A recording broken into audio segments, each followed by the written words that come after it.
akazi katunga umunyarwandakazi uwo ari we wese. I have a drum.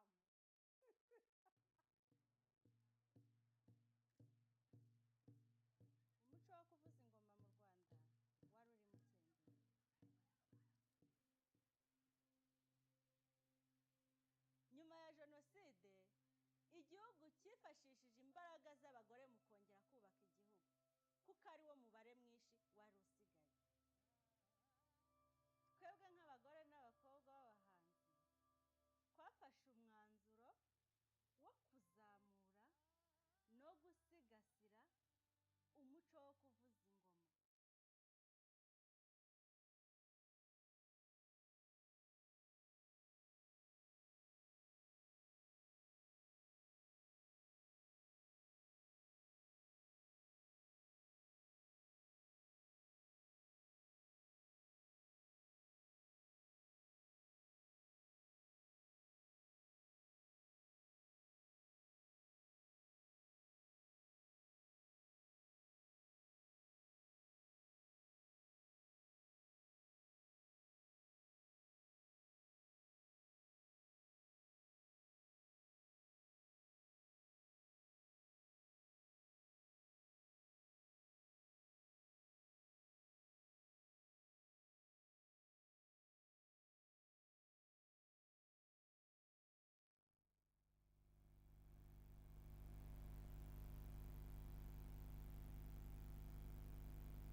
Especially to all those who are coming from other countries. And of course, good morning to you, Ben. Having you here with us is a real pleasure for us. I hope that you feel comfortable here, and I hope that you will have a great time and a great experience in my country, just as I did in Scotland. Today I'm here to welcome you all, and I will to do it in Euskara, the Basque language. And I will tell you why. I strongly believe that there are no first level or second level languages nor cultures. Our country is small. We are not so many people, so there are not many Basque speakers in the world. But in the field of the language revitalization, we are a role model in Europe and also at an international level. We are not more than anybody else. We are not less than anybody else, but we demand our own place. We demand a place for Euskara, our language, among other languages. We demand a place for Basque culture, among other cultures. We have much to offer and much to receive. Languages and cultures need to be bridges instead of boundaries. It's time to cross boundaries and get close to each other. Izan ere, horixe da kulturaren zeregin garrantzitsuenetarikoa, subigintza. Eta zentzu horretan, eta kontuan izan da kultura, pertsona, gizarte eta herri moduan garenaren eta izan nahi dugunaren adierazlea dela, gutariko bakoitza gara edo izan behar gara zubigile. Gutariko bakoitza izan norbanakoa, elkartea, taldea, enpresa, gobernua, denok aktibo izan behar dugu. Ez dalako bakarrik zubiak eraikitzea, zubi horreik tente, sendo mantendu behar direlako gainera. Eta erabili egin behar ditugu, erabili, zeharkatu, bilguneak erraztu. 3. aldiz egiten da FORO hau Fair Saturday fundazioak antolatuta. Eta begira, gaurkoan Guggenheim Bilbao museoa dugu foroa egiteko aukeratutako gunea. Eta benetan da pozgarria Bizkaiko Foru Aldundiarentzat foroa Bizkaian egitea. Bizkaian sortua izatea mugimendu hau. Bizkaian egitea eta gainera gaurkoan Guggenheim Bilbao museoan. Nik bestean ondo dakizue, foroa Fair Saturdayren ideiatik sortu zala, eta kulturak eraldaketa soziala egiteko daben indarraz ari dela. Eta zentzu horretan dinot, Guggenheim Bilbao museoaren egitearen balioa azpimarratu gura dodala. Gurean tokiren bat badago, uriaren eraldaketaren ikur bilakatu dena, hori museo hoxe dalako. Kulturaren, artearen gunea bilakatu da, uriaren eraldaketaren ikurra. Zergaitik, gai izan dalako, herritarrek eta erakundeok eunkan amets bat errealitate bihurtzeko. Nazioartean erreferente izanik, baina beti bertoko identitatea oinarri. Bilboren transformazioan bide lagun izan dalako. Izan garenaren esentzia gordez eta erakutziz. Burdina, handia, itsasoa, Bizkaia hori dana da. Horixe da gugarena. Euskalduna jauregia edo Guggenheim Bilbao museoa, beraien materialak, beraiek erakusten dabena, errekara bizi izate hori, urira begira bizi izate hori, garai bateko ekonomiaren bihotza zana berreskuratu egin dabe, ongizatearen, bizi kalitatearen eta herritarron harrotasun bilakatuz. Industriagune zena garai baten, ondoren krisiak jota bukatu ebana, gaur kultura gunea da. Eta kulturaren balio ekonomikoa ere aldarrikatzen dut nola ez. Balio ekonomikoa eta balio soziala. Bisitariak erakartzen ditu, espektakuluak, irudiak, orotariko gauzak. Geurea baloratu eta kanpokoari abegi ona egiten jakin dugu. Kanpoko marka bat hartu genduan, Guggenheim marka, eta geure egin dugu. Gu guztiok Guggenheim gara. Bilbo hiriaren eta Bizkaiaren jarduera nagusietan inplikatzen da.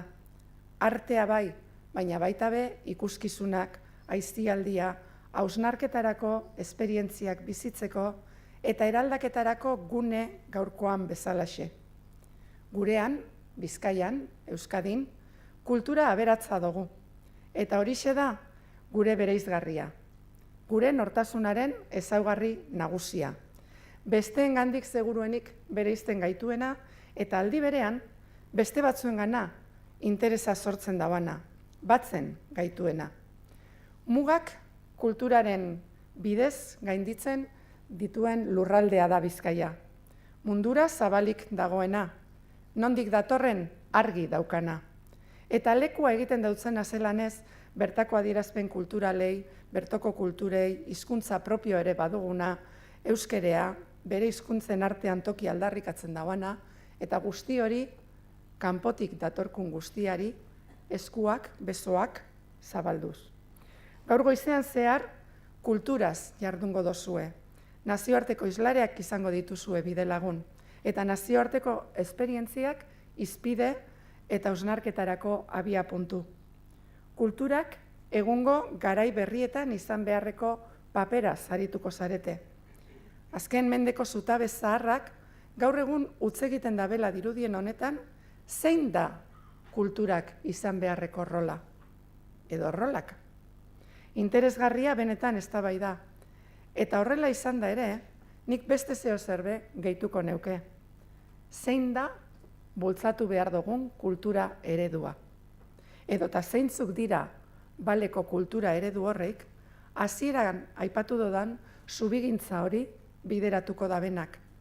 Zeintzuk dira gizarte kohesionatuagoak izateko planteatu daikegusanak. Administrazio publikoa ordezkatzen dodan aldetik, nire eretzian, gizarte kohesioa bideratzen dauan eta gizarte hobe eta aurreratuagoa lortzeko eraginkorra dan kultura eredua edo ereduak sustatzea jagoku. Identitate horren inguruan gogoeta egitea, eredu hori edo agian horreik, parte hartzailea izatea, nazioartekoa, eta batez be, egindako ahalegin horri ondorengo urteetan eustea. Eta uste dut, honegaz batera, kulturak berezkoa dauen sorkuntzaren aniztasuna kudeatzen jakin behar dugula. Kultura dugula gure begirada, izatea eta herria mundura irekitzeko erarik abegikorrena. Kultura dugula gure ingurua eta beste batzuena ezagutu eta interpretatzeko softwarerik eraginkorrena. Geurea zen gainontzekoen kodeak, sentipenak, simboloak, ohiturak, iruditeriak eta aber luze batzuk ulertzeko eta ulertarazteko softwarea. Kultura finean gozatzeko eta bizitzeko dala.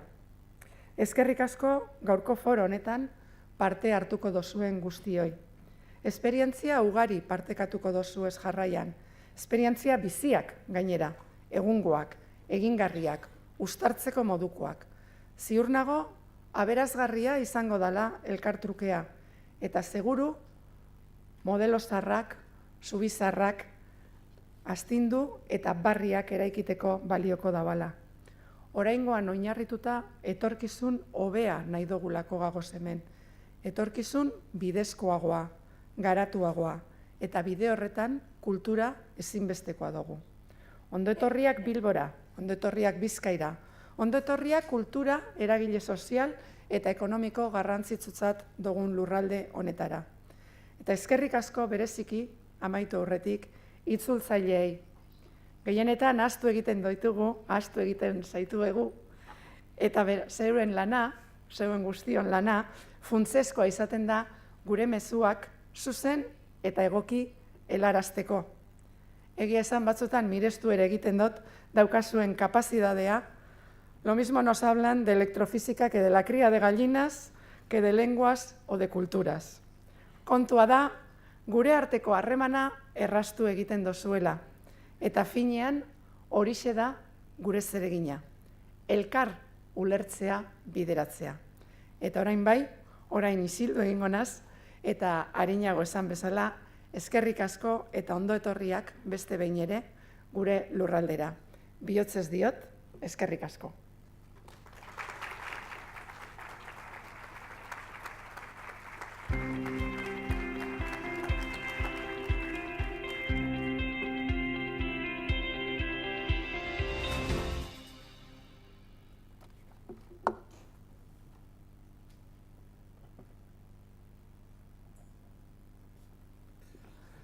Eskerrik asko Lorea zuen hitzengatik. Ongi etorri Fair Saturdayko 3. forura. Dakizunez gero berrikuntza soziala kulturaren bidez izango du gaia eta ongi etorri guztioi. Tan solo unas palabras para presentar lo que vamos a presenciar a continuación, ¿no? Es para nosotros un auténtico lujo, es una gozada el poder contar con todas las personas que habéis venido de diferentes países y ciudades del mundo. La primera pregunta que deberíamos responder es ¿por qué hacemos este foro? Desde la Fundación Fair Saturday pensamos que uno de los pilares fundamentales para construir un futuro más humano es la cultura. Seguramente será compartido por muchas de las personas que estamos aquí. Estamos viviendo tiempos en los cuales estamos creando brechas. Estamos creando brechas económicas en las cuales la polarización cada vez es mayor. Estamos creando brechas medioambientales. Estamos creando brechas geopolíticas, donde parece que el mundo está siendo una rueda de desastre en cuanto a destrucción de los puentes creados en el siglo XX. Estamos creando brechas culturales también y brechas de conocimiento. Es más importante que nunca, en nuestra historia reciente, el tender puentes. Y uno de los medios para tender puentes, sin lugar a dudas, es la cultura. Para ello tenemos que ser conscientes. ¿Y qué forma de ser conscientes que ser inspirados? Ser inspirados por historias internacionales realmente excepcionales, de personas y de organizaciones que están generando una transformación social de impacto a través de la cultura. Y es lo que con mucho orgullo queremos hacer desde Bilbao, desde Vizcaya, el traer anualmente personas y organizaciones que nos emocionen, que nos abran los ojos, que nos hagan pensar, que nos hagan sentir incómodos por no hacer más cosas, que nos hagan sentir el cariño de otros lugares y que podamos establecer relaciones y puentes con todas estas personas, organizaciones, ciudades y regiones. Hoy tendremos entre nosotros a Ben McPherson, ministro de Europa, Desarrollo Internacional, Inmigración de Escocia, que con tanto cariño han acogido la iniciativa de Fair Saturday, uniéndola a su celebración nacional de San Andrews.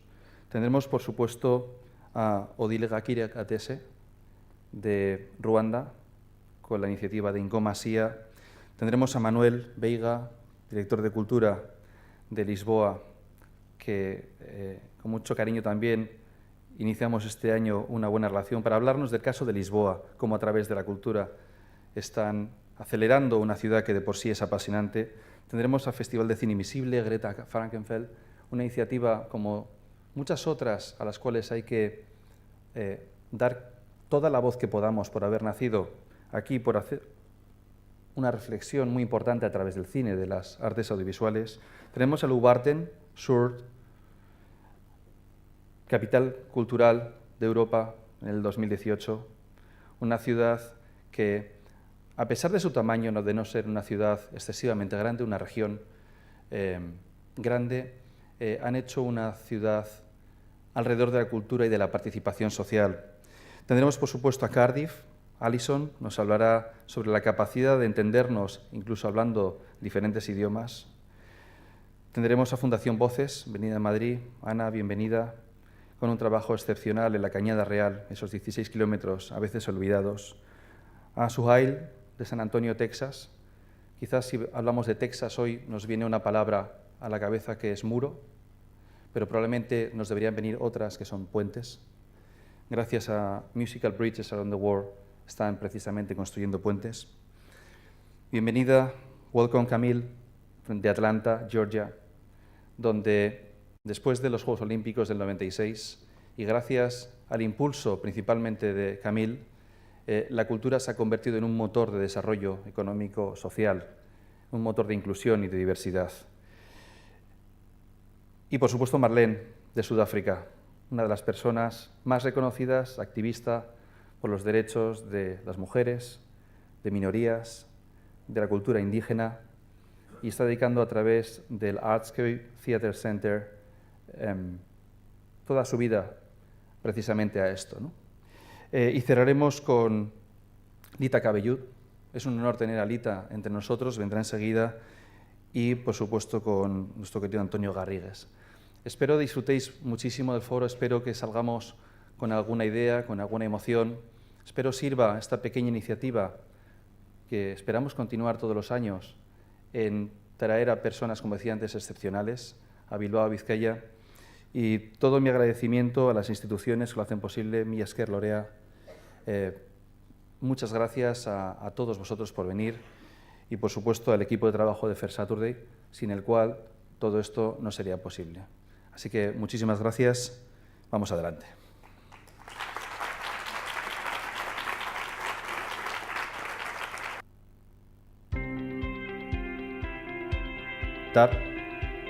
Tenía que presentar y se me ha olvidado Ben, pero lo hago ahora. Me gustaría dar la bienvenida a Ben McPherson. Lo podemos presentar como el ministro, como he dicho antes, pero me gustaría presentarlo como un amigo. Imaginad por un momento hace ya casi 3 años, cuando desde aquí aterrizamos en Escocia, país referente en la cultura, con sus festivales, referente también en materia social, y vamos a contarles una idea que es Fair Saturday. Ahora somos un bebé, pero imaginad hace 2 o 3 años. Y nos acogieron con mucho cariño, con mucho respeto, y desde entonces Fair Saturday ha sido acogido por Escocia como una idea propia. Es todo un lujo el que nos acompañe hoy, precisamente es un ministro de Europa y de desarrollo internacional, en los tiempos que estamos viviendo, en tiempos de Brexit y en tiempos de ruptura. Es un lujo que esté aquí hoy con nosotros y que podamos escuchar su mensaje y después hacer las preguntas que queramos en relación a la voluntad de Escocia alrededor de estar abierto y conectado al mundo. Así que, eskerrik asko Ben, ongi etorri Bizkaira.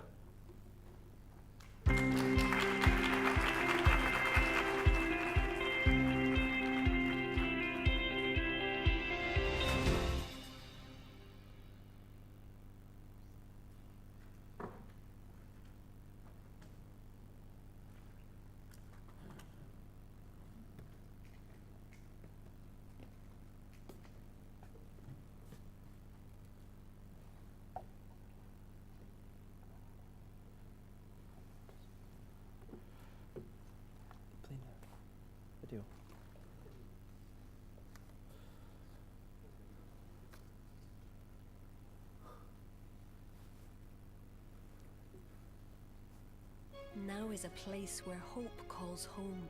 Now is compassion and freedom to roam.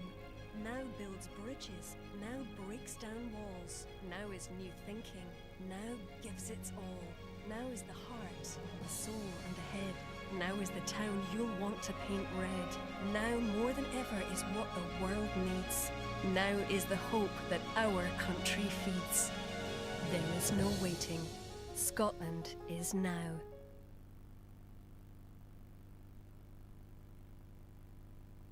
Hear me okay at the back? Yep. So, as the message says behind me, Scotland builds bridges, not walls.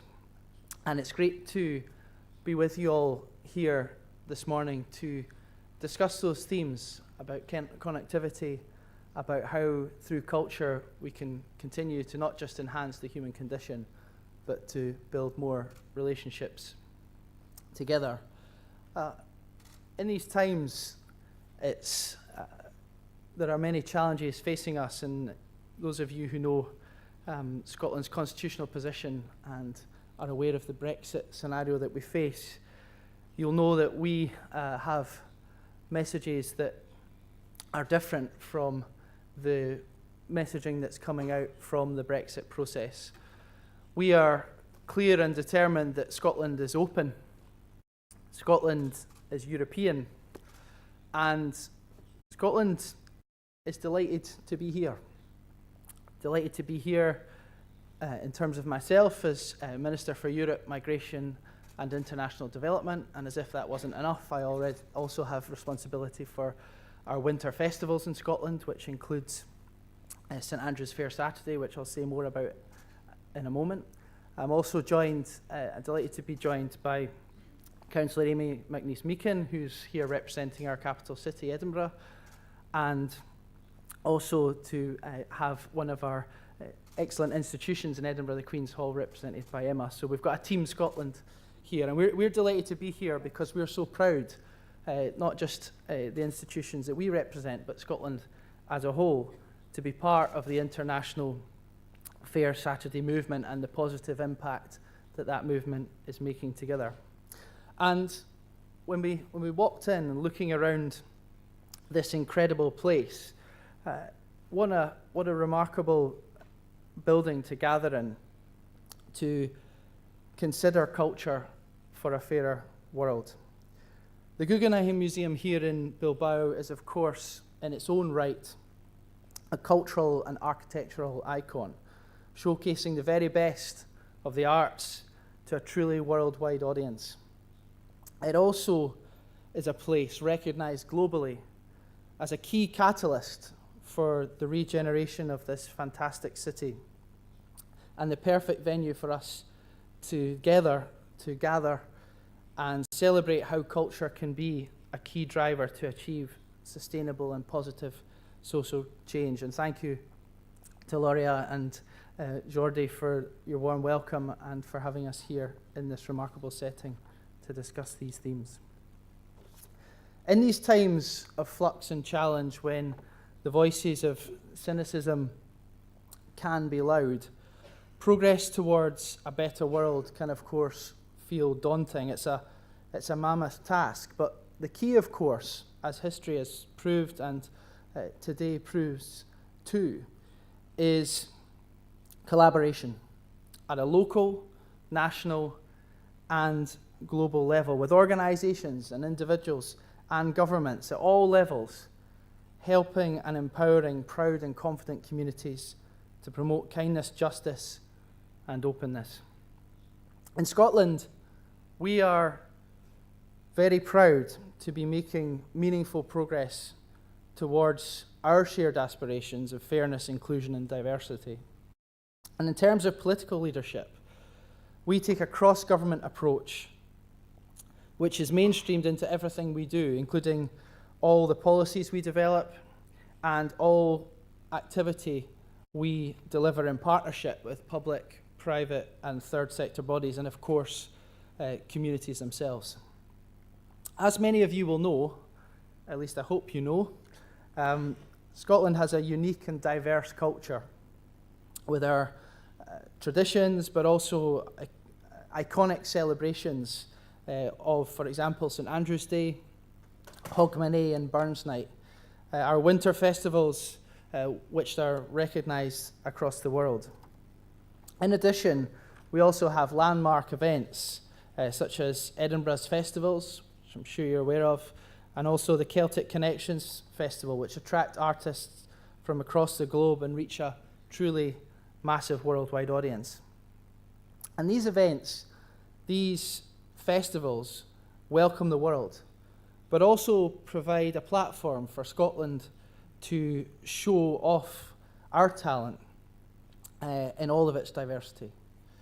For example, at the 2019 Celtic Connections, just a number of months ago in January, we witnessed, and I say we because it wasn't just Scotland, Loria and Jordi were there as well, to witness a unique concert of the Scottish Global Ensemble, featuring Scottish artists from Indian, Jewish, Iranian, Scots Gaelic, Irish, Roma and African backgrounds, who collaborated to create a piece of music that told the story of migration to Scotland from east to west. And of course, St Andrew's Fair Saturday, part of the wider celebration of Fair Saturday, and also the celebration of Scotland's winter festivals as part of our national day, St Andrew's Day, is already a growing success. I'll talk more about St Andrew's Fair Saturday later today and this evening. But what I'd like to do now, in the time I have, is share some of our key ambitions and projects being delivered in Scotland to help the development and strengthening of partnerships with colleagues here today, but also more widely across Europe. These projects and ambitions, inspired of course by the headline principles of Fair Saturday and the inspirational award winners we will hear from shortly. Because what binds us all, and what binds all of that, is the often intangible value of culture. Culture, creativity, and the arts more widely sit at the heart of what Scottish society at its best, and make a remarkably positive difference to everyone's lives. Not just through artistic enrichment, but by boosting inclusion, promoting fairness and diversity, and crucially, helping us to celebrate together the core values that make us what we are as a nation, as a community, and as individuals. And to help us to continue to build bridges while others may choose to build walls. To continue to build bridges with those around the world. And to do more, as a government in Scotland, we are developing a cultural strategy for Scotland that will set out a vision and priorities for the future development of culture in Scotland. It centres on three ambitions: strengthening through culture, transforming through culture, and empowering through culture. And some ask, why use culture as a mechanism for changing society? And a good way of answering that is to look at the venue we're in today. I understand that in its first 3 years, almost 4 million tourists visited the museum here in Bilbao, helping to generate about 500 million in economic activity. That's the power of culture. That's the immense economic value. And whilst money is always important, culture, of course, goes much beyond that. The Guggenheim didn't just change how the world saw Bilbao, it also changed the way Bilbao saw itself as a city. And really interesting in parallel, in Scotland at the moment, we are seeing a similar effect in one of our cities, Dundee, with the way the V&A Museum is transforming Dundee's waterfront in a similar way, and also its sense of itself. There is no one story of culture in or from Scotland, and each individual and community contributes to and shapes their own cultural life, their community and society more broadly. In expression of our diversity, the variety and range of Scotland's languages, traditions, and heritage, both tangible and intangible, are essential and living parts of culture in Scotland. The arts, therefore, in their widest definition, have the power to unify us all. And as a society that believes in the positive benefits of migration, we in Scotland are stronger culturally as a result of new Scots from across the world who have chosen to make Scotland their home to live, work, and study. And also, of course, we are enriched and empowered by all those who invest, buy from, and visit Scotland, and hopefully will continue to do so again and again.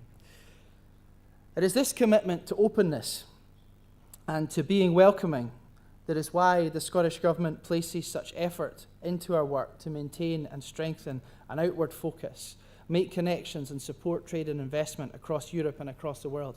And in these challenging times, it is even more vital that we continue to do this. It is even more vital that not just in Scotland but everywhere, we continue to build bridges and not walls, and the Scottish Government is committed to that. And we have seen just seen, the open, positive, inclusive, inviting message in the video I showed at the beginning of this, which promotes Scotland as an equal society, as a society where no individual and no community ever feels left behind. And our contribution to the Fair Saturday movement reflects that commitment to openness and collaboration. And in 2018, as part of our inaugural St Andrew's Fair Saturday celebrations, 47 self-identified national, ethnic, religious and cultural communities in Scotland of various African, European and Asian communities to Indigenous, Scots Gaelic, held over 80 events across our country on Fair Saturday last year. And they celebrated and gave back to their community. For example, the Rainbow Muslim Women's Group from a place called Falkirk in Scotland held a poetry celebration in English, Urdu and Punjabi entitled La Nouve on Andrish, Scots Gaelic for St Andrew's Day. And their event raised money for their local old people's hospice. Another event saw the Nepalese communities of Scotland holding simultaneous St Andrew's Day festivals in Glasgow and Aberdeen to raise money for further local community cultural celebrations. That is the power of Fair Saturday. I could list so many more examples from the 80 events we had, but of course I don't have time to do that. But I encourage you to continue to look at what Scotland has delivered for Fair Saturday before. And whether it's our commitment to Fair Saturday as the first country as a whole to adopt the Fair Saturday movement, or our other festivals, Scotland is at the forefront of the worldwide drive to boost social innovation through culture. We have a wealth of experience to share and would be delighted to do that with partners across Europe and across the world, and all of you here today. And we also, of course, have lots to learn. So please share your successes with us and learning. We are very keen to build on St Andrew's Fair Saturday and the wealth of other activity underway to further strengthen collaboration with our friends across Europe and across the world, and especially in response to a Brexit that, as I said at the beginning, Scotland didn't vote for. Collaboration and learning is crucial to success. Fair Saturday was, after all, born here in the Basque Country, but we helped nurture it in Scotland and are very proud of that. And it is our collaboration and learning that has given us together greater success.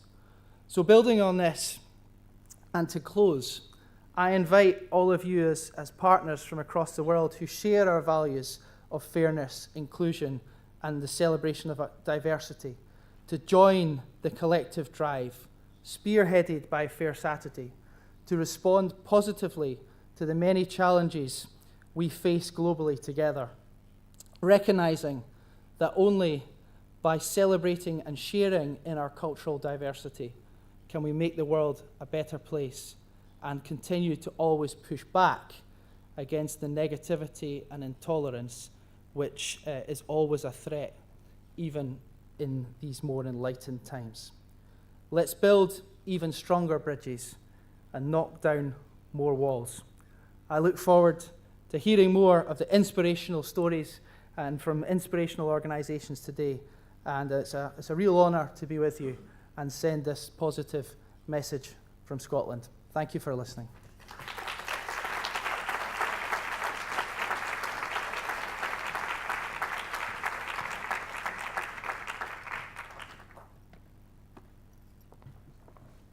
Thank you very much. ¿Alguien tiene alguna pregunta? Bueno, pues vamos a dar paso a nuestra siguiente invitada. Muchas gracias, Ben. Odile Gakire Gatese. Odile es una activista y defensora de los derechos humanos ejemplar. Nacida en Ruanda, durante el genocidio en su país huyó con su familia al Congo. En el exilio se formó como actriz, directora de teatro, cineasta y poeta. Cuando regresó a Ruanda, Odile decidió aplicar sus conocimientos en las artes para ayudar a recomponer a sus compatriotas y sanar las heridas de la violencia. Odile ha promovido la creación de múltiples proyectos artísticos increíbles. Su sueño es propiciar espacios para el arte, para la reconciliación y la esperanza. A través de la música, el teatro y las artes, Odile ha ayudado a crear una nueva Ruanda, más incluyente y más pacífica.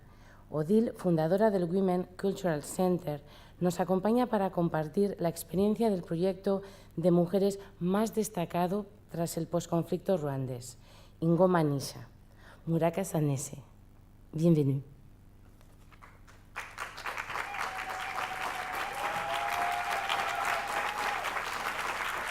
Kuvuza ingoma ni umwuga mwiza, ni akazi katunga umunyarwandakazi uwo ari we wese. I have a drum.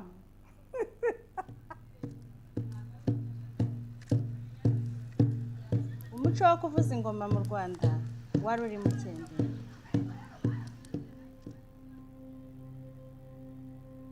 Nyuma ya jenoside, igihugu cyifashishije imbaraga z'abagore mu kongera kubaka igihugu, kuko ari wo mubare mwinshi wari usigaye. Twebwe nk'abagore n'abakobwa b'abahanzi twafashe umwanzuro wo kuzamura no gusigasira umuco wo kuvuza ingoma. Twibumbira mu itorero twise Ingoma Nshya.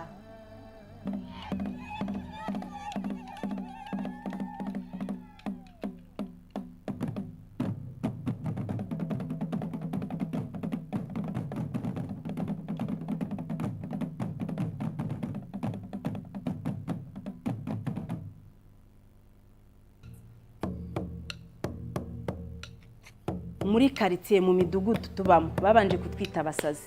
Tugerageza kwishakira abarimu batwigisha kuvuza ingoma, badufasha mu myigire yacu.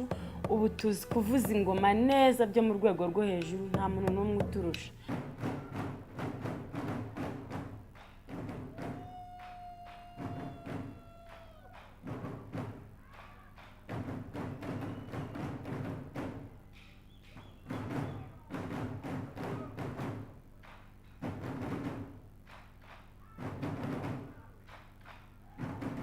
Kubera jenoside yakorewe abatutsi, nangiye nari narasigaye iheruheru, narabuze abana, mbura umugabo, ariko uko nagendaga mvuza ingoma nakomezaga kumva ibyishimo biza muri jyewe. Ariko yambereye umuti ingoma nshya imbere n'umuryango. Nije mukarazakazi wa mbere wagiye muri Nigeria mpagarariye u Rwanda muri festival yitwa Africa Drum Festival. Nagiye muri Mexique, Nagiye muri Suwede, nagiye muri Amerika, New York, tugiye gukora fundraising. Ubu dufite shop yitwa Inzozi Nziza. Nagiye Zimbabwe na South Africa kuvuza ingoma. nagiye muri Ethiopia, nagiye mu Bwongereza ngiye kuvuza ingoma. Amafaranga nakoreyeyo naraje nyubakamo anexe ibyumba 2 na saro. Ngurayo na fondoti ntangira guke. Mu byukuri dukundwa cyane n'abantu bo hanze, kuko n'amasoko yo mu Rwanda yo tubona ni make yarabaze. Izo mbogamizi turazifite kuko ntago batwemera.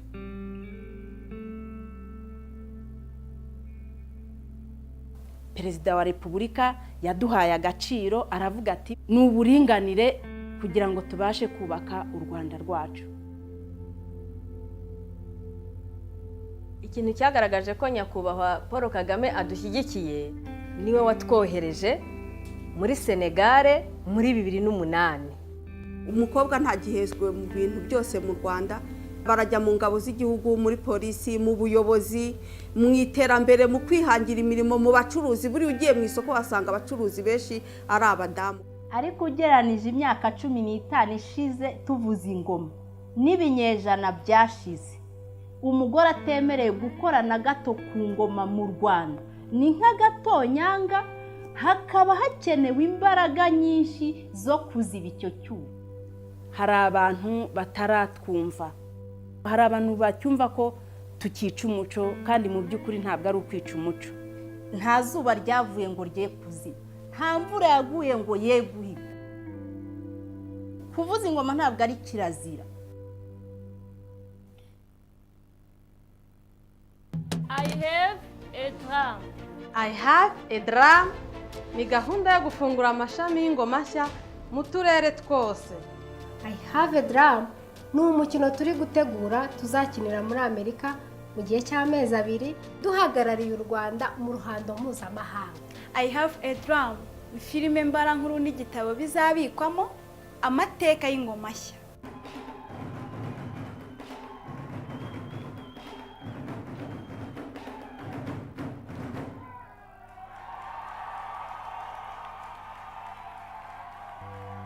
none rero harageze ko buri muntu uwo ari we wese ushyigikiye iterambere ry'umugore, yaba leta y'u Rwanda, yaba abikorera ku giti cyabo, yaba ibigo bitegamiye kuri leta, niyo yaba umuntu ku giti cyiwe. Turasaba ko abagore bari mu buyobozi ku rwego rw'igihugu ni benshi badutiza imbaraga zo gukuraho kirazira yo kuvuza ingoma, kuko ni umurage dushaka gusigira abana bacu.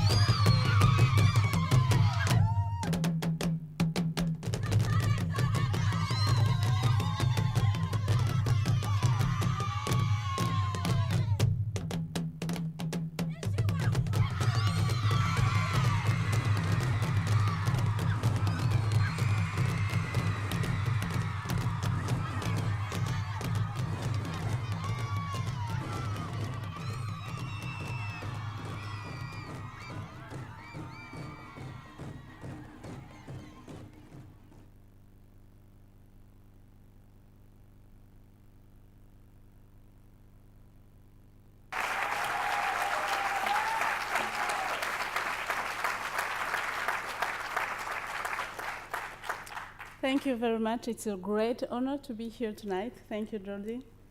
And this year we are celebrating our 15th anniversary. We started in 2004 in Rwanda. And most of the time I like to describe myself as I'm an artist, I'm an actress by training, but I became a cultural entrepreneur by force. And I am a professional dreamer by choice. And this is one of my dreams. The female drummers. I wish I brought them here tonight, this morning, but I brought them, in fact. And for centuries in Rwanda, it was forbidden for a woman even to touch a drum because it was a symbol of power. In fact, the word drum in Kinyarwanda, it's ingoma. It means drum, but it also means power. Then our group, it's called Ingomansha. It's a new drum and a new power. We are a new chapter in Rwanda where the gender policy is very strong, and we have 64% of women in the parliament, but surprisingly, a woman is not allowed to touch a drum. We have an international recognition. We have toured all over the world, but still in Rwanda, we don't have the legitimacy that we want. Then after 15 years, yes, I'm proud of what we have done, but I'm also worried about the future because without an official recognition, without an official legitimacy, I'm afraid that this story may fade away with time. That's why we have started to train the next generation, the younger. By the way, because we don't have also access to financial means, we have started to train our own daughters. I find it also beautiful because I want it to be a tradition that is given from mothers to daughters. Because we make sure that we ourselves, we support our own work before we get the recognition that we want and I hope we deserve. Then because we don't have an official recognition, now we have decided somehow to stop drumming because I thought that by proving that a woman can drum, I would not have to make any advocacy. Because I hope it's powerful enough to convince people that this is something that is very meaningful and important. Most of the women, most of us, me included, we are not that educated. And the drums, the sticks have become our tools of development. We have created our own job, but we don't have access to the local market. And we can't represent the country outside Rwanda. We have been invited to Burkina Faso for the FESPACO, Festival Pan-Africain du Cinéma. And we get many invitations when it has to go through the government. We are not the one who are sent to represent the country. So now I Have a Drum is one of the programs that we are putting in place so that the taboo is officially removed and we get access to financial support, to infrastructure, to local markets, and we can sustain. Then we have the group of young girls drumming. They're called drumming girls. And because we didn't have access to our local markets, we started our own festival, which is called Rwanda Drum Festival. We have organized 5 editions of this festival where we invite drummers from all over the country. Most of the time we are 120, but we have only 20. We are the only 20 female drummers. Then the gap is really there. We hope to open other branches all over the country so that it's part of our culture. I believe that culture has also to represent and to provide a place for women.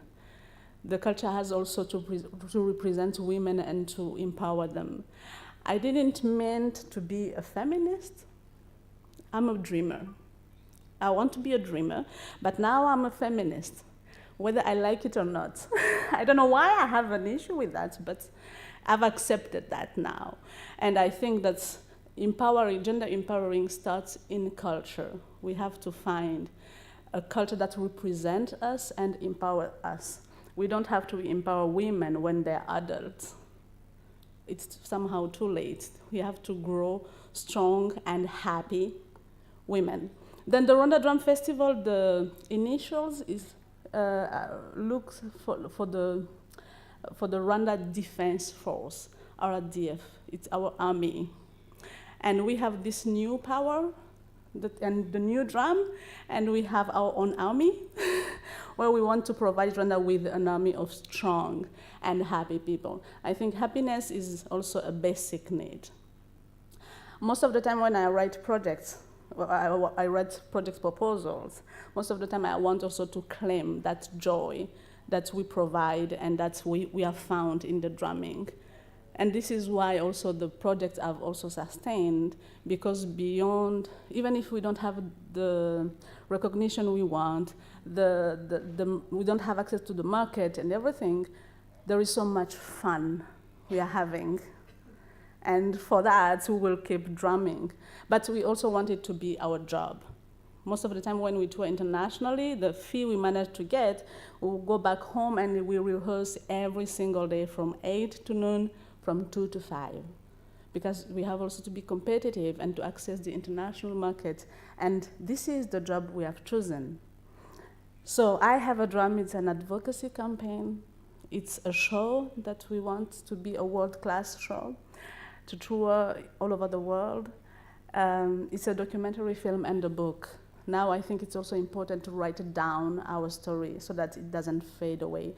Or even if it fades away, at least there is a proof that we were there. Even if we are committed, we really want to stay in the landscape of the country and in the land, and to get access to the international scene and stages. So it's also about international cooperation and collaboration. And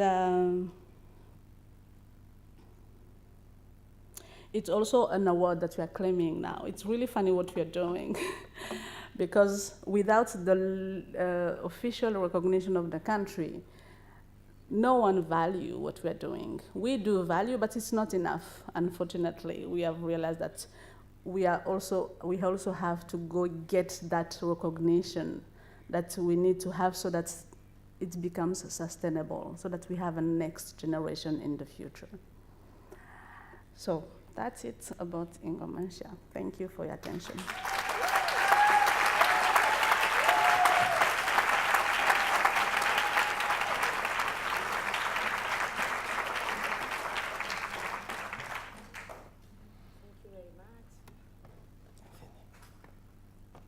Thank you.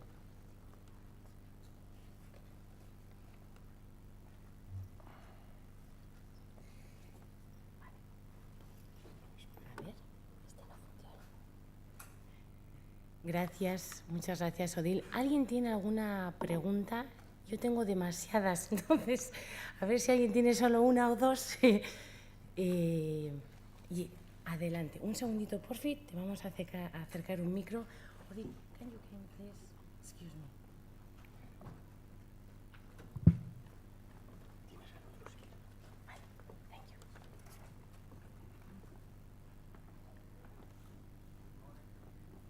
Morning. Yes, thanks for coming. We'd like to give you the welcome to Bilbao. Thank you. And thanks to the powers that brought you here as well. Just one question. Is there any existing matrilineal or matriarchal culture in Rwanda alive today? It's a patriarchal. All of them are patriarchal? Yes, of course. Right. Even though we have a strong gender policy, it's a country that is controlled by men. Right. It's always been like that since pre-colonial times. Yes, unfortunately, yes. Right. So when was the first time a woman got hands into a drum and started playing? 2004. We are the first time ever. Ever, yes. Wow, that's a great story. Well, that's it. Thanks for your work, and you're inspiring lots of people across the world. Well, thank you. I hope that you reach far with your endeavors. Thank you.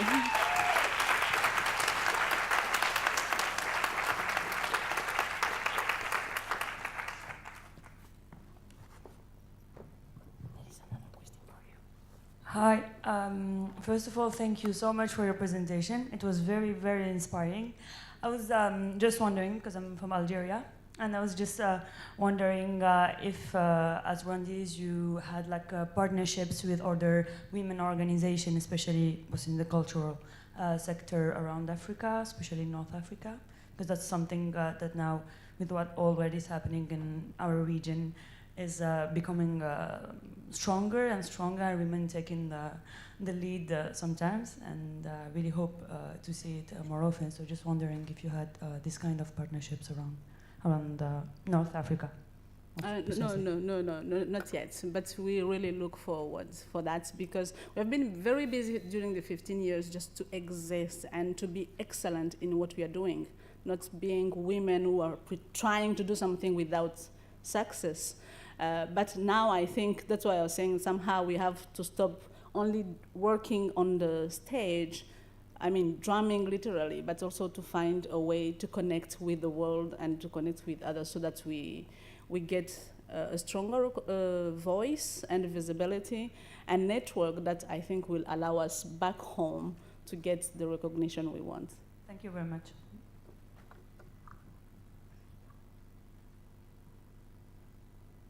Any other question? No, thank you. I have a question. Oh, okay. Can we participate in your festival? How do you do for organization for your festival, annual festival in Rwanda? Oh yes. I want to participate with my band. No, we organize for the last 15 years. We only organize 5 editions because we don't have the means for that. But we get a grant. We have never got, and this is sad to say here, any cent from the Ministry of Culture, any cent. We got it from embassies, international organizations, but not from our own country. I think at a certain point I was happy with that. As long as I get support from anywhere, it was okay. But now I need my government to provide also the means for that. I think this is the best support they can get. And when we have the means, yes, we invite everyone. We have got a choreographer from Brazil. We brought percussionists from Senegal, from Burundi, from DRC, and from France. And now we look also about international collaboration, bringing juggle in the drumming, also having a very contemporary performance. Then any international collaboration is very welcome. Thank you. Thank you. The last one, please. Thank you. Oh, yeah. The last 2 questions. Okay. Thank you very much. Thank you. At the last International Women's Day. it just died. Okay, sorry. At the last International Women's Day lecture I attended, I learned that Rwanda has a gender-balanced parliament, which is something sort of we aspire to in Scotland as well. But with such strong women's representation in parliament, is there a way that you can push through that, the equality that you're looking for, to make it in legislation that women always will be able to perform this way? Yes, that's why we have not been stopped until now because of the gender policy. But most of the time, I relate myself to myself as an artist, not necessarily as a woman first. I am an artist first, but now with the female drummers, I am becoming more and more a woman. It's because of the gender policy that maybe I will get that recognition that I want, but I've not been working, I have to confess, with the Minister of Gender. I've been fighting with the Minister of Sport and Culture to be recognized as an artist, and it's not working. I've failed, and now I'm saying, okay, I am a woman. Let's play that card, because this is the card that, and I feel it's really sad, but if this is going to help me, then I will play that card.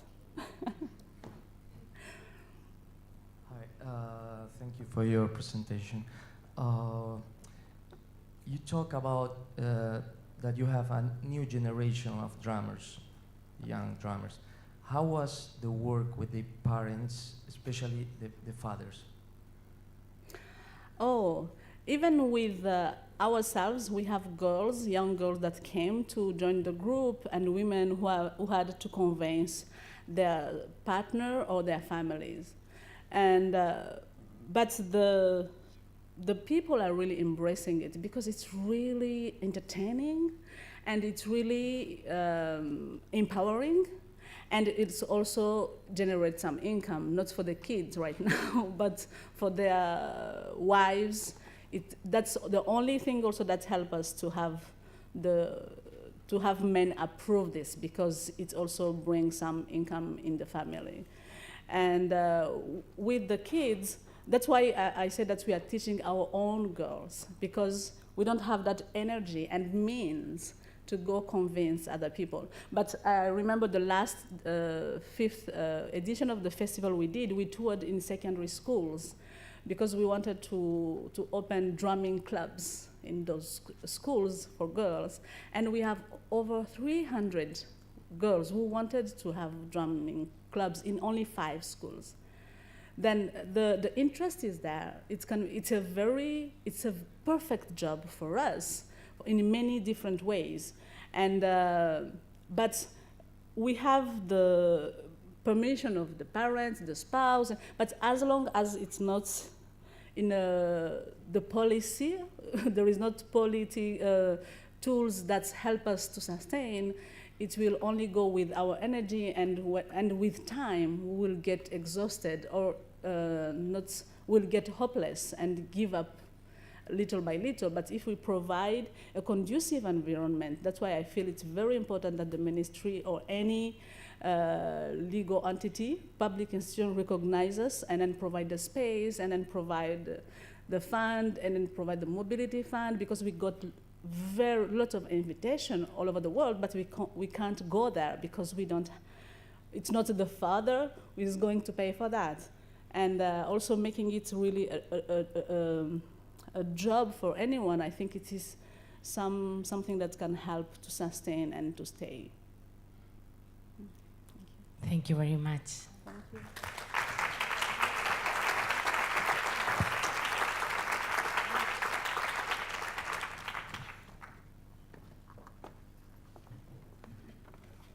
Increíble, todas las historias que vamos a escuchar. A continuación, voy a presentar a Manuel Veiga, licenciado en Derecho por la Facultad de Derecho de la Universidad de Lisboa, con posgrado en Gestión Cultural en Ciudades del INDER. Manuel ha ejercido una extraordinaria trayectoria profesional en el campo de la producción y la gestión cultural, y ha trabajado en instituciones y organizaciones de largo recorrido, como la Fundación Calouste Gulbenkian, Quarterner Portugal, la Consultoría para el Desarrollo, la Fundación Inatel, CENTA, Centro de Estudios de Nuevas Tendencias Artísticas y Belgais, del Centro para el Estudio de las Artes de Lisboa, y desde 2013 Manuel es el director municipal de Cultura de la Cámara Municipal de Lisboa, donde anteriormente ha sido también asesor de la consejera de Cultura entre 2019 y 2013, y hoy nos acompaña para contarnos cómo es posible revitalizar una ciudad como Lisboa a través del arte. Bienvenido, Miguel. Gracias. Manuel.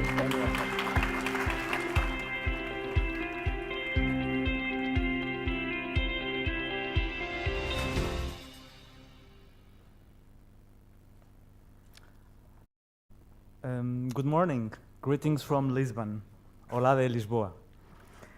Firstly, I would like to thank Fundación Fair Saturday, the honor of being in Bilbao, in particular in this prestigious forum, as well as for the opportunity to share with you some views on the role of culture on the city's revitalization. But before, I would like to share with you that the city of Lisbon is currently in the formal process of joining the Fair Saturday movement. It will happen this week. So it is with great pleasure that we will soon be part of the group of cities that next November will celebrate arts and culture in a day with a positive social impact, emphasizing the importance of developing a fairer and more human society. Going back to the subject of our debate, can a city be revitalized through culture? I do not hesitate to answer, yes, this is the proof, Guggenheim Museum. Moreover, to demonstrate my point of view, I will also share the Lisbon case. Lisbon is one of Europe's oldest cities. It has a geostrategic positioning in the western point of European continent, which has been dictating its everlasting condition of an intersection between Europe, the Mediterranean, and the Atlantic. A point of arrivals and departures, a place of exchanges and gathering of cultures and diversity. Lisbon is now experiencing a moment of great and unquestioned vitality, but throughout its history has undergone different moments, good and bad moments, balancing destruction and reconstruction, gains and losses. Without entering in details related to earthquakes, fires, a very recent dictatorship, invasions, among the negative times, and in order to better explain the city today, I would have to underline the financial crisis that affected severely Portugal and the city during the last decade. During this period, I could also point the aging demography, climate change, and the ecological challenge, the technological revolution in information and mediation, the boom of urban tourism and city use, the real estate pressure, political issues, and so on. Yes, as you may be thinking, unfortunately this is not only the story of Lisbon, it's a sign of the times. In fact, our world is becoming increasingly complex, confused, and unintelligible as a result of the deep and sudden changes brought about by globalization and the digital paradigm that has invaded our daily lives at work, in our personal lives, in our free time. It is a paradigm incepted with the creation of immense expectations regarding the ability to foster wealth, exchange, and sharing, the ability of recognizing the other. Today, however, we live in a divided, fractured world. It confronts us with a broad range of phenomena of exclusion, conflict, and even refusal to the other. If, on the one hand, we are immediately and constantly connected, more efficient and swift in our work, and we have access to unparalleled amounts of information and goods, on the other hand, we often feel insecure and unsatisfied with the uncertainty of present life, which challenges the sense of time, distance, place, human relationship to which we were accustomed to, which technology has come to accelerate or modify. We are permanently connected with the world, yet we can feel as if we were completely alone in our homes. The commodity-based ideology of economic success, culture included, of technological progress and the accumulation of assets exacerbated by financial crisis, climate change, wars, and forced migration, has led to the adoption of production and consumption patterns and lifestyles that came to generate levels of inequality, stress, loss of relationship with nature, and alienation in a less cohesive world. In Lisbon, we believe culture can make connections across those divisions in our societies, as well as create the conditions for mutual understanding, and ultimately, it can work as a way of fostering, oh, sorry, yes, it should be passing. Some images from Lisbon, sorry. I was saying that culture can work as a way of fostering social cohesion and cooperation over the borders. In this diversity of challenges, the Lisbon city government attempted to act in a sort of a counter-cyclical way by implementing throughout the last years some of the following actions. To act as a facilitating and capacity building agent, to provide municipal void buildings and spaces for artist studios, storage and rehearsal, to stimulate new co-working spaces and support networks of artists, especially the youngest generation, to increase the attraction of young entrepreneurs and creatives, taking advantage of Lisbon's rich history, mild weather, relative affordability, this is changing, and vibrant cultural life. To deepen the relation between the municipal cultural spaces, its projects, and the schools, promoting cultural educational activities tailor-made for schools. To support the growth of art, technology, and other creative industries, establishing not only in financial subventions, but also in logistical support and co-productions. To open cultural venues and infrastructures away from the city center, and to invest in a requalification of the existing ones. To transform the role of municipal libraries, converting them into truly cultural community centers. To recognize the historic value of traditional business with several initiatives such as the historical shops policy. To promote community projects, for example with senior citizens, by collecting and working on their lives' histories and memories, and with families, by promoting reading habits from early age. To reinforce the connection between the people and their territory, working together on their memories, the memories of the families, of the institutions, of territories, of social groups, etc. Encouraging, in a general, greater civic engagement. One example of revitalization through culture is the Biblioteca de Marvila, the library of a part of Lisbon called Marvila. The Biblioteca de Marvila is the largest and the most modern library in the city, which was installed in one of the most depressed areas in the eastern territory of Lisbon, mainly dedicated to social housing projects, and once dominated by recreational farms of wealthy families and convents, most of them later transformed into factories and warehouses, and then, afterwards, abandoned, some having been occupied by immigrants or poor people coming from outside the city to get a job. The library was designed for and with the community, based on an intense focus group with partners and inhabitants of this area. This work allowed us to realize not only the real needs of this community, but also their expectations. Consequently, a part of the services and spaces of the library were designed from scratch to face these needs and expectations. The library, inaugurated in 2016, is nowadays a true cultural and community center of proximity, which includes, besides the normal services of access to knowledge, a communal kitchen, an auditorium, several multifunctional rooms. I will very briefly tell you about 3 projects that were born in the with the library. The first one has to do with a set of municipal shops in social housing buildings located around the library that were abandoned for ages. These shops have now been allocated to cultural and social agents under the premise that they will have a social and economic impact in this area and will involve in their activity inhabitants from the area, but not only in the work, but also in the final result of its actions. For the moment, we are talking about 2 theater companies, a dance company, an association that fosters regeneration projects with social impact, a capoeira association.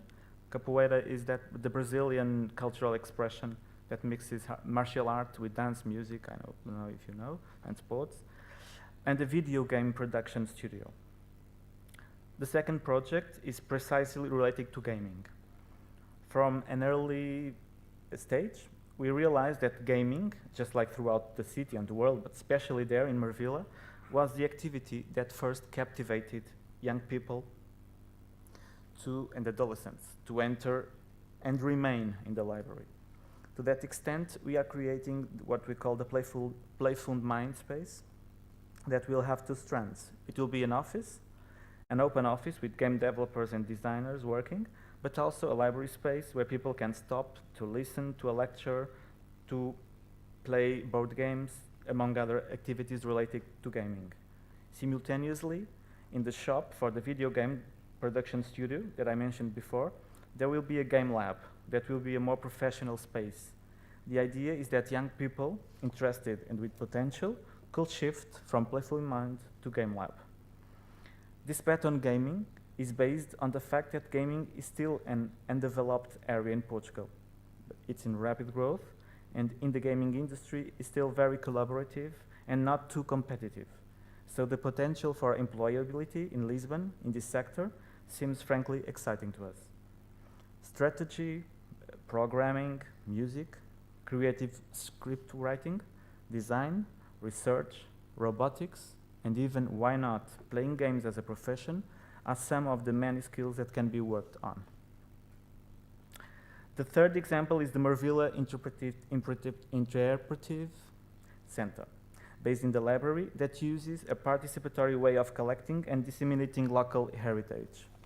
Through a participation approach in which the local community is called to intervene actively, the Interpretative Center aims to gather knowledge about this territory in terms of material and immaterial cultural heritage, making it available to the public in an appealing, playful, and innovative way.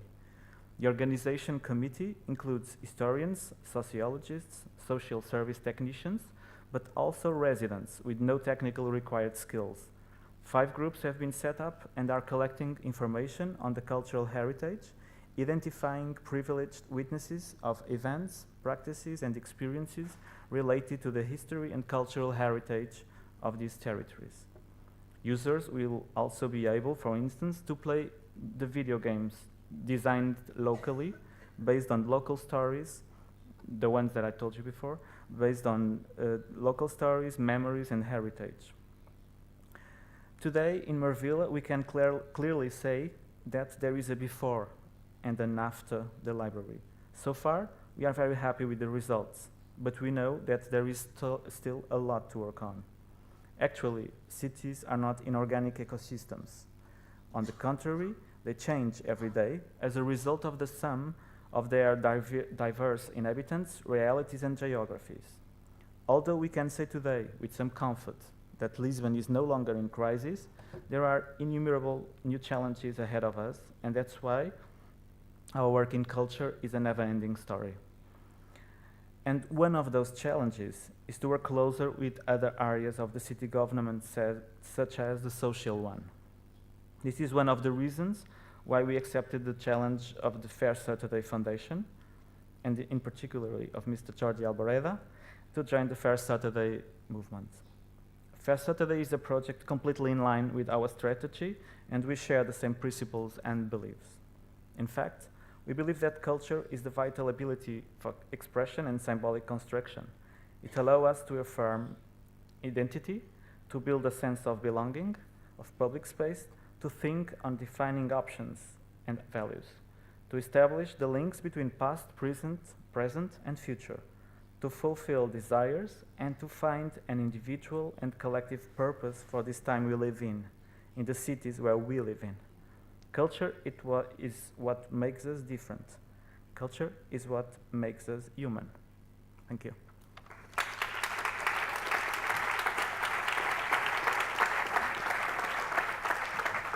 Muchas gracias. ¿Alguien tiene alguna pregunta para Manuel? Just come to Lisbon.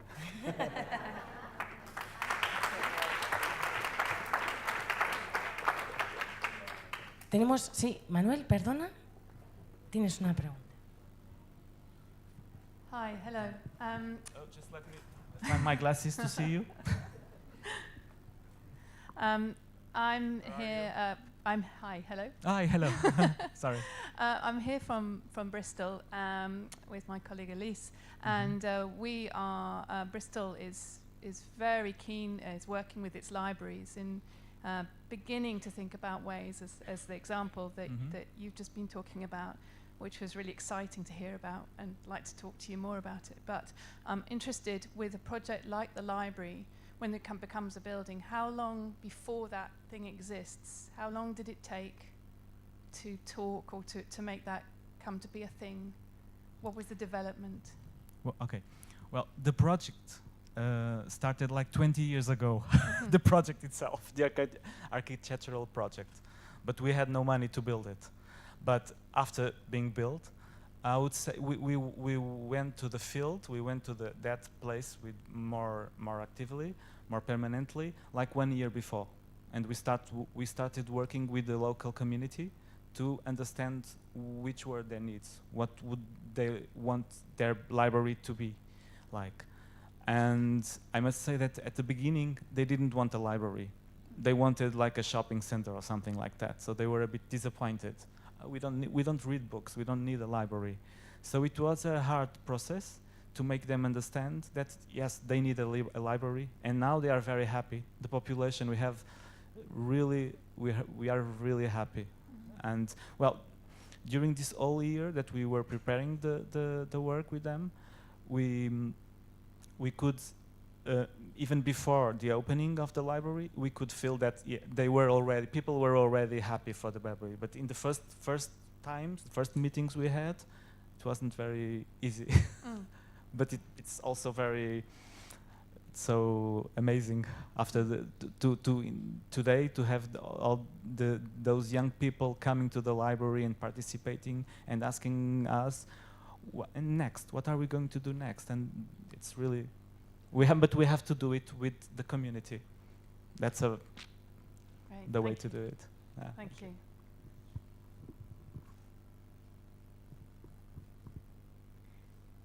The last one. Yo simplemente no me he quedado con el nombre de la biblioteca y el barrio en el que está. Marvila. Muito obrigada. No duden en visitar, es un espacio increíble que hemos tenido el equipo de FORO Saturday la oportunidad de conocer, y el trabajo también de intermediación que hacen con la comunidad realmente es lo que ha hecho, yo creo, que sea un espacio inclusivo, participativo y que la gente realmente lo habite. Muchísimas gracias, Manuel. Vamos a continuar con este maravilloso foro. Voy a dar la bienvenida a Greta Frankenfeld, técnica de proyectos de educación para la transformación social de cultura, comunicación y desarrollo, KCD, entidad vasca y pionera en el mundo audiovisual con impacto social, que organiza el Festival Internacional de Cine Invisible, que además está celebrando su 10º aniversario, Sorionak. Bueno, contaros además que Greta es una destacada periodista especializada en comunicación para la transformación social y la paz, con perspectivas de género e interculturalidad. Además, Greta ha trabajado en diversas ONGs vascas y en medios de comunicación y gabinetes de prensa, tanto en Euskadi como en Buenos Aires, en Argentina. Greta nos acompaña para contarnos cómo es posible dar a las causas sociales mediante el cine la voz desde Bilbao. Ongi etorri, Greta.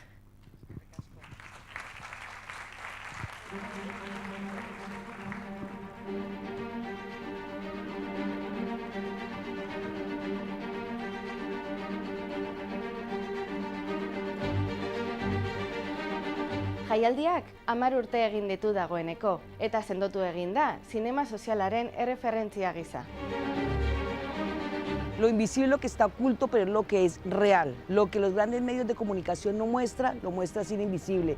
Al final estás contando historias que no tienen nada que ver con la realidad de Hollywood, y de eso se trata al final el cine, ¿no? De hablar de lo que nos pasa, por qué nos pasa, y que establezca una discusión en la gente a la hora de salir de la sala. El ser humano de por sí es un animal visual, es mucho más fácil convencer, es mucho más fácil demostrar a través de la visión, a través de una fotografía de impacto, escasas centésimas de segundo, a una buena parte de la población. Cuesta tener como una ventana para mostrar esa otra realidad. Gai batzuen inguruan kontzientziatu dezakegula ere, ez? Ze normalean ez gaude dituta horrelako egoerak ikustera. Telebista ikusten dugu edo pelikulak, baina egoera hauek ikustaraztean ikuste beharrezkoa dela gizakiok gauzak planteatzeko eta mundu hau nolabait aldatzeko, ez? My favorite part was to visit the schools and to hear back from the students, to see how they look at the films and how they start to think about the topics that we present in our films. Me ha parecido importantísimo el contacto con los jóvenes y el trabajo que hace KCD de tratar de sensibilizar a estas generaciones que son las responsables. Es allí donde está el verdadero cambio. Kalitateen aldetik, nire iruditzen zait, pues, kalitate oso handia dagoela. Las temáticas que se tratan también, el contenido y la forma en la que están hechos. Siempre en estos casos vienes con la actitud de decir, bueno, pues habrá alguna buena, pero el resto, ni una que puedes decir, no, esta no vale, ni una. Danak daukatela bere balioa, ez? Zerbait esateko eta zine soziala ez dela aspergarria. Realidades que no conocía, que yo no esperaba que me tocaran tanto, ¿no?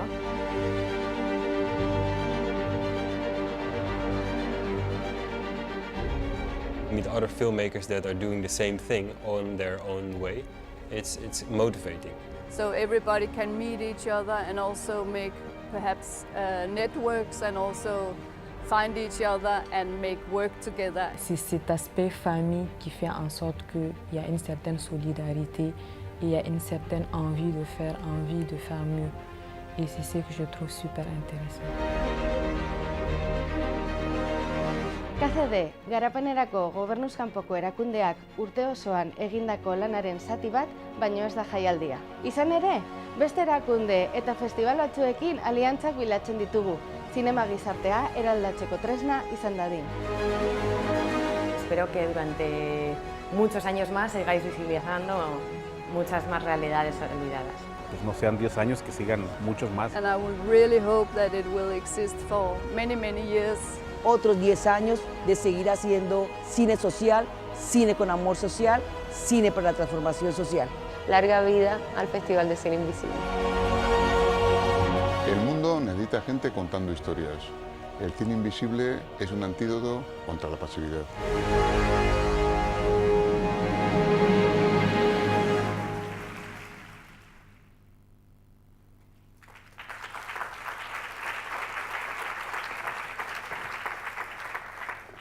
Bueno, egunon guztioi, buenos días, good morning. Muchísimas gracias por invitarnos a este foro en el que nos sentimos pequeñitas ante proyectos tan interesantes, tan poderosos.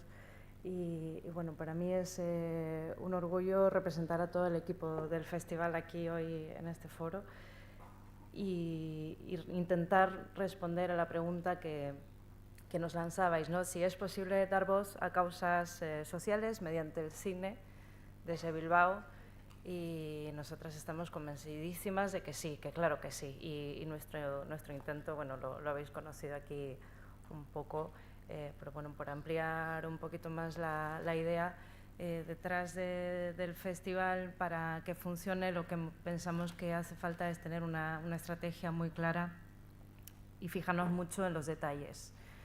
De este modo hemos creado un festival que no solo es cine, que ya es cine, y estamos encantadas de que se haya hablado de cultura audiovisual y de cine en las presentaciones que hemos escuchado ya, y sería un gusto contar con cineastas como Odil en nuestro festival, porque de eso está hecho nuestro festival de cine, pero también de agentes activas, de mujeres y hombres de todas las edades que eligen la cultura y eligen el arte y eligen la comunicación como formas de cambiar el mundo.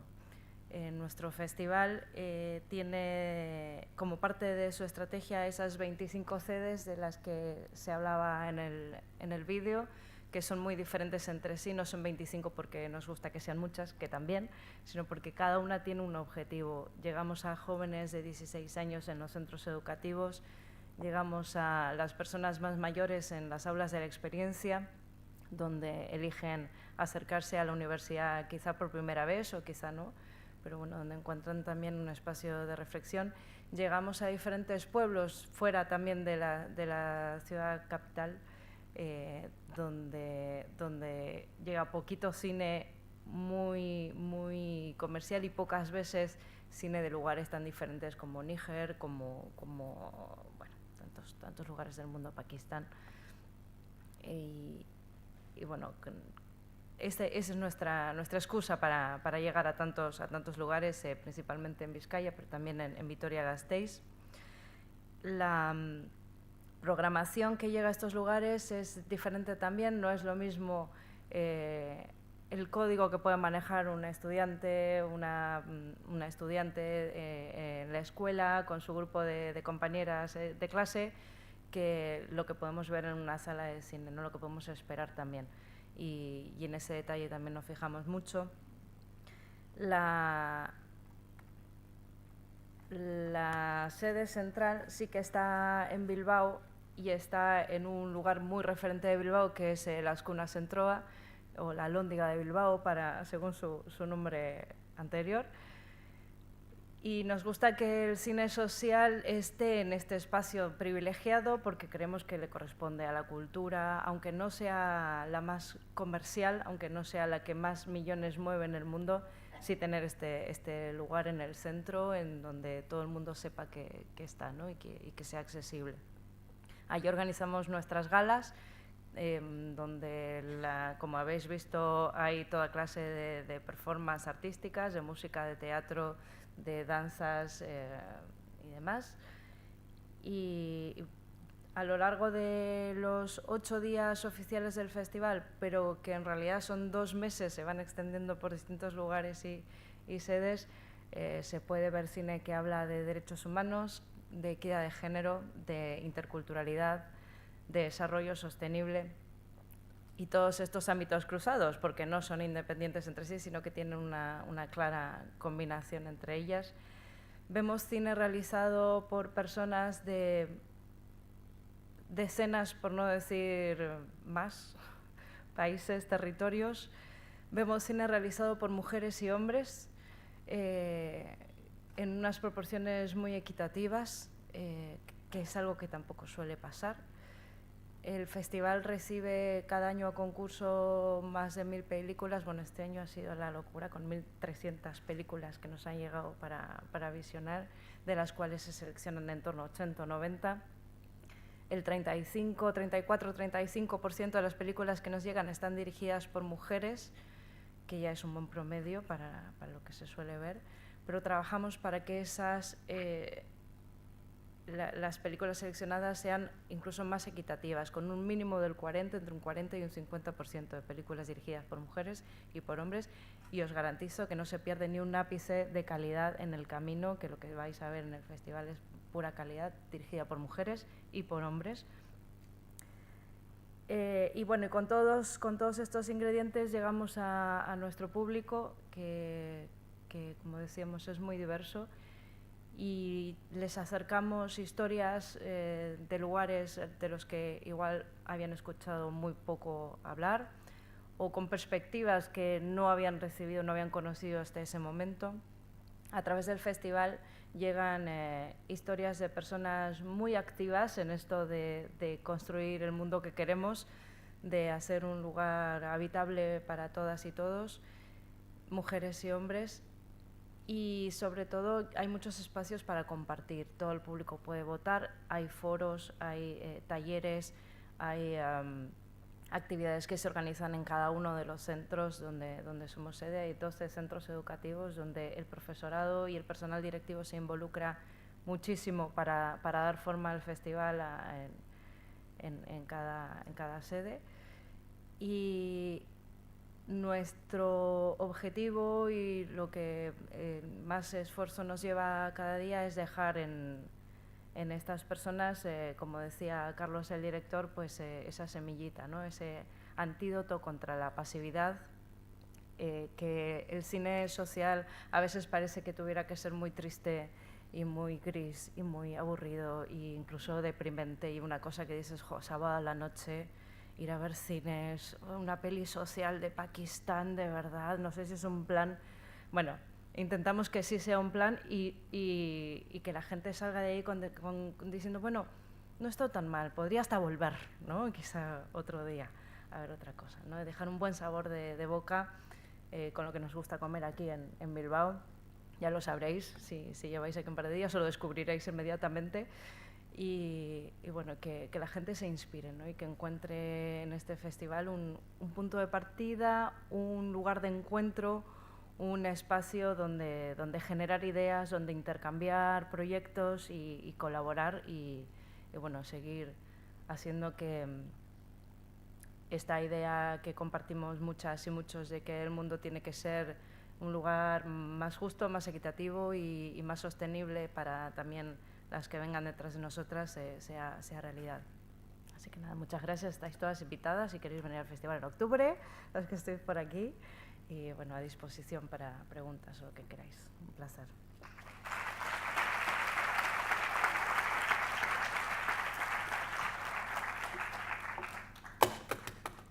Muchísimas gracias, Greta. ¿Tenemos alguna? Sí, hay preguntas. Va volando Guillermo a darte el micro. Y Sorionak de nuevo, por esos 10 añazos de festival.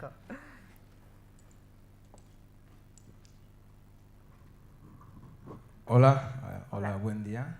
Buenos días. Felicitarte por tu trabajo, por vuestro trabajo. Parece un movimiento súper interesante para Bilbao. Me gustaría saber cuándo en octubre es el festival. No has dicho la fecha. La semana oficial empieza el 17 de octubre, del 17 al 24 de octubre. La sede central, que es la única. Parece que estoy haciendo publicidad aquí, pero bueno, esa es la semana oficial. Sí. ¿Estará situado en varios puntos de Bilbao o se centra en un sitio único? Está en varios puntos de Bilbao y de la provincia de Vizcaya. Están, bueno, no quiero empezar a decir nombres aquí, ¿no? Pero luego, si quieres, te paso todos los datos. Pero sí, estamos desde un centro, una empresa, centro comercial de música y vídeo, hasta escuelas, centros culturales, la universidad, distintos lugares. Okay, gracias. Además, en su página web puedes consultar los programas, el histórico de los demás ediciones del festival. Hacen un libro, publicáis un libro impresionante donde además se pueden generar conexiones con los y las artistas, así que te recomiendo que puedas visitar la página de KCD. Te voy a dejar la tarjeta también para que tengas los datos. Gracias. ¿Alguna pregunta más? Hola, quisiera preguntarte acá al fondo. Arriba. Okay. Quisiera preguntarte cómo has hecho para que en el comienzo de las instituciones te hiciesen caso. Porque normalmente cuando comienza un proyecto que es muy interesante, que luego se ve que funciona, al comienzo no te hacen caso, no te ayudan y tienes que verte las canutas, digamos, ¿no? Para poder hacer algo. ¿Cómo hiciste? Bueno, debo decir primero que esa parte no la hice yo, por suerte, no me tocó a mí, hace 10 años, casi 11 ahora, le tocó al director, Juan Carlos Vázquez, que está de viaje y por eso no está aquí en este momento. Pero creo que una de las claves que efectivamente el camino no es sencillo, pero fue demostrar las ganas que había de hacer el proyecto, que realmente creíamos en lo que estábamos haciendo y hacer, como decía antes también Odil, un trabajo en el que se miraban todos los detalles, se cuidaba mucho la excelencia, por decirlo de alguna forma. No quiero aquí echarme rosas, pero sí que se cuidaba mucho que fuera un trabajo profesional, y de hecho al principio nos decían, jo, pero qué profesionales sois, ¿no? Para ser una ONG, parece que las ONGs a veces no pudiéramos ser profesionales, ¿no? Y desde luego sí que hay mucho trabajo muy serio y muy bien hecho, y eso sí, y luego pues compruebas, o sea, tú haces algo, funciona, la gente ve que funciona, se suma, crece, se suma más gente y luego, bueno, pues el proceso no es sencillo, no es de un día, pero bueno, pasito a pasito sí se va cumpliendo. Muy bien, pues muchísimas gracias. que Vamos a ricasco. seguir avanzando. Gracias, Greta.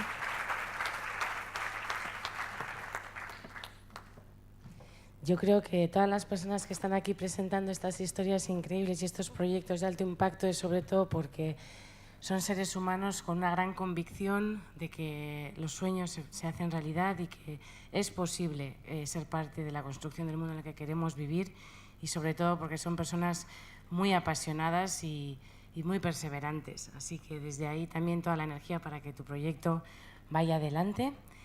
Y ahora, primero agradecer al programa Toparte del Museo Guggenheim por permitirnos también en esta colaboración estar hoy aquí celebrando este foro.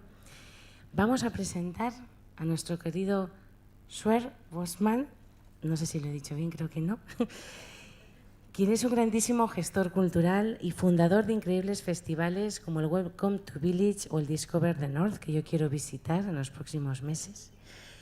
Además, nuestro querido amigo fue responsable de liderar la nominación y gestión del exitoso programa de nombramiento e implementación de Leeuwarden como capital cultural europea en 2018, siendo uno de los mayores promotores del programa de la capital de la cultura europea a nivel internacional.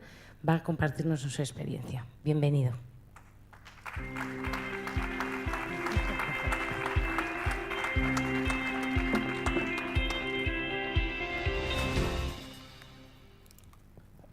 Hello. So, I don't know exactly what she said there because I didn't have the translation in, but I hope it was nice. Don't worry. Wow, all right. So great to be here. Thank you so much. Thank you, Fair Saturday, for inviting us so warmly and kindly yesterday and today. We were really looking forward to this, my colleague Miranda, who's sitting over there, and me.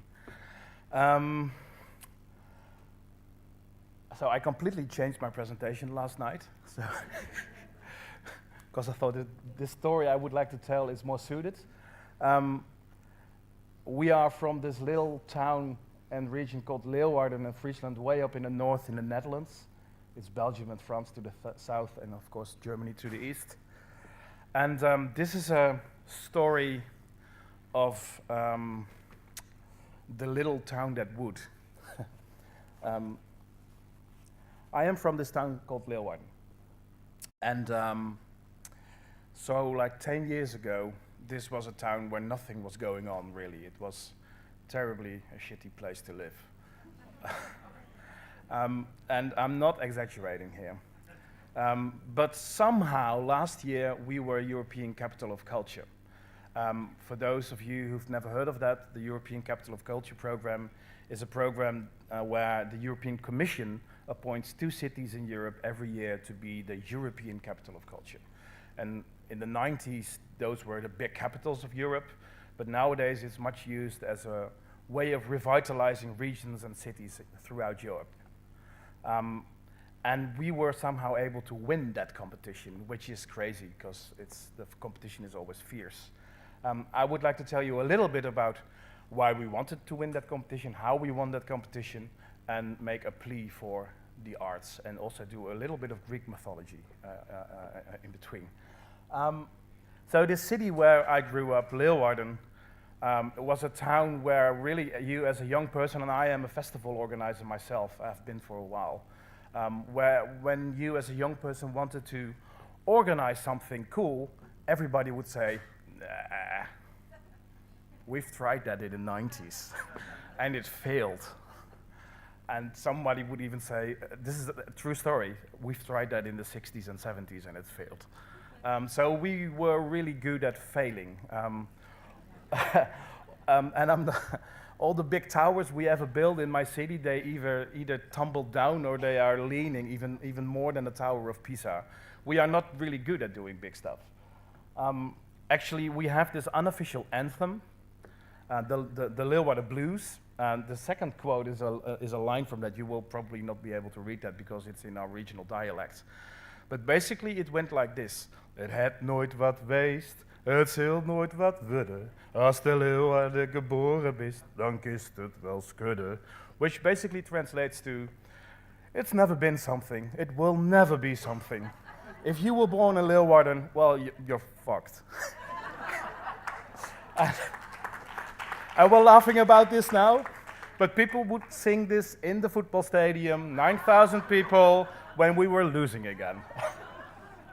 So, yeah.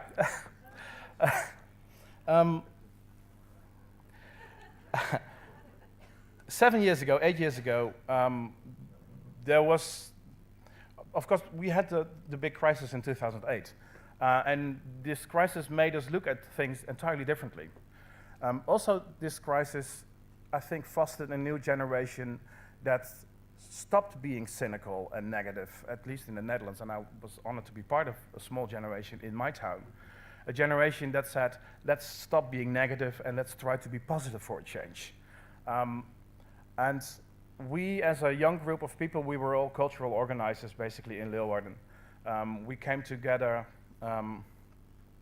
sort of wanting to make a statement to wanting to be able to live in the region we live in, even though it was sort of a shitty place, because you can do two things in life, either complain and go away, or you can actually try to be positive and do something with that. So we all said, we're around our 30s, this is actually a great place to live because, you know, the houses are cheap and there was a lot of nature nearby. That's two great things if you really want to stay somewhere. So we said, can we make an attempt to try and change this atmosphere? So we wrote a manifesto. It's a very activist thing to do. We wrote a very happy manifesto, like a happy activist manifesto, where we said that the problems we face in our region, be they cultural, social, ecological, are really not very unique to our place. Of course, we were very much in love with our problems, and we thought we were the only ones in the world having those problems, but really, they're all throughout Europe. We are faced with a big brain drain. Well, half of Europe is faced with a big brain drain. We are one of the least biodiverse regions in Europe. That's a big problem. That's basically because we love intensive farming and we really destroyed our meadows and our fields.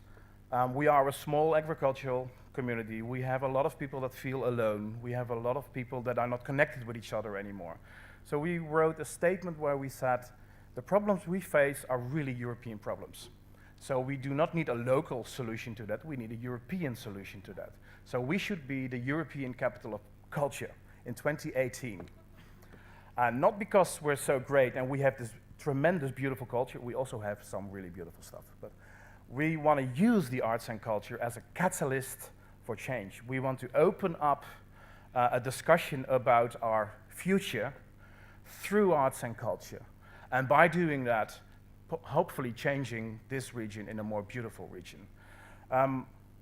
So we said, when it comes about talking about our future, usually this is the subject of politicians, it's the subject of scientists, it's the subject of journalists, but these folks, they only use their heads, right?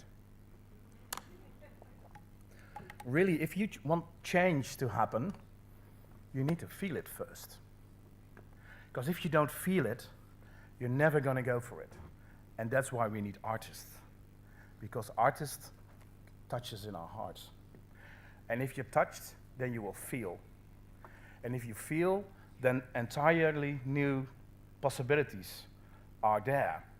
And then change might happen when it comes to how we deal with each other, how we deal with our biodiversity and our ecology, how we deal with our economy, how we deal with all the changes that basically we face as a community in these times of change, or actually in this changing of times. So we need artists to help us imagine a different world together, small and big, and we need to have artists inspire us, small and big, to all come up with projects that make our world a better place. So we created for our European Capital of Culture a program of 300 official projects, and there were 4.5 million people coming to that. It was great for our economy, and we're really very proud of that. But the most important thing it did was that we empowered a lot of people to help them organize events in their street. Because we said, if you, together with your neighbors, make sure that your street is a more beautiful, a more inclusive, a more honest street, and you use arts and culture for that, and you do it together, then you live in a beautiful street. And if you help the street nearby, you live in a beautiful village. And if we all do that as villages, we live in a beautiful region. It's a very simple thing. We stole that from Obama, but he was right. So somehow we managed to inspire many, many people to switch off the televisions and co-organize together with their neighbors all sorts of beautiful events during the year 2018. We calculated that we had 60,000 active participants from the region, and there was only 600,000 people living in the region. So 10% of the people in the region actively participated in organizing something beautiful together. Sometimes very big and professional, because people were big and professional, sometimes small and on an amateur scale, but it was fine. Oh yeah, this is a very important slide. The most probably important thing to do if you want to do something like that is you need to put a dot on the horizon. And it needs to be further away than 4 or 5 years, because politicians can only think in terms of 4 or 5 years.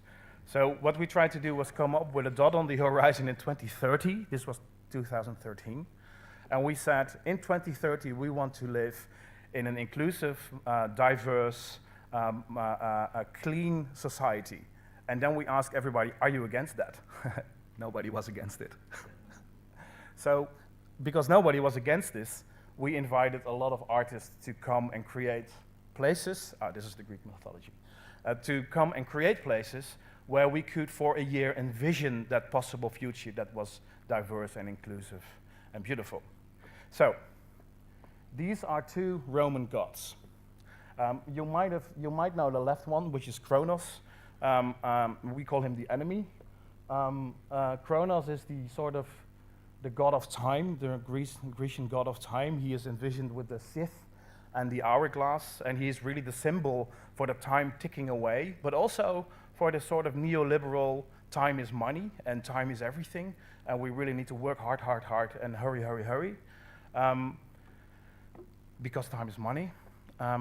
And if you live in a Kronos society, it's very difficult to listen to each other and to be soft. It's very difficult to create spaces where you can lose track of time, where time and money do not play a role, because that's what you need if you want to create, I don't know, a better world together. But Kronos had a grandson, and that is Kairos on the right. And he is this sort of, he's always depicted like sort of a almost naked hipster. He has doubled wings on his heels and also on his back, and he's always holding a scale. And as you can see, he's bald, but he has only one, string of hair.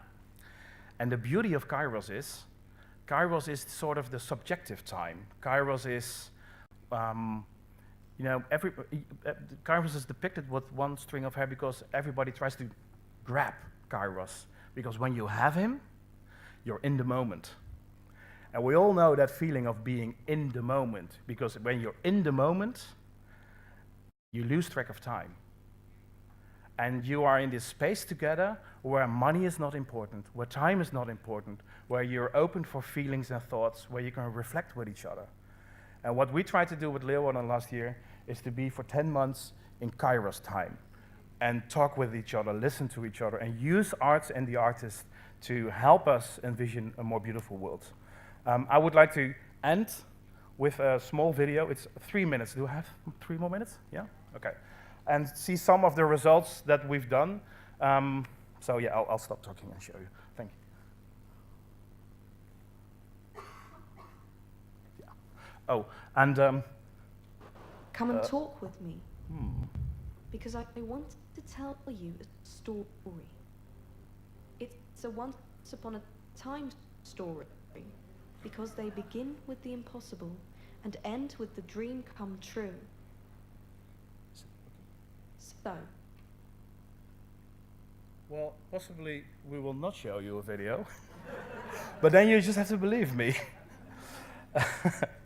I think it's maybe the file is too big, but it doesn't matter because we had a really tremendous year where we attracted many people to take part in a program that we really coordinated and co-produced together, where we made a point in working with all, of course, also all the official institutions in our project, but we obligated everybody to step outside of their comfort zones, to work together with communities they've never worked with before, to work together with international organizations they've never worked with before, to work on an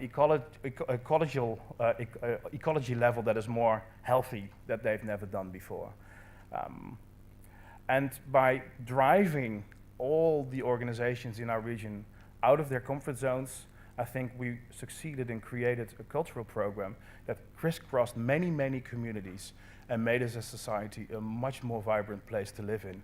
And not a place where we would be singing, het had nooit wat weest en het zal nooit wat worden. It's now really changed the region and made a lot of people open and proud. And that is something we never imagined would happen 7 years ago, but yet it did. And yet it's the artists that helped us do that. Thanks so much.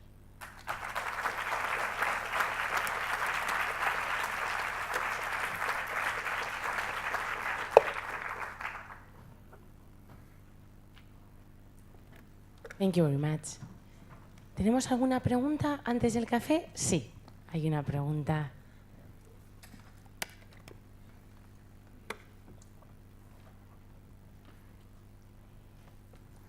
Ahí ya, el micro para Paloma. Okay, yes. And what about the legacy of the capital of culture? Are you still encouraging neighbors and encouraging the community so that they keep on organizing events so that this does not become like a one-shot thing? Yeah, that's of course the biggest challenge right now. We're really working hard on that. The funny thing was we did a really big brainstorm inviting hundreds of people like half a year ago about what should our legacy be about. And really they only said one thing, and that was give us a reason to keep cooperating. That's funny, because you would say, okay, can't you find your own reason to cooperate? Somehow, and maybe that's our role as well, is to come up with reasons to cooperate that lie much further beyond the horizon than people in their normal sort of organizations and lives cannot come up with. And so that's why we, what we're working on right now, and we're now drafting a 10-year program that runs to 2028 because of this, where we state that in 10 years' time, our legacy is a literal thing. We really want to give the place we live in to the next generation. And it has to be a healthy place because you will not give away a present that is stained. Yeah. ¿Alguna otra pregunta? Muchas gracias.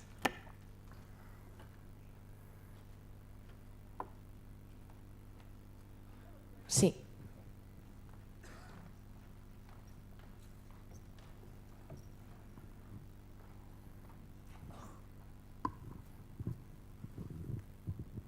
First of all, I very much enjoyed your presentation. It was a lot of fun. Speaking of Kronos, how does your funding works? Funding, who funds your program and how does it all work, and how you can afford to bring many smart people to create beautiful future? Who pays for all that? Yeah, okay. That's a all right. We took 4 years convincing, or 5 years even, convincing local or regional governments to put in money for this. The issues of brain drain and small economy and stuff like that have always been on the agendas of this region, but they never chose arts and culture as a strategy for this. So we persuaded the local and the regional governments to change their strategy and invest in arts and culture. That's the first important one. There was a small bit of money coming from the European Capital of Culture program. There was quite some money coming from the national governments, because this is sort of an honor to win that title. It really helps to win titles, you know, because if you win a title, then your local politicians will think, we won that title, I will give money, because then I can stand in front of the audience and receive all the applauding. So winning a title is part of the strategy. And then a lot of money went in also from companies, and of course ticket sales and stuff like that. We ran on quite a large budget, 74 million euros in 9 years. That's a lot of money. For a European capital of culture, it's not even that much money. I mean Marseille and cities like that have a much more bigger budget. We did not own any of the projects, which is normal. We gave all the projects to the cultural field to be proud owner of that, so the legacy will also go on after that. But the interesting thing is, because now all the figures have come in, we calculated that we have a multiplier, you call it, I think, of 2.5 or 3. So every euro they spend in has been earned back 2, 3 or 4 times, which as a regional government is a great deal. So for instance, a simple illustration, normally the hotel price in my town would be around 70 euros for a night, and there would be a 70% capacity booked full throughout the year on average. Last year it was 98% full, and the average hotel price went up to 120 euros. That's massive. So that means there is massive support from the economic sector and the businesses. Basically, we persuaded them to invest in arts and culture by doing that. Yeah. Congratulations. Thanks.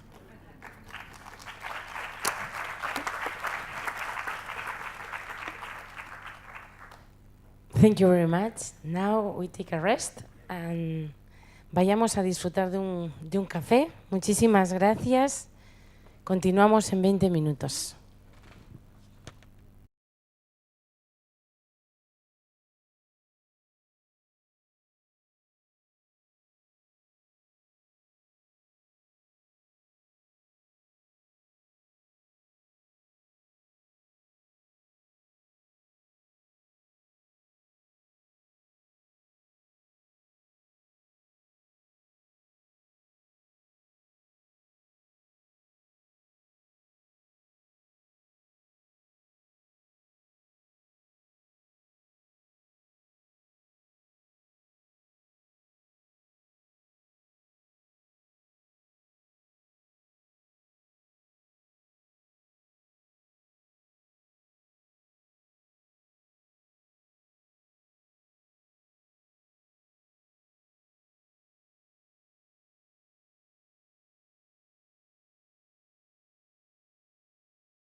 Musical Bridges Around the World is a multicultural arts organization focused on education and creating one-of-a-kind performances by internationally renowned artists for the benefit of the general public and underserved youth, while fostering San Antonio's reputation as a cosmopolitan. Can check this. Oh, okay.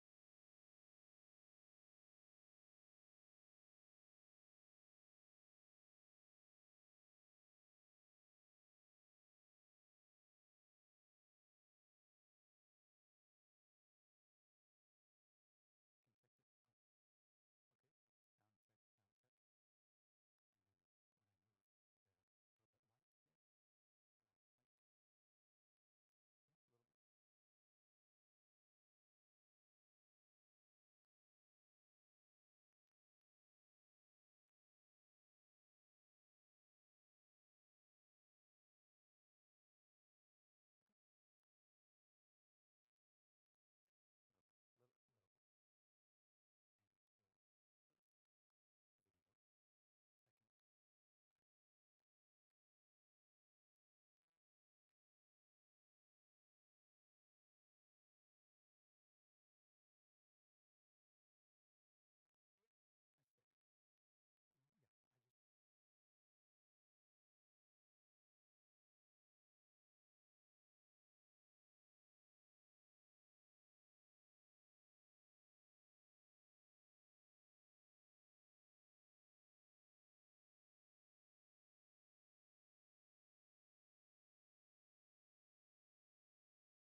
esto es para mí, gracias.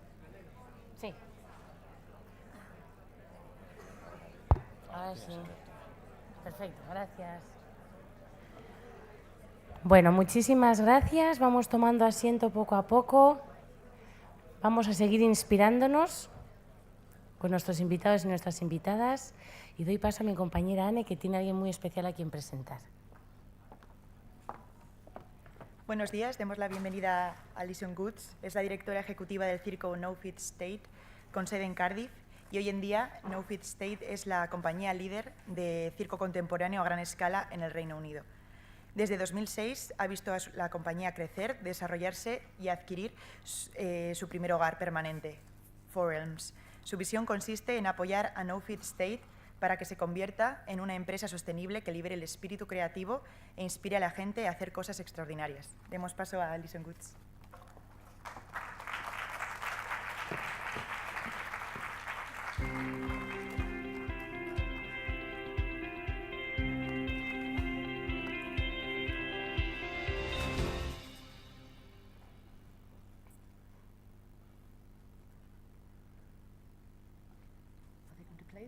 Or not? No, it's up to you. Yeah? Oh, okay. Thank you. So this is a little film about Cardiff, made by Fair Saturday. Oh, no. This is a statement from the leader of the council, Councillor Hugh Thomas, who is a truly wonderful and positive and inspiring politician in very difficult times.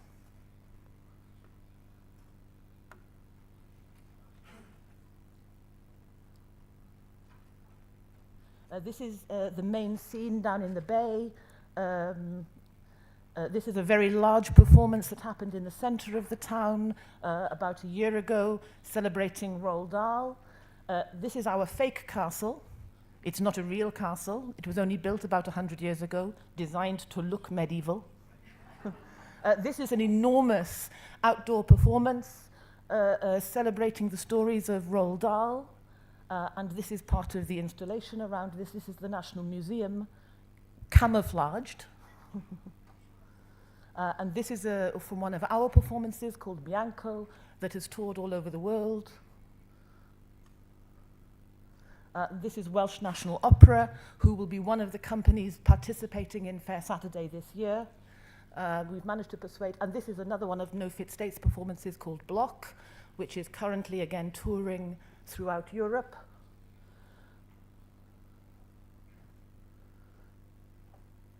The set is made from giant blocks that look like concrete. So the performance builds and destroys structures. And this is our Welsh flag. It's always good to have a flag that includes a mythical creature.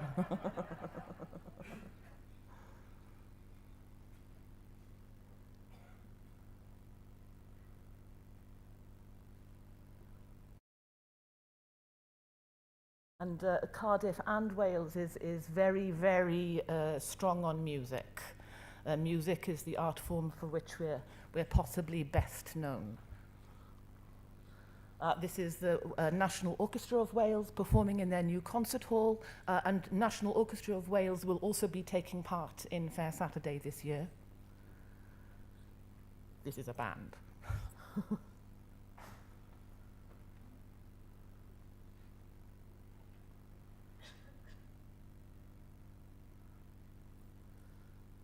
I don't know what this is.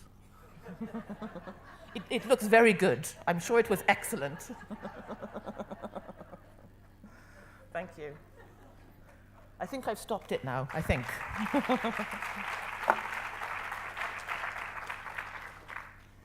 A felly, bore da, egwnon,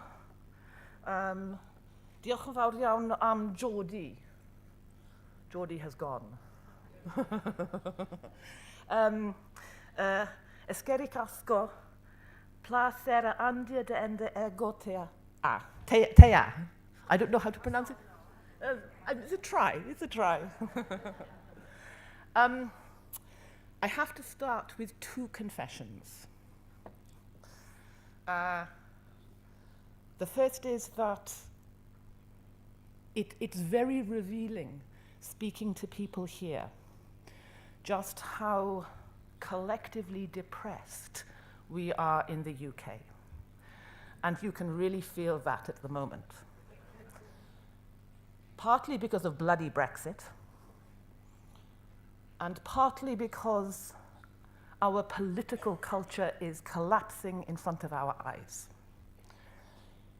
In about a month's time, probably, we will have a new Prime Minister who is not only a buffoon, but is also overtly racist, who has made extremely offensive and derogatory comments about black people, about Africans, about Muslims. We have a leader of the official opposition who makes repeated anti-Semitic comments. And I feel that our culture, our political culture, our culture as four nations together, is being torn apart and destroyed in front of us. So I am afraid that this is not a completely positive. I will try to be positive, but in my heart I am not completely positive. So, is it possible to understand each other when we don't speak the same language? I think this is a pertinent question in a world in which I feel increasingly we don't understand each other when we speak the same language. I think increasingly we are actively choosing not to listen to each other, where we seem increasingly unwilling to accept, to embrace, to celebrate the diversities of cultures and the multiplicity of languages that enrich us all, where we seem increasingly unwilling to accept sophistication, complexity, contradictions. For us, this is a world in which more and more of us, frightened by the pace of change and threats over which we have no personal control, are turning to vacuous, simplistic ideas. We are being seduced by false prophets and their vicious slogans of division and fear. This is a sterile world that rejects the authority, the legitimacy of competing narratives. This is a world in which the alternative perspective, the factual truth, the difference of opinion is denigrated as fake news. And fake news is not a demand for truth, it is a demand for silence. The cry of fake news, for me, is a demand that we live in a monolingual world. Because language shapes consciousness. And all of us born into bilingual, multilingual cultures and nations are born to view the world simultaneously on multiple planes of regard. Language and culture is the story, is the yarn that we use to weave ourselves. As we say in Wales, mae hen wladfanadau yn annoel I mi gwlad beirddach yn torion. Because Wales, like all countries everywhere in the world, is a story created by a poet speaking in her own language. So language and culture can never separate us. They can never divide us. They can never lead us to not understand each other. It is the power of language and culture to create this world that has brought us here today.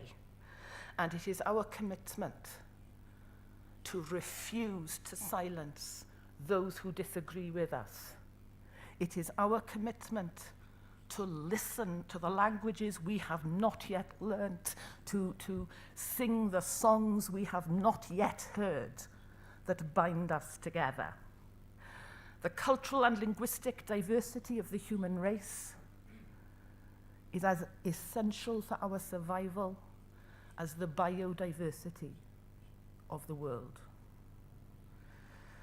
And our cultural and linguistic diversity is our biodiversity. The cry of fake news is a rejection of our collective humanity, is a demand for environmental destruction, and it pollutes the seas in which we all swim. So apparently there are only over 7,000 languages spoken in the world today. Over 90% of them are spoken by fewer than 100,000 people. And according to the BBC, there are 46 languages now around the world where there is only one speaker left.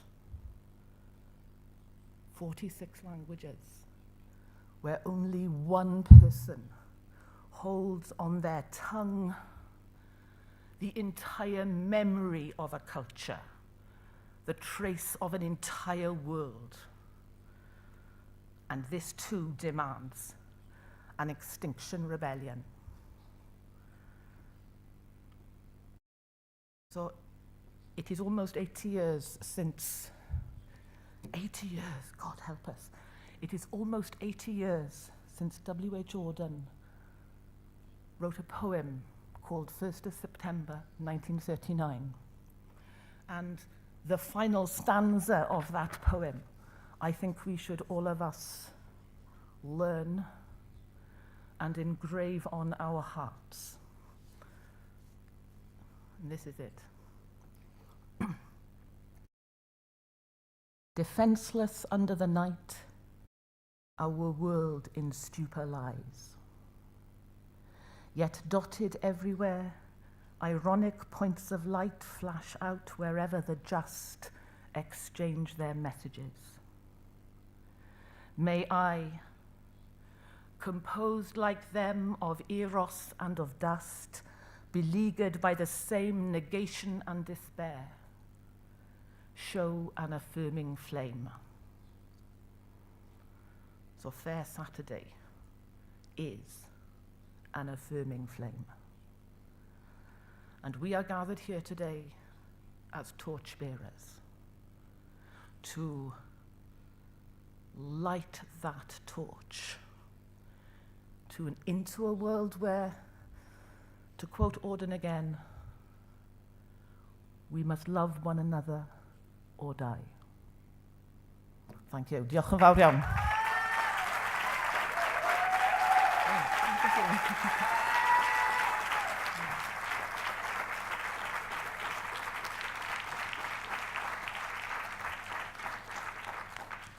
Thank you very much. Wow. Estoy muy emocionada. Gracias, Alison. ¿Tenemos alguna pregunta? Sí, ahí arriba, gracias. El vídeo es para la noche. Hola. Quería preguntarte, normalmente siempre se ven grupos de mujeres que están peleando por todo lo que tú has hablado tan precioso, pero ¿hay grupos de hombres que también lo hacen allí en Gales? She's asking about men participation because she's yeah. In the circus in general? Yeah, in your environment and in Wales. In what? In Wales. In Wales. Yeah. What do you think about it?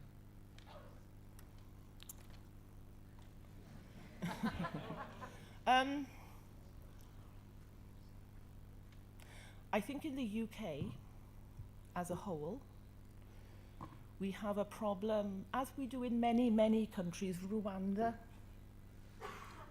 America, a problem with a very particular form of toxic masculinity.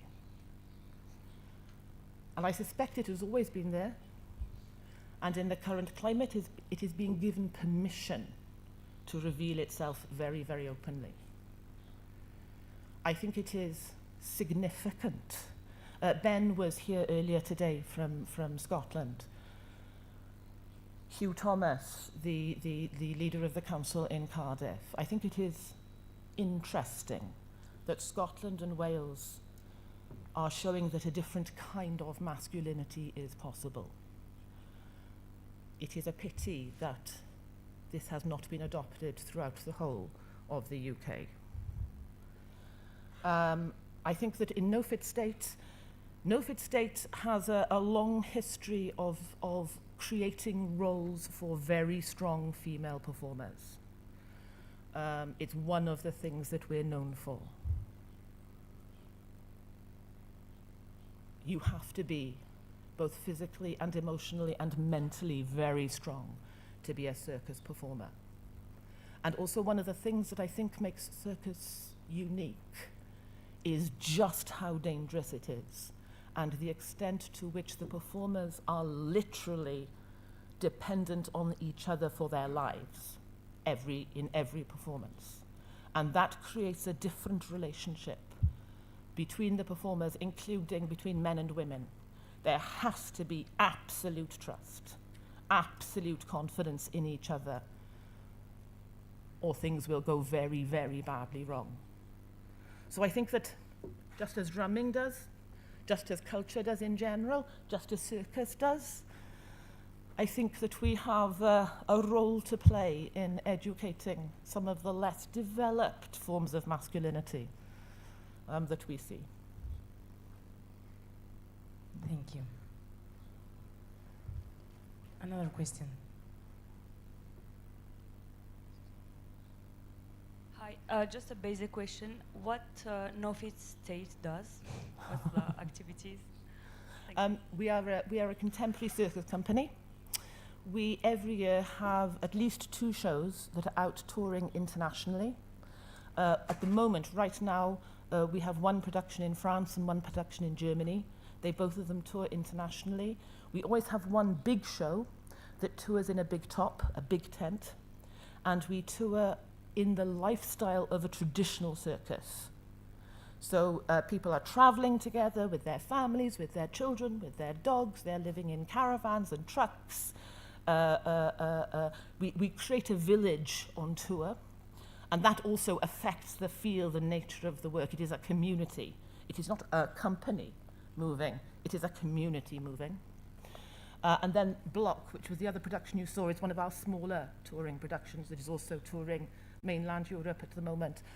We also run quite an extensive community program and an extensive education program.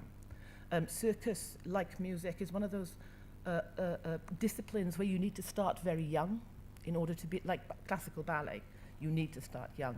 And so we run a youth circus that gives young people the training they need to go on into professional training somewhere else. And a big, extensive community and participatory program.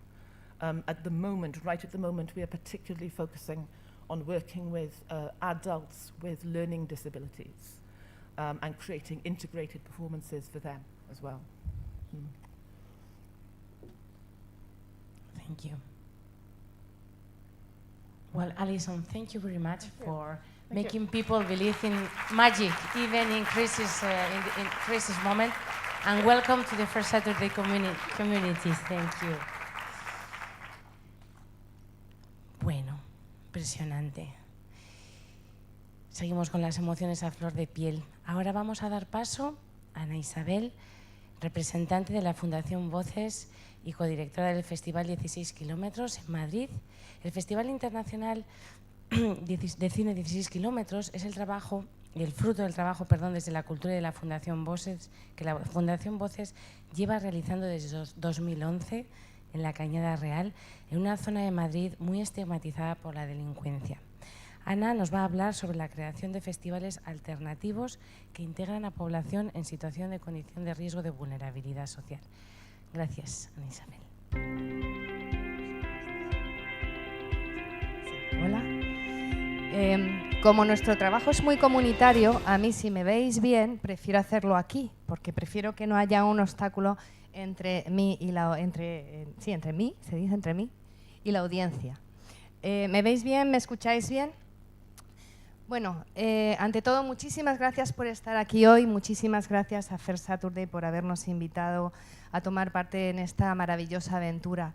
La verdad es que es un honor estar entre personas e instituciones tan increíblemente inspiradoras como las que estamos escuchando y viendo aquí hoy. Vivimos en un mundo extraño, lo estamos oyendo durante toda la mañana. En un mundo que nos produce cierta incertidumbre, cierta, digamos, sensación de incomodidad. Sin embargo, nuestra sociedad nunca ha sido más educada, nunca ha vivido tanto tiempo, nunca ha estado tan sana, nunca ha estado tan intercomunicada, nunca ha sido tan innovadora o tan dinámica. Pero nos sentimos amenazados por la ultraderecha, por el cambio climático, por la crisis económica, por la migración. Hemos dejado de tener fe en las instituciones, hemos dejado de pensar que las personas que nosotros mismos con nuestros votos hemos puesto al frente de las instituciones nos representan. Nuestras democracias sentimos que están enfermas. Las causas de todo esto son muy variadas y muy complejas, pero yo creo que quizá en el fondo de todo esto lo que yace es una falta de fe en nuestra capacidad como individuos y como sociedades de producir un cambio, de ser dueños de nuestro propio destino. Esa sensación de empoderamiento que a través del trabajo mutuo entre todos y todas podemos conseguir un cambio. Y ahí es donde yo creo que la cultura juega un papel primordial, en ese proceso de empoderamiento y de transformación social. Como sabéis, en la Agenda 2030 la cultura es la gran ausente, no hay un ODS de la cultura, pero quizá es que no tiene que haberlo, porque la cultura tiene que estar en la base de cualquier cambio social, no es instrumental en sí misma, no puede ser un objetivo, es la argamasa que nos hace humanos y que crea esas sociedades que son inclusivas, que son reivindicativas, que son pacíficas, tolerantes y democráticas. En ese convencimiento empezamos en 2006 trabajando en la Fundación Voces a través de la cultura para luchar contra la pobreza y la exclusión. Fuimos uno de los pioneros en este ámbito en España y recuerdo que teníamos auténticas discusiones. ¿Cómo comunicamos esto? Si paramos a una persona en la calle y le decimos que ponemos vacunas a los niños en África, lo van a entender enseguida. Pero si les decimos que les enseñamos música, eso ya es otra cosa. La verdad es que hoy, viendo a las personas que estamos aquí, las iniciativas maravillosas, me doy cuenta que eso sí que está cambiando y que cada vez más la sociedad se da cuenta del enorme poder transformador que tiene la cultura. Y en ese convencimiento empezamos a trabajar en la Cañada Real en 2011. ¿Cuántos de vosotros habéis oído hablar de la Cañada Real o habéis escuchado noticias en los medios? Bien, me alegra porque hay bastantes. La Cañada Real es el mayor asentamiento informal en Europa. Es una zona de contrastes, a mí me gusta definirla así, ¿no? Porque tenemos zonas donde hay auténticos chalés de lujos y zonas que son auténticas bolsas de pobreza y que se parecen mucho a los slums de algunas ciudades africanas como Nairobi o Johannesburgo. Lo cierto es que tan solo un 22% de las personas que viven en la Cañada Real tienen ingresos estables de sus trabajos, con una enorme variedad tanto étnica como nacional dentro de esas 7.300 personas que viven allí. Casi la mitad son extranjeros, son de origen extranjero y el 41% es de etnia gitana. En ese contexto, además, tenemos que normalmente las noticias que se han escuchado de la Cañada vienen muy vinculadas al supermercado de la droga. Tenemos una zona de venta de estupefacientes, pero que realmente solamente ocupa 1,5 kilómetros de esos 16 kilómetros habitados en la Cañada Real. En este contexto, donde no hay casi equipamientos o infraestructuras o sitios donde la gente se pueda reunir, y con tantas nacionalidades distintas, era muy importante crear puentes de convivencia y áreas de conexión entre personas de distintas lenguas, de distintas nacionalidades. Además, también nos parecía muy relevante trabajar con la infancia, que es el colectivo más vulnerable allí. Muchos de estos niños y niñas empiezan la escuela con 6 años, con lo cual ya llevan un desfase curricular muy importante. Y vemos que tienen normalmente muchos problemas de autoestima o problemas vinculados al control emocional, más que nada por la situación de exclusión tanto social, económica y residencial como residencial en la que viven. Entonces empezamos allí trabajando con el audiovisual y con la música. Los niños y niñas hacían sus propios cortometrajes. Al principio no teníamos dónde estar, estábamos en la calle, esa foto es donde estábamos en uno de los eventos que hicimos. Y durante 3 años estuvimos haciendo cortometrajes con los niños y hacíamos también circo. Y nos dimos cuenta que había grandes cambios en estos niños y niñas trabajando a través de la cultura. Se fomentaba muchísimo la autoestima, se fomentaba muchísimo también la adquisición de valores, apartarlos de conductas de riesgo, que es muy importante en un barrio donde tienen la droga muy cerca. Y sobre todo un aspecto que es clave en el trabajo desde la cultura, que es la resiliencia.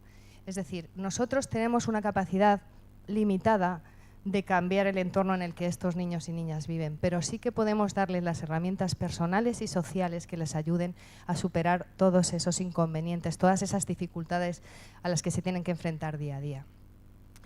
Después de unos años nos dimos cuenta que teníamos ya unos cuantos cortometrajes, bastantes decenas de cortometrajes hechos por los niños y las niñas, y que teníamos que dar un salto, pasar desde el trabajo individual al trabajo comunitario. Porque en la Cañada Real hay personas que cuando van a buscar un empleo no pueden decir que viven en la Cañada, porque automáticamente se les asocia con la delincuencia. Entonces decidimos poner en marcha un festival de cine. No todo el mundo creyó en la idea al principio. Muchos pensaban, un festival de cine, nos están derribando las casas y estos tíos quieren hacer un festival de cine. ¿De qué van?, ¿no? Pero también es verdad que, aunque algunos pensaron eso, otros muchos sí que abrazaron la idea, y sobre todo muchos vecinos y vecinas. El festival tenía varios objetivos. En primer lugar, acercar la cultura a la Cañada Real, un sitio donde la mayoría de la gente que vive nunca ha visto un espectáculo de danza o de música en directo.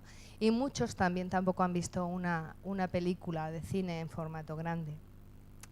Que todo el mundo tiene derecho a la cultura y era uno de nuestros objetivos. Por otro lado, lo que he comentado antes, espacios de encuentro. La ciudadanía de Cañada necesita ser dinámica, necesita asociacionismo, necesita luchar junta por sus derechos. Y era uno de nuestros objetivos, encontrar espacios de participación donde payos, gitanos, rumanos, magrebíes se juntaran y se conocieran. Y no solamente entre ellos, sino que también viniera gente de fuera de la Cañada para ver que es verdad que en la Cañada hay una zona complicada, pero el resto de los 13,5 kilómetros uno puede pasear a cualquier hora del día o de la noche sin que le pase nada. En algunas zonas es como un pueblo normal y corriente de una ciudad magrebí o española y se puede ir allí y ver y conocer a la gente. Entonces queríamos proyectar unas imágenes muy distintas a las que habitualmente se ven en los medios de comunicación, una imagen mucho más normalizada de lo que es la Cañada. Así que nos pusimos en marcha en un festival cuya base más importante es la participación ciudadana. A mí no me gusta casi llamarlo festival, porque por festival entendemos una cosa que empieza, tiene una fecha de comienzo y una fecha de fin. Nuestro festival no tiene fecha de comienzo ni fecha de fin. Empieza el 1 de enero y acaba el 31 de diciembre, porque es un proceso participativo con los vecinos y las vecinas. Nos reunimos desde enero con los vecinos y las vecinas para visionar películas, para que ellos elijan qué películas se ponen, para que hagan propuestas sobre talleres, sobre personas a las que invitar, sobre actuaciones musicales, de danza, de lo que sea. Es un festival de ellos y es parte de ese proceso de empoderamiento en el que estamos trabajando. Aparte, también nos era muy importante que hubiera una gran calidad artística. ¿Por qué no traer propuestas culturales de primer nivel a zonas deprimidas, a zonas, asentamientos informales? Puede chocar, pero ¿por qué no? Además era una forma de atraer a gente de fuera de Cañada, que uno se moleste en dejar su sillón tranquilamente delante de la televisión y hacerse unos cuantos kilómetros para ir a las afueras de la ciudad, a una zona que normalmente sus amigos les dicen, estás loco, ¿por qué te vas ahí? Teníamos que tener una propuesta muy interesante y así lo hicimos. Trabajo en red, más de varias decenas, bueno, más de una decena de entidades trabajan en la Cañada Real y es muy importante no solamente trabajar con esas entidades, sino también con empresas, con administraciones públicas. Es la forma de maximizar el impacto. Conocimiento mutuo, ya lo he comentado, y una cosa muy importante, enfoque de género, lo estamos escuchando esta mañana aquí. Esto no es una moda como a algunos les gusta pensar. El enfoque de género ha venido a quedarse y es muy necesario. Y un euro invertido en política de género va muy lejos porque impacta no solamente en la persona, sino en los hijos de esa mujer, en su familia y en toda la comunidad. Voluntariado nos parece un valor que en los países anglosajones es muy importante, pero no tanto en España. Entonces trabajamos con muchos voluntarios, nos parece que es muy importante que cale en la sociedad ese valor, el valor de aportar algo a la sociedad. Visibilidad es fundamental porque queremos proyectar esas imágenes distintas de la Cañada Real.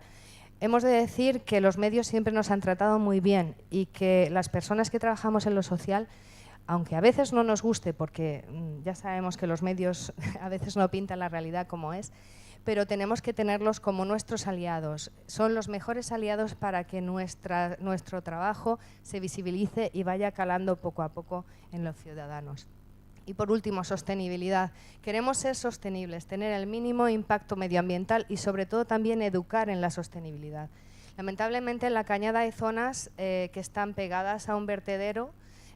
Nadie tiene ni agua ni luz legal, son todo enganches ilegales, con lo cual no hay esa conciencia de cuando yo tiro de la luz estoy malgastando recursos o si yo tiro un papel al suelo estoy degradando el medio ambiente. Hay que hacer mucha sensibilización en este sentido y en eso estamos. Ahí, bueno, no me voy a extender porque vamos un poco mal de tiempo, pero simplemente más de 50 proyecciones, 10 cortometrajes hechos por los niños y niñas de la Cañada. Esto es en la última edición del festival. Talleres, debates, exposiciones de música, más de 30 artistas y bandas musicales en la Cañada Real. En 10 emplazamientos distintos dentro de la Cañada y en Madrid también. En el Matadero, es un centro cultural de referencia allí en la capital. ¿Qué hemos conseguido? Pues hemos conseguido un cambio de percepción. Ahora, cuando al ciudadano de Madrid se le habla de la Cañada, no siempre lo asocia con la delincuencia y la marginalidad. Lo asocia también con una elevada riqueza cultural de personas que viven allí, algunas en mejor situación, otras en situación más vulnerable, pero todas intentando salir adelante de la mejor manera posible. Orgullo de pertenencia, lo que comentaba antes. Hay personas de la Cañada que tienen que ocultar que viven en la Cañada cuando van a buscar un trabajo. Y sin embargo, ahora cada vez más vemos que se sienten orgullosos de su festival y de su barrio. Y están construyendo barrio gracias a lo que está ocurriendo allá. Impacto económico, se nos olvida, se ha mencionado aquí también. El festival crea puestos de trabajo. Tanto la logística como la comunicación, como el catering del festival lo hacen vecinos y vecinas y esto trae ingresos económicos porque el empoderamiento, y es el último punto, tiene que venir ligado también a la generación de ingresos económicos.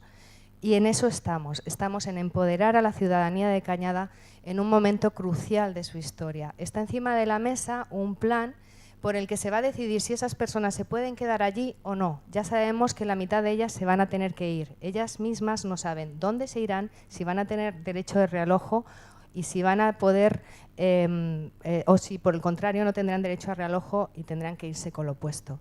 El festival es una herramienta para dar voz a esas personas y le agradezco a Fair Saturday la oportunidad que nos ha dado de darles voz. Muchísimas gracias.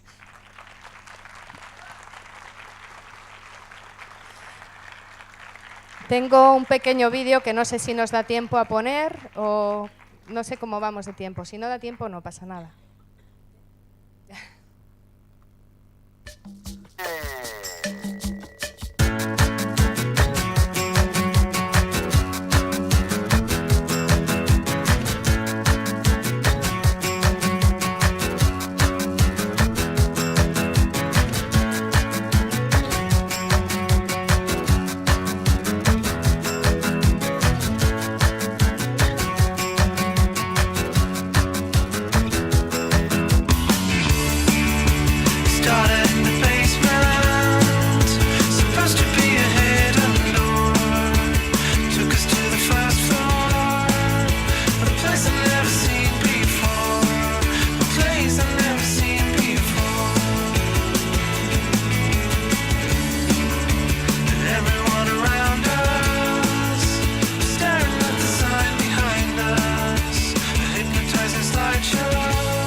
Felicidades, Ana, impresionante.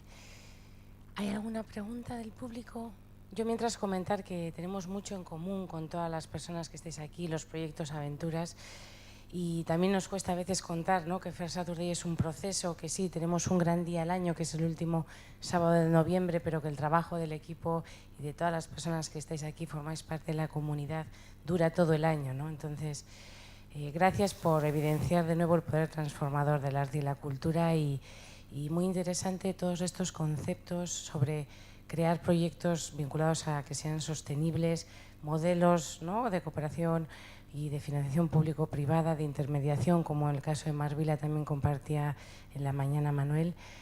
Gracias por inspirarnos. Bueno, ¿hay una pregunta?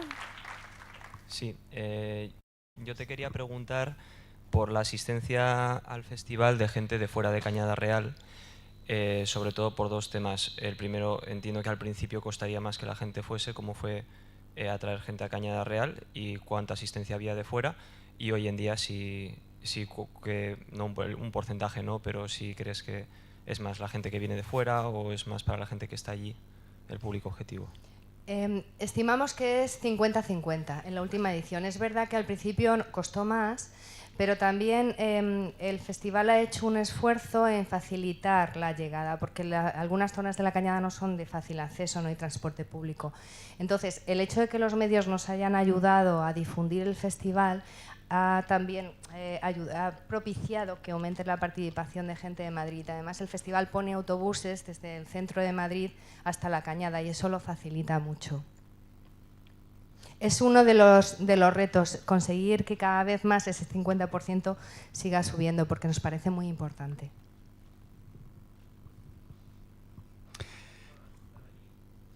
$7.300 viven allá y ya se sabe que unas 4.000 van a tener que marcharse. Hemos tenido derribos, hemos tenido años muy difíciles en los que venía la excavadora y tiraban las casas. Y ahora esos derribos son más controlados, solamente se hacen derribos por temas de delincuencia.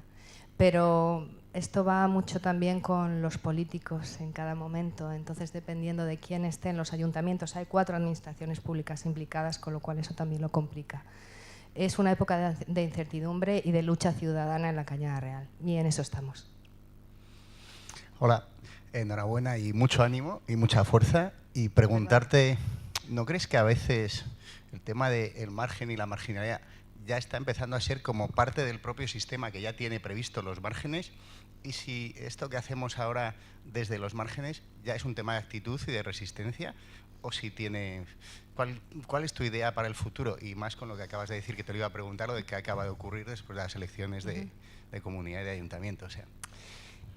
Está, yo diría que normalizado, que haya gente que está excluida. Y eso es lo que tenemos que cambiar. No es posible que en sociedades avanzadas como las sociedades en las que vivimos asumamos como normal que el 35% de los niños en este país están en riesgo de exclusión social. Eso no puede ser. Es una lucha, esto tiene que partir de la ciudadanía. Nadie nos va a regalar nada. Nadie va a pensar, pues venga, vamos a hacer políticas activas. Cuesta mucho. Pero está en manos de la ciudadanía seguir, digamos, con perdón de la expresión, dando el coñazo. O sea, es cuestión de activismo, nada más. Y con el tiempo, si conseguimos asumir esos valores como ciudadanos y ciudadanas que somos, las cosas pueden cambiar.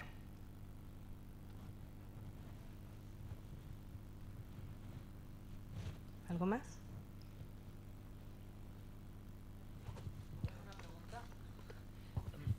¿Cómo se activa? Bueno, gracias primero por compartir.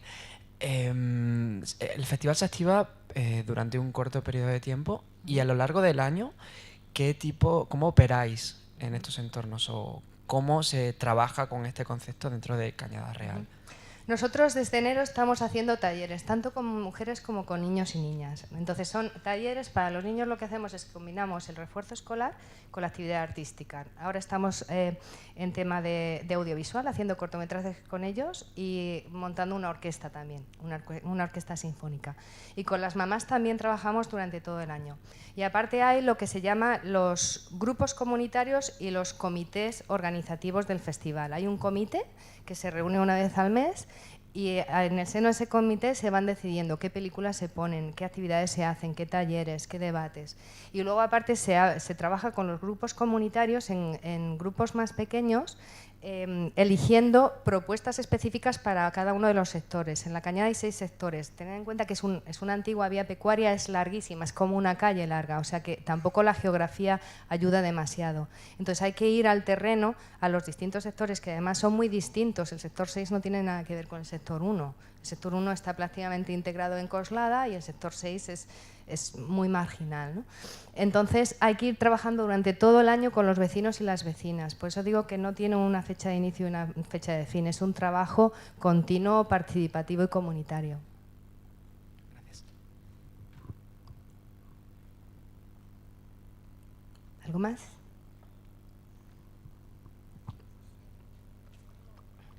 La última pregunta, por favor.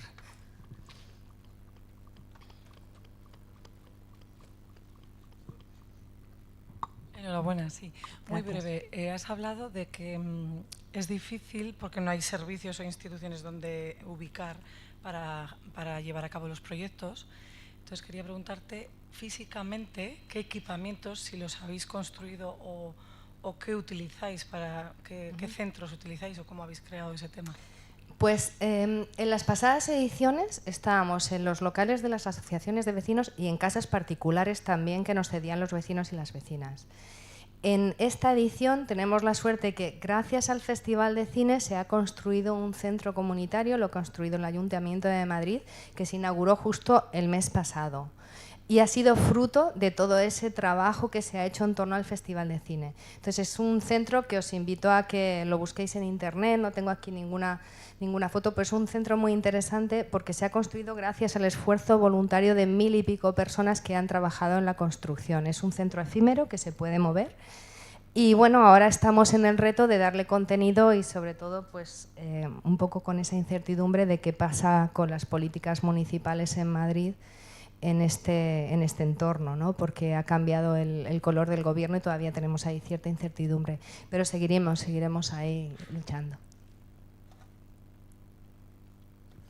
Pues muchísimas gracias y gracias de nuevo a Fair Saturday. Gracias. Vamos a dar ahora la bienvenida a Suhail Arastu. Suhail Arastu es el director de desarrollo de la organización Musical Bridges Around the World, que sostiene la misión de unir, educar e inspirar a través de la programación de actividades propias de las artes visuales y escénicas culturalmente diversas. En 2018 fue nombrado miembro de la Junta Internacional Sister Cities, una organización basada en Washington, D.C. que trabaja para crear relaciones basadas en intercambios culturales y educativos. Entre otros muchos relevantes cargos, Arastu también lidera la Comisión de Arte Público de San Antonio, en Texas. Demos la bienvenida a Suhail.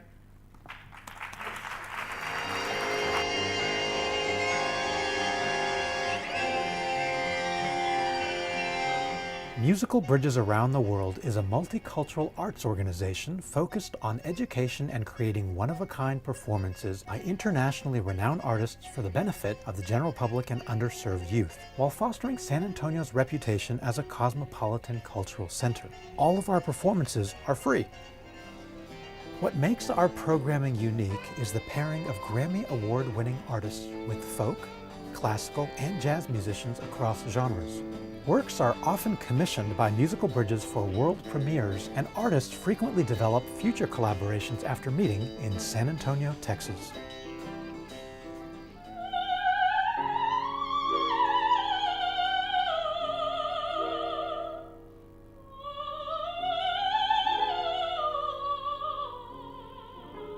Musical Bridges is charged with the mission to unite, educate, and inspire through culturally diverse performing and visual arts of the highest caliber. The organization was founded in 1998 by Russian-born concert pianist Dr. Anya Grakovsky, along with a group of music lovers to promote cultural understanding through innovative programming. Musical Bridges envisions San Antonio as a vibrant epicenter that embraces her rich heritage and increasingly diverse cultural makeup through performances of international repute for all residents and visitors, regardless of socioeconomic standing.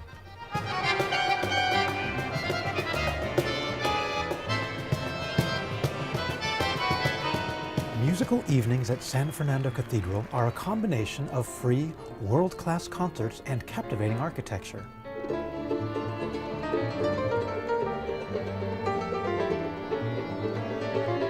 The series has become a draw for residents of downtown, loyal patrons, and innumerable tourists. Founded in 1738, Cathedral San Fernando, the nation's oldest continuously operating Catholic sanctuary, is an architectural jewel in our city center.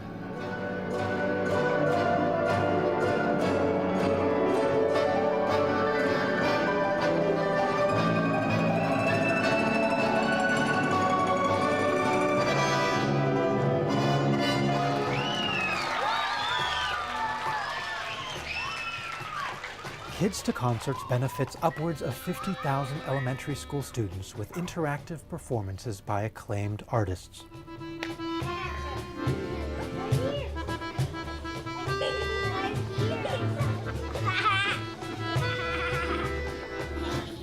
This program was the first of its kind in the area and is regularly praised by educators and children alike for introducing students to foreign cultures while inciting curiosity and opening their eyes to the world outside their classroom. Musical Sprouts has taken educational outreach to a whole new level, infusing core curricula with opportunities for arts-based learning. Research shows that STEAM directly correlates with increased comprehension and retention of subject matter in children. The introduction of arts at a young age enhances creative problem-solving skills, critical for development of our future workforce. Golden Age breathes new life into our respected elders. The concerts instill within them a sense of youth, health, and vivacity. Each concert transports a captive audience to exotic locales the world over. Studies continue to demonstrate the positive impact music has on patients suffering from all forms of neurological disorders, including dementia. Its benefits affect both the physical and mental issues that stem from mental illness.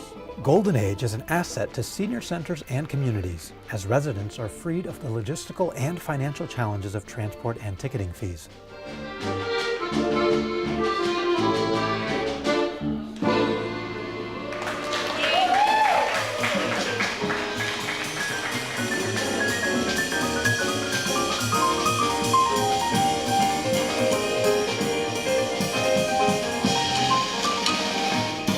Our International Music Festival directly creates opportunity for meaningful community dialogue by highlighting hotspots around the world. Where from we are fed negative news and stereotypes, Musical Bridges aims to showcase the beauty, creativity, and art that is born of those same regions.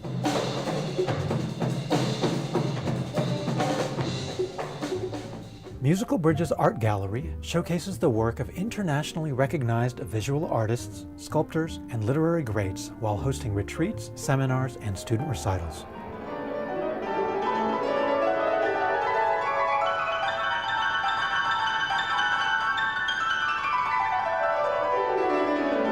The Gurwitz International Piano Competition seeks to discover the best emerging pianists from around the globe through 4 rounds of competition each quadrennium.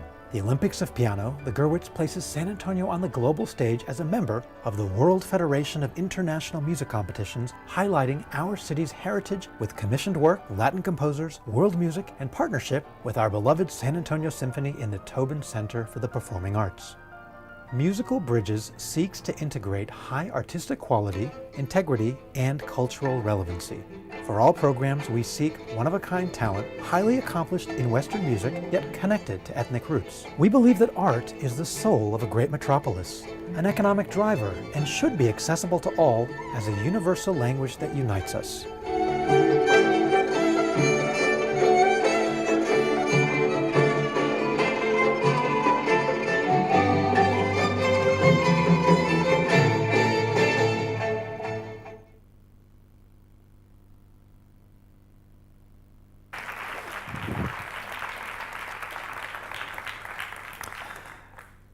Is that the impression that you first had of Texas? Unite, educate, and inspire. Musical bridges around the world. That's what we aim to do. We believe in arts for all. And I feel like a little bit around the theme of this conference has been designated breaking down walls. And that's directed to the United States and our leadership at this time. So I just want to address that and say, in San Antonio, we do live just 2 hours from the Mexican border. But walls, metaphorical or physical, have their place, their importance. We're surrounded by walls. They contain us, they shelter us, they protect us. But what's important is those corridors, those communication channels, the bridges that span the walls. So to concentrate and distill ideas and those foundations, we do need protection, but we emphasize through the bridges that we form, the communication that sometimes language or politics does not allow. Unite, educate, and inspire. This is what we believe we can do through the performing arts of the highest caliber and share and make great art accessible to all. Our artists come from all over the globe, and they impact San Antonio, Texas. Again, we are a primarily Hispanic city, 63% Hispanic. We have, call it, 6 flags over Texas. And that means that we've had many different nations over our state, but we are primarily Latin. And so we recognize that, and that influence is very important. We are the crossroads of Americas. If you know the highway system, Interstate 10 goes all the way from California to Florida, right through San Antonio. And then Interstate 35 goes from Canada to Mexico, right through San Antonio. So for better or worse, we are the crossroads of the Americas. That means human trafficking, that means the drug trade, that means sex slavery. Those all come through our city. But it also means that we have the beauty of culture that also is transported.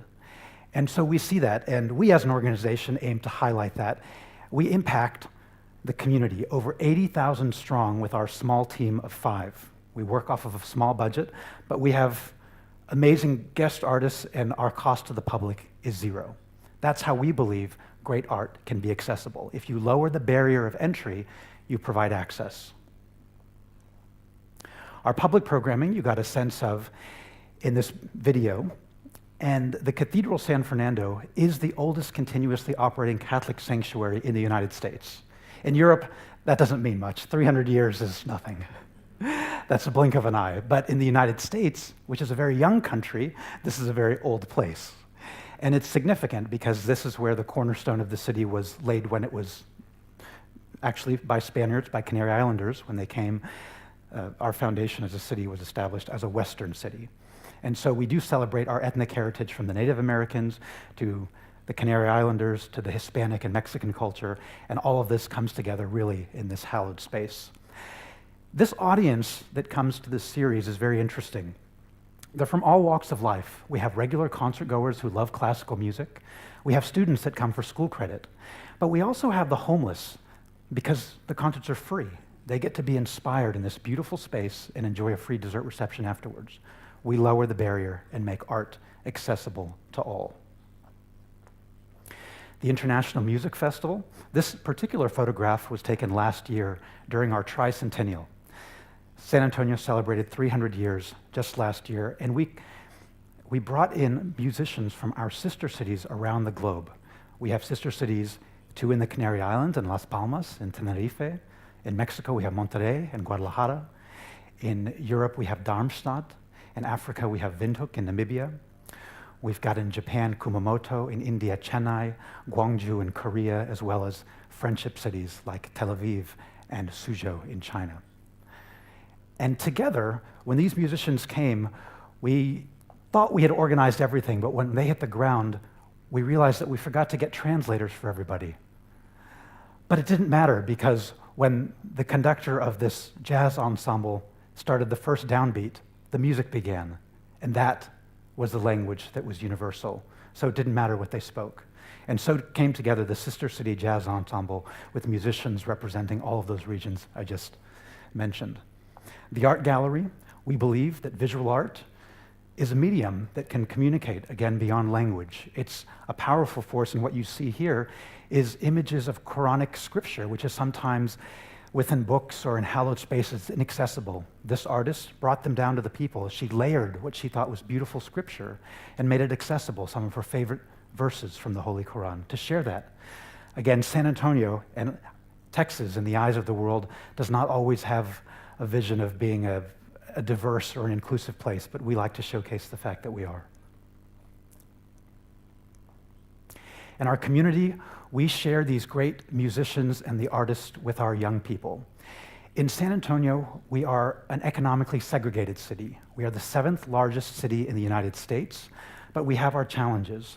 And so we aim to share the great cultures of the world through the medium of the performing arts with our children that might not be leaving their neighborhood, much less the city, state, or the country. By making their first impression through art and music of the world, we aim to set that stage. We live in a 24-hour news cycle, and contrary to some of our speakers, I would argue that we actually live in one of the most peaceful times in history. By and by, we have nations, we have civil societies, we have treaties, we have countries with trade agreements. We do have conflict, and we have negative aspects of things that are happening, and those have always happened. But they're highlighted and amplified through the news media, and that's what we hear all the time because we're always connected to social media and to television. But that's not the majority of what's happening. The majority of what's happening, people share human value. They all want to have healthy, productive lives and do so with the creativity and the beauty that surrounds them. Bilbao and Europe demonstrate that in high form. We're envious of many of the things, and we have a lot to learn, especially when it comes to seniors. We have the program that you saw, Golden Age, that takes these same musicians to our valued elders. The piano competition is going to put San Antonio on the world stage for classical music. As we move into 2020, we'll have 4 rounds of competition that really highlight the best and the brightest from around the globe. But we're doing that in a way that takes pianists that are classical out of their silos and connects them to the heritage of the city. They'll play Latin music, a composer that celebrates San Antonio's heritage. They'll play the music of a composer from their home country, whether they're from South Africa or Ukraine, Korea, or Holland. And then they'll play in a world music round, which is going to allow them to, again, improvise for a piece maybe classical pianists don't really do anymore. They'll have a cadenza and be able to play freely like they do in the jazz tradition. The musicians that we're commissioning the work for is a San Antonio composer, but we're working with artists from Yo-Yo Ma's Silk Road Ensemble. And so it's going to be a piece de resistance for part of this competition, which will be the International Music Festival for next year in San Antonio. The final round, as you saw, will take place with our San Antonio Symphony, and we're excited about that. And so people sometimes ask, you do everything for free, so how does it work? We have different membership programs where people enjoy these same great performers in intimate settings in our homes and beautiful settings in the community where we wine and dine them with the artists. And through their memberships, that helps support our programming. But we also have several sponsors, which include our city of San Antonio. The Department of Art and Culture supports us. It's unique in the United States. Not all cities have this luxury. We have our county, which is a district of beyond just the city of San Antonio. Then we have the state of Texas, our Texas Commission on the Arts. And then we have a national body called the National Endowment for the Arts, which all recognize the excellence and the quality of our programming and what we do to share it with the community. But we also have to work with foundations, with corporations, and then in-kind partners like hotels and restaurants. But the reason I said that we envy places like Europe is because the United States is a young country, just over 250 years old. So San Antonio as a city is older than the country. But we don't have the type of support that you see here. And so we struggle. And with a less than $1 million budget, we program for these 80,000 people with a very efficient, lean staff. And just to compare, we use the example of Berlin, a city of 3.4 million, a great example of West and promotion of the arts, that has $496 million that go from the city, state, and country to support 8 orchestras, 3 operas, hundreds of museums, thousands of galleries. And by contrast, the entire United States, our National Endowment for the Arts, is $146 million for a population of over 300 million. So while here art is seen as the value, in the United States it's seen sometimes as value added. It's discretionary, it's entertainment, it's a luxury. We disagree. My family comes from India, the old world. Our artistic director is from Russia.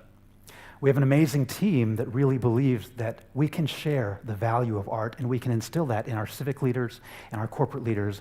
And by sharing that message, we hope to gain support and have art accessible to all in our community. And our team joins us here today, so I want to recognize Dr. Anya Grukovsky, who's our founder and artistic director.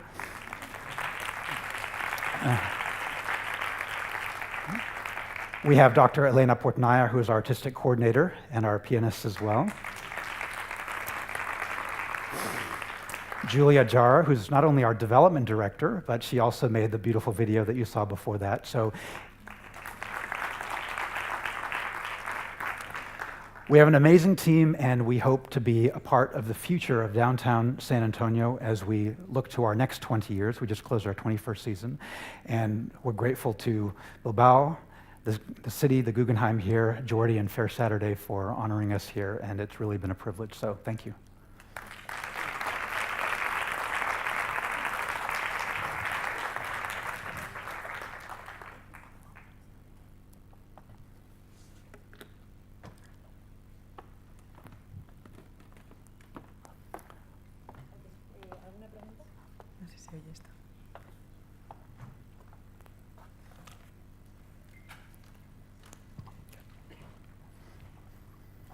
Thank you for your speech. It was really inspiring. Have you found that price is an effective tool to make arts accessible to all? Because as we've seen with other examples, for example, in Cañada Real before, there are other barriers to access the arts. So I wonder if in the US, price is enough to make arts accessible to all. By price, you mean having no price? Yes. So San Antonio is unique. Again, we have a socioeconomic, we're lower. We may be the 7th largest city, but the income that our residents make is not as high as many other major cities. So by completely eliminating the price, we do see an increase in access. The other thing that we do is we take these great artists directly to venues all over the city. The schools that we activate, we did 62 last school year. We just finished last month. And by taking the musicians directly to the site, we subtract the logistical challenge of transporting the students. And by doing that, we don't have to have permission slips or fuel or buses. And we get the largest space, the auditorium, the cafeteria, the gymnasium. So that certainly lowers the barriers for access. The cathedral is a downtown central place. We go to these living communities for seniors and senior centers. So those all lower barriers. It depends on the community in terms of price. Sometimes we hear the argument that if you make something free, people don't value it. That is the case sometimes. It's true. But in our case in San Antonio, this is the model that we work on, and we are the only organization that does this. We have free festivals and free concerts that other organizations do, but making all of our public programming free is something very unique to Musical Bridges in San Antonio.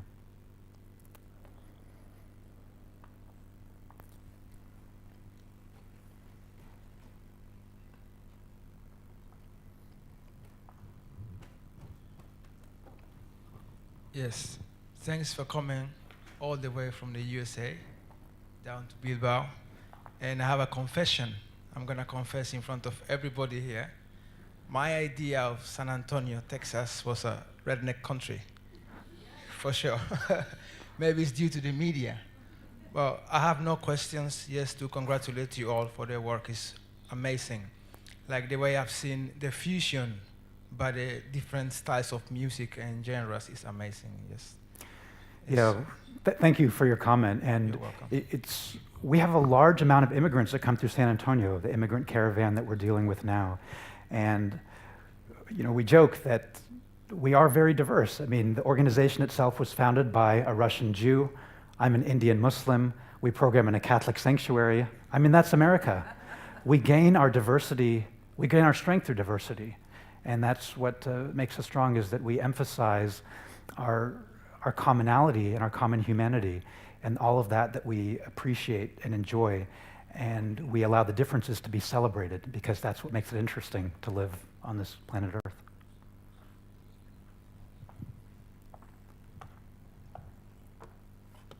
Thank you. Eso es todo, gracias.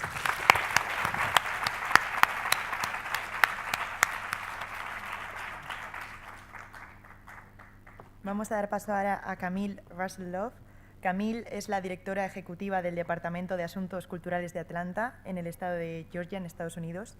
Siempre ha sentido que el acceso a las artes y a la cultura es beneficioso para todos, siendo su objetivo principal ampliar la disponibilidad de ofertas culturales en la ciudad.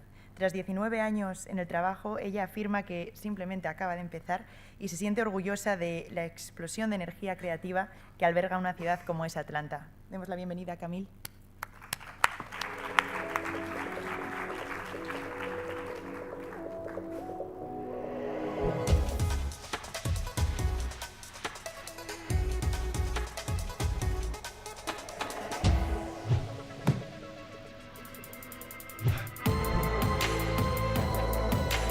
You know, when you put art out in the public domain, it becomes something that everyone has access to.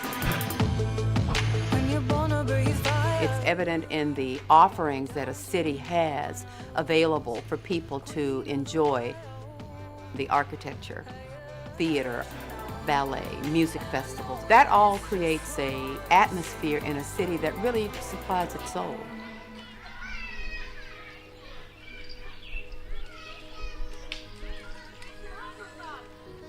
In my journey through life, I have always sought out culture as a way to understand other cultures.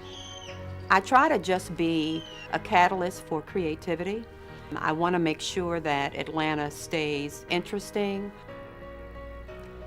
Not long after I moved to Atlanta, the Noguchi was dedicated. And it was just a perfect place for Atlantans to take their children and enjoy.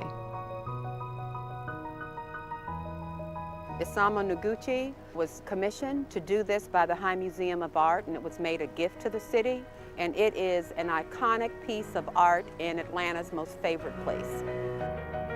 But over the years, it was neglected. And it really saddened me to see the deterioration.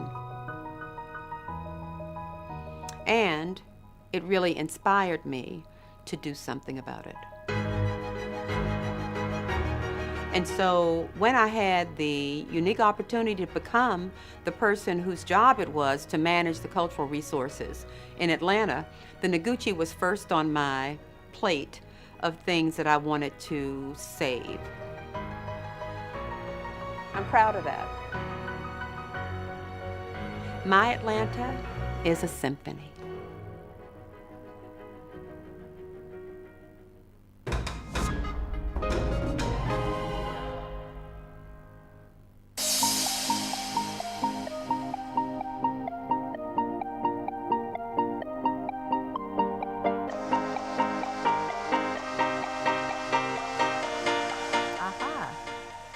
Good afternoon. What you just witnessed is a part of a campaign that has been pulled together by the Atlanta Convention and Visitors Bureau as a way of using people in the community to promote art and culture to people who we want to come to Atlanta to experience Atlanta for conventions, for sporting events, and also for business.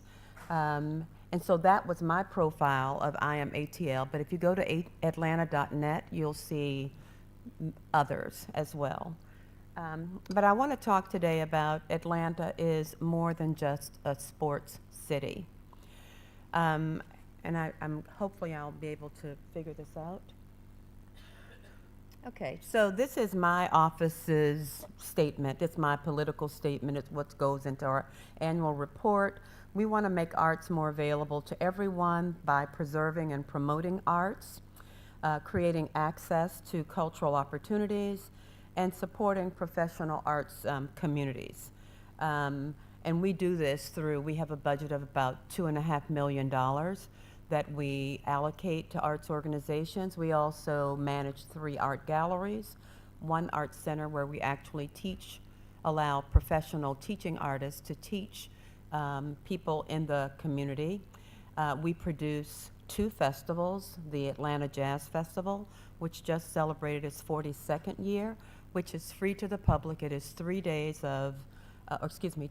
and 3 stages of what we think is the best jazz available in the world. And we also do a festival called Elevate, which is an opportunity for us to go out into a community, typically a community that has been depressed, and we integrate art and culture for a week so that that community can reimagine what they would be like if art and culture was integral to their existence.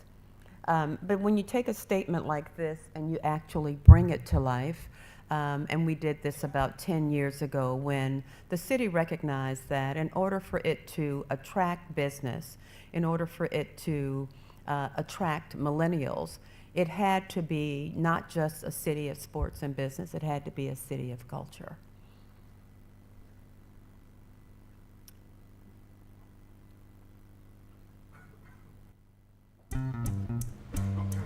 Great cities have great art. And there's no question that great art is a vital component of the health of an extraordinary city. And while all great cities have a variety of attractions and landmarks, our cultural destinations are more than just places to see. They are the work and reflection of who we are and who we are becoming. They express our identity. Here in Atlanta, our arts community is shaped not only by the neighborhoods they inhabit, but by the flow around them. It's that flow and accessibility that allows our residents and visitors to appreciate our city and to take advantage of the outstanding array of galleries, theaters, public art, and festivals that abound. But don't take my word for it. Each year, millions of visitors come to our city to attend plays and concerts, view exhibits, and to enjoy our warm hospitality. Atlanta is a cultural magnet, attracting an international assortment of top talent, performances, and events. To put it simply, Atlanta is hot. Our bold creativity, our renowned musical acts, and our cultural virtuosity all say, diversity, welcome. Our symphonic artistry is second to none. Our operas and choral societies give voice to our humanity as well as to our passion for the arts. Our galleries and museums present a vivid palette of world-class exhibits, artwork, tours, and expositions. Our stages and theaters host a remarkable fusion of creative styles. The arts are an essential part of Atlanta's cultural fabric. It allows for artistic and human interaction among our green spaces, plazas, and parks. As the capital city of the Southeast, our cultural strength is anchored in our uniqueness. And we have built that character into our art and cultural community. Atlanta's arts and culture are reflections of our city's imagination. They stand as a testament to our collective achievements. They are confirmation that together we have the power to alter our destiny, to shape it, to mold it, and to improve the lives of our children, our families, and our guests. This is Kasim Reed, the mayor of the city of Atlanta. So since then, we have a new mayor. She's a female. Her name is Keisha Lance Bottoms. And what she has done in the first year that she was in office is that she doubled our grant budget so that we could provide more arts and culture out into the community. So is it possible for culture to take leadership in sports in the development of a city? Sports and recreation are a catalyst for art exposure. Atlanta has used major sporting events as a way to implement accessible art and culture to the people who are coming to those. So we started that with the Cultural Olympiad, with the Centennial Olympic Games in 1996. We continued it with the Atlanta All-Star Baseball Exhibition, the Mercedes-Benz, the new football stadium, football, not soccer, football, American football. But we also play soccer there. has an extensive art collection, and then recently we did something very interesting with the Super Bowl. So during the Cultural Olympiad, the city was very intentional in during the Centennial Olympic Games, we had a component called the Cultural Olympiad. With each Olympics, there is a cultural component. And so what we did in Atlanta was make sure that we had a very vibrant component for our Olympics. In fact, I was a gallery owner at the time. I wasn't in my current responsibility.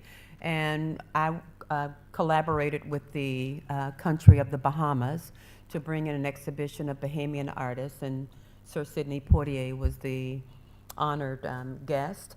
In Atlanta, at the High Museum, we had a very successful 5 Passions in World Art, which recognize each of the continents that are part of the Olympic movement.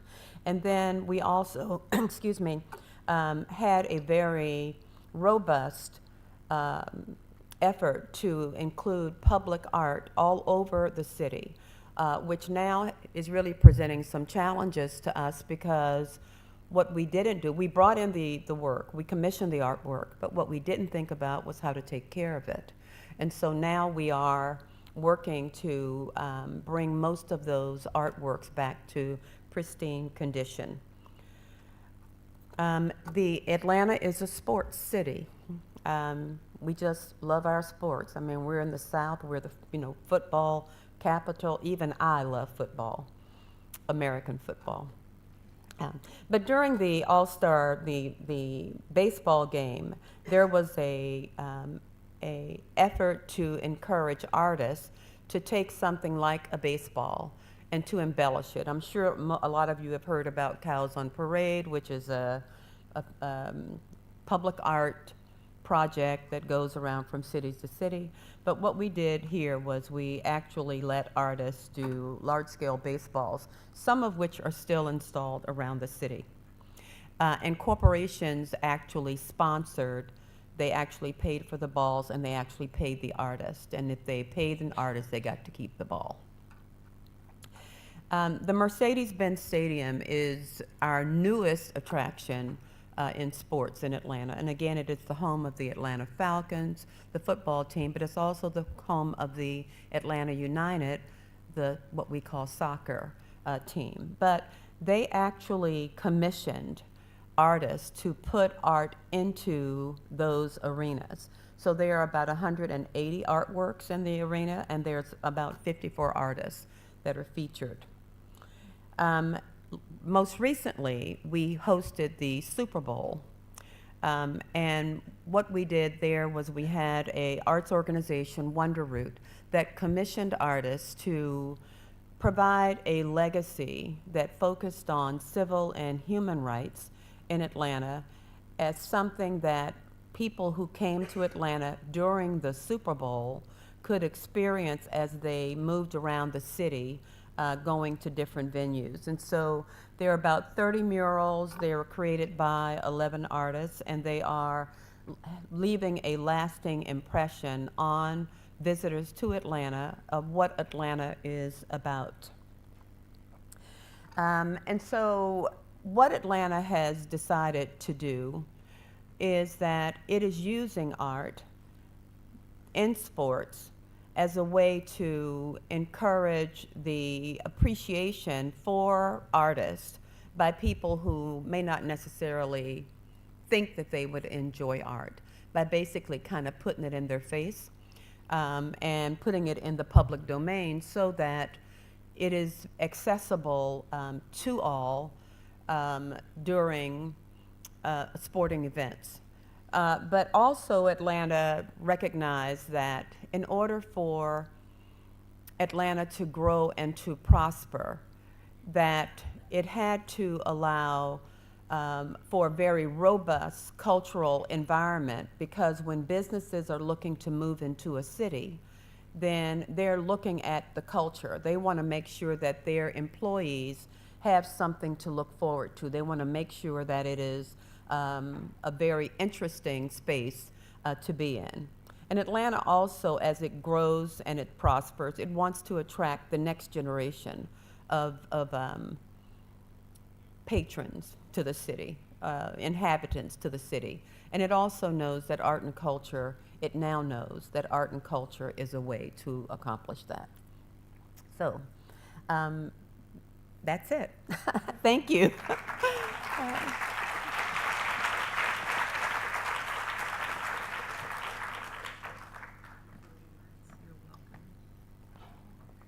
Congratulations. Thank you. And thank you very much, Camille. Does anyone have any question, please? No questions? Great, thank you. I'm not great that way. I'm so tired. I've got to go take a nap. Thank you. Okay, thank you, Camille.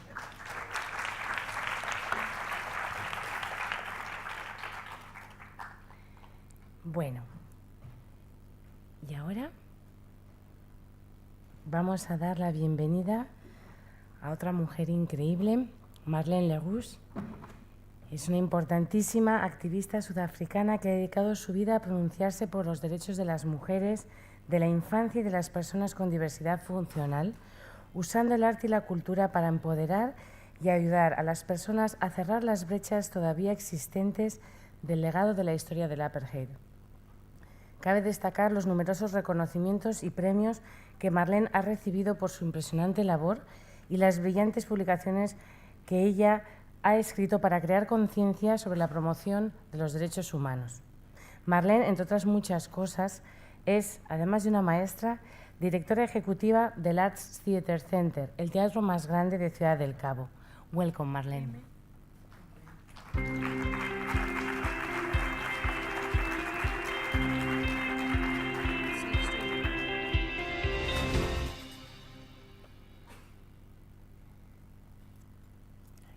Amandla! Gowethu! Amandla Fair Saturday, Amandla! I think you can repeat while we're busy with my thing. And this is to say, power to the people. Amandla! Amandla! Gowethu! Gowethu! Amandla Fair Saturday! Amandla Fair Saturday! It is such a privilege for me to be able to speak here today. But before I start, it's all our ancestors that is here with us today. Because all of us sitting here today, we didn't fall out of the sky. There was somebody that paved the way for us to be able to stand here today.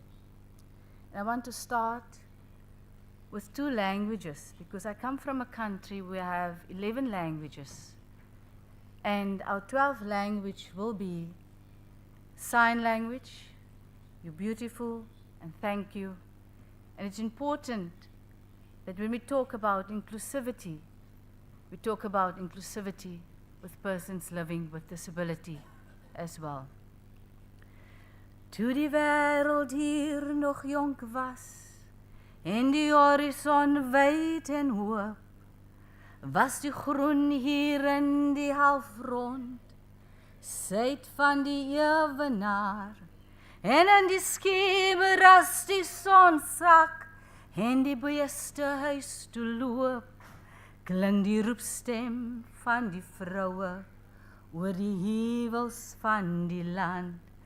Halala, halala, hewige sons Afrika, halala, halala, hewige sons Afrika. To Mamina, to Mamina, to Mamina, Inkosiam, to Mamina, to Mamina, to Mamina, to Mamina, Inkosiam. And the reason why I've started with my presentation, because I was so moved today by all of you. I came to listen, I came to learn. Apartheid was evil. apartheid was harsh. And the topic I'm coming to speak to you is about how do we move from being dehumanized and use the arts to become human. And we all know Nelson Mandela. No one is born hating another person because of the color of his skin or his background or his religion. People must learn to hate. And if they can learn to hate, they can be taught to love. For love comes more naturally to the human heart than its opposite. And I had the privilege to be a facilitator. I don't believe in titles at all. Because titles just give you a title. You must bloody work. So I believe in being a facilitator. And for the first time in the history of this particular building, it was called the Nico Milan, was built only for white people. So arts was seen in music, the high arts like opera, ballet, was just for white people in our country. We're a young democracy. And I was given the opportunity to be able to go and work in this white space. And I'm a firm believer, you're not born with language, you're not born with religion, and you're not born with culture. It's a very important concept you are born into, and you are enculturated by what you are born into. So why did I say yes to be part of Fair City? Thank you, Jordi. Because it's a movement that we need to come to understand each other, to come to understand, to fight for each other's plights. That we don't sit on the fence that says it's happening to you, I'm going to stand like this. If it's not happening to you now, it's going to get you soon. And that is why it's so important that with this space, could have decided that this space is going to stay that space. Because with 11 languages, because apartheid worked successfully. We were colonized successfully because it's a mindset. And you work against a tick box. Because even if there was a line and somebody told you, you can't go over that line, you're not going to cross that line. Because it's in your mind. Everything's in your mind. And if somebody says, go over that particular line, you're not going to go over that line because it's the fear of the unknown. And how are we going to do that? And it was a battle in the beginning because people said to me, comrade, because I'm a political activist, I come from that particular background, close it. I said, no, we're not going to close the ballet, we're not going to close the orchestra, we're not going to close. We're going to create opportunities for our children. Because if you close your eyes, you need to be able to see, just to hear the violin. And at the end, if you open your eyes, it should be a black violinist. We had 11 education systems, and only the white education system had music as a subject and art as a subject. So if you want to be able, if you want a country or a nation not to move forward, you take arts away. It's very important for us to understand that, to take critical, because what does writers do? They write critical. What is artists do? They are the critical voice of a nation. And when we emerge and we become the new dawn in 1994, it was only the first step, people. And it was a hard step by step, because it was a mindset. We still don't have arts as a subject. It's still very much elitist. But what did we do as a theatre? We decided to be the education department. And not to sit in a corner and decide we're not getting money. We're going to do something about it. And one of the programs, as you can see here, the Journey to Artscape, is a journey from exclusion and elitism to inclusion. People said, why don't you take the arts out to the people? I said, no, the people must come to Artscape. The children must be seated in that particular building in order to reclaim the space. It's very important aspect is to walk into that space. And the reason why I'm saying that is there's my mother, that's my history, that's my granny. We come, everybody knows Cape Town as a wine. Everybody knows Cape Town in particular of, and I know my sister over there said, we have with this wonderful city also an exchange. I hardly go to these winelands because my people were the grape pickers. My people were the people that were marginalized, that was in that sun, that didn't get the opportunities. So the wine that you sometimes drink, there's a history behind that wine. There's my son Adam, he passed on, and I want to acknowledge my daughter that's here to assist me, Amy. But what is important of this particular story is this story is when the first time I was appointed in this particular theater space, my mother stood in a corner because they could never access the space. And I said to myself, what's wrong with this picture? The white audience were just taking the space. My mother standing in the corner. And what it is, I don't belong. Even if you don't say it in words, the space didn't breathe to say it is welcoming. And that is when the programs that we have looked at was very, very important. Before I come to this particular model, I've then started, we must laugh as well.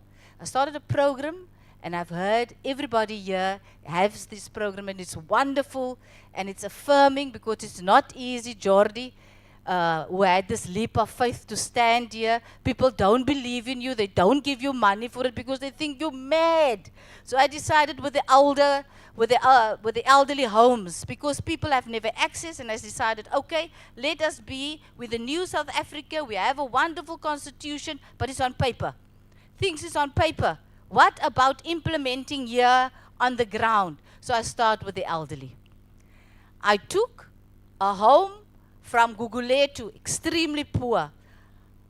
Elderly home from the colored community, because we have different, we still refer as ourselves in color codes, and very rich white. I gave them all free tickets to the ballet. They're all dressed up. The blacks were standing in the corner, the coloreds mixing so a little bit, the whites again own this particular space. But they all have a free ticket. The one lady came, very nice, hat on, came to me and she said, who is Miss Leroux, that they wanted to see me? So obviously, Miss Leroux sounds very French. Read our history. I can't give you a history lesson. I will be here for very long. So I'm not French at all. I can't even speak parlez-vous français. It's the Huguenots that time that came to our region.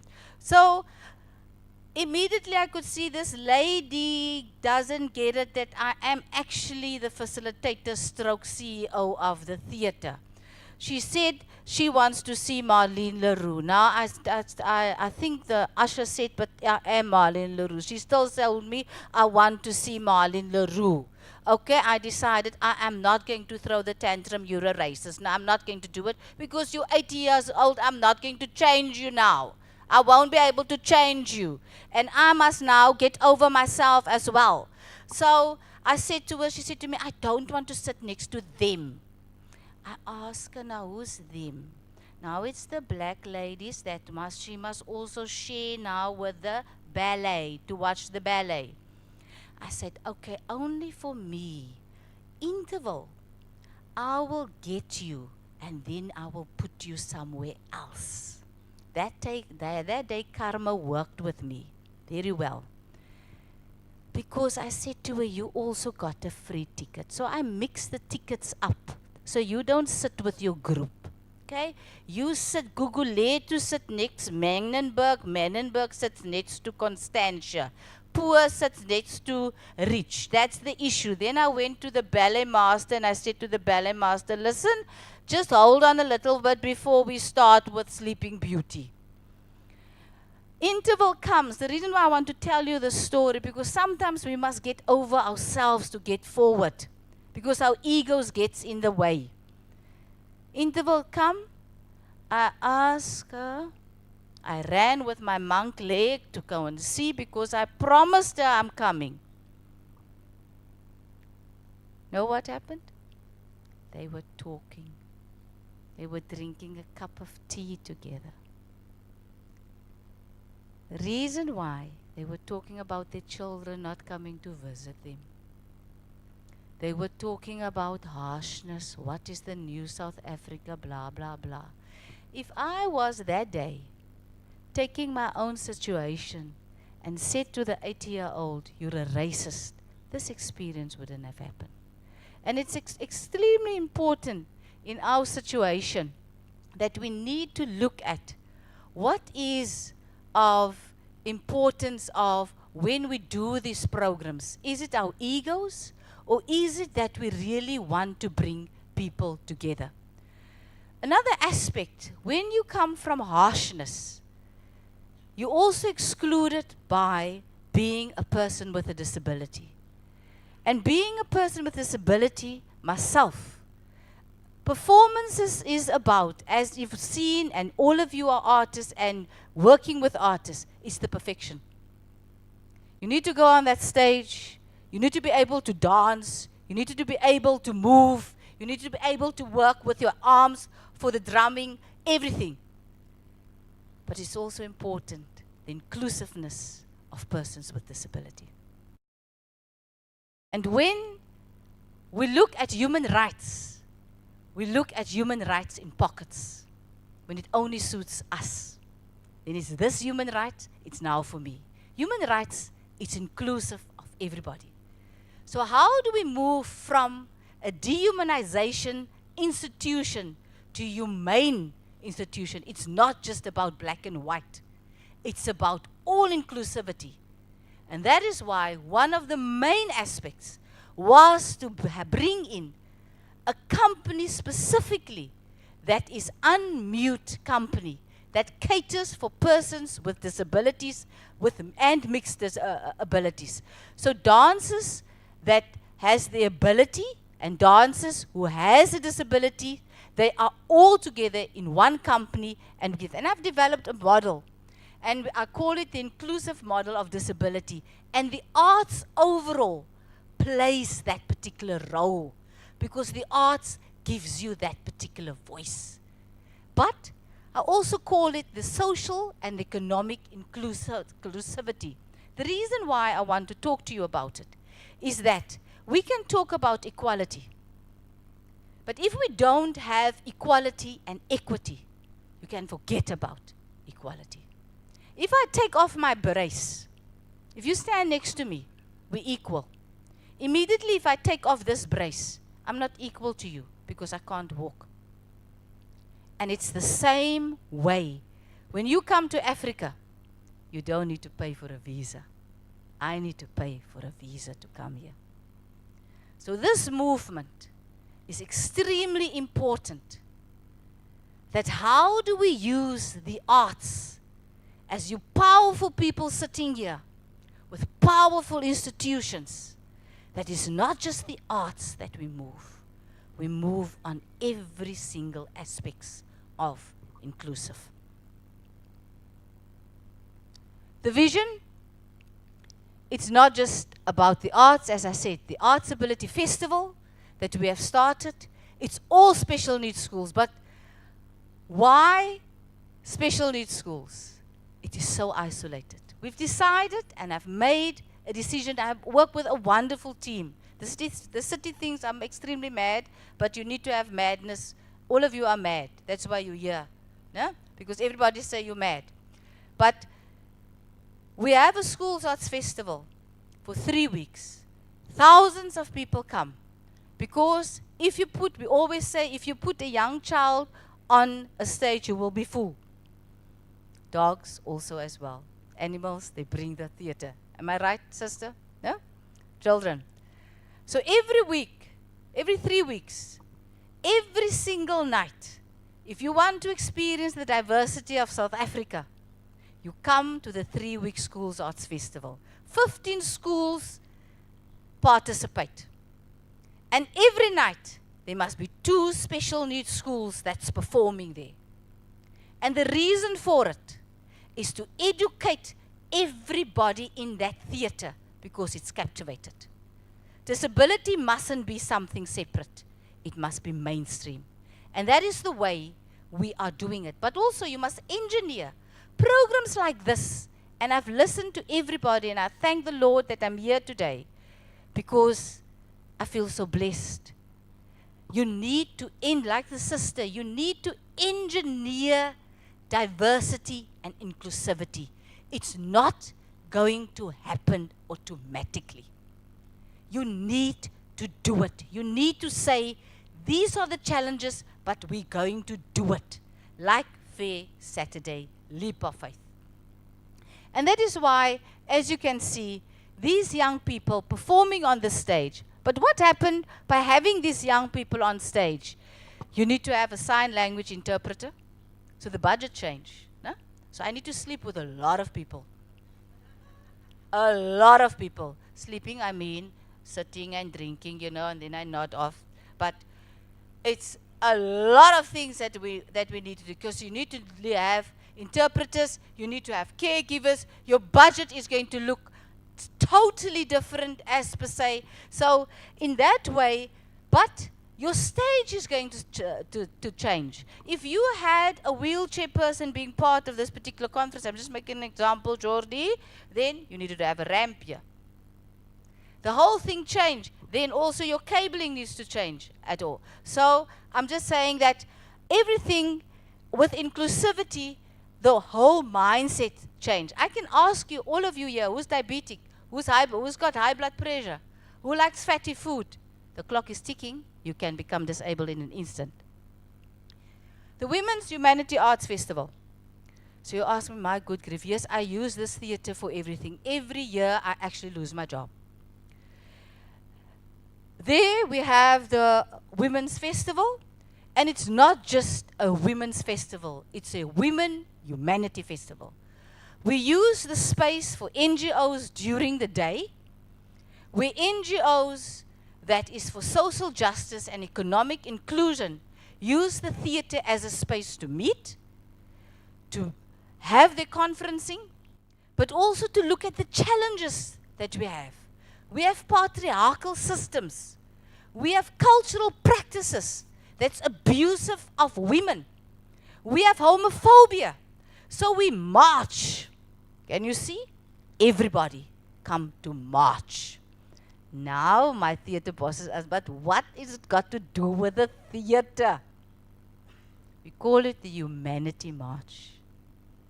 So you can't remove theatre from the social and economic challenges that you have and where you live.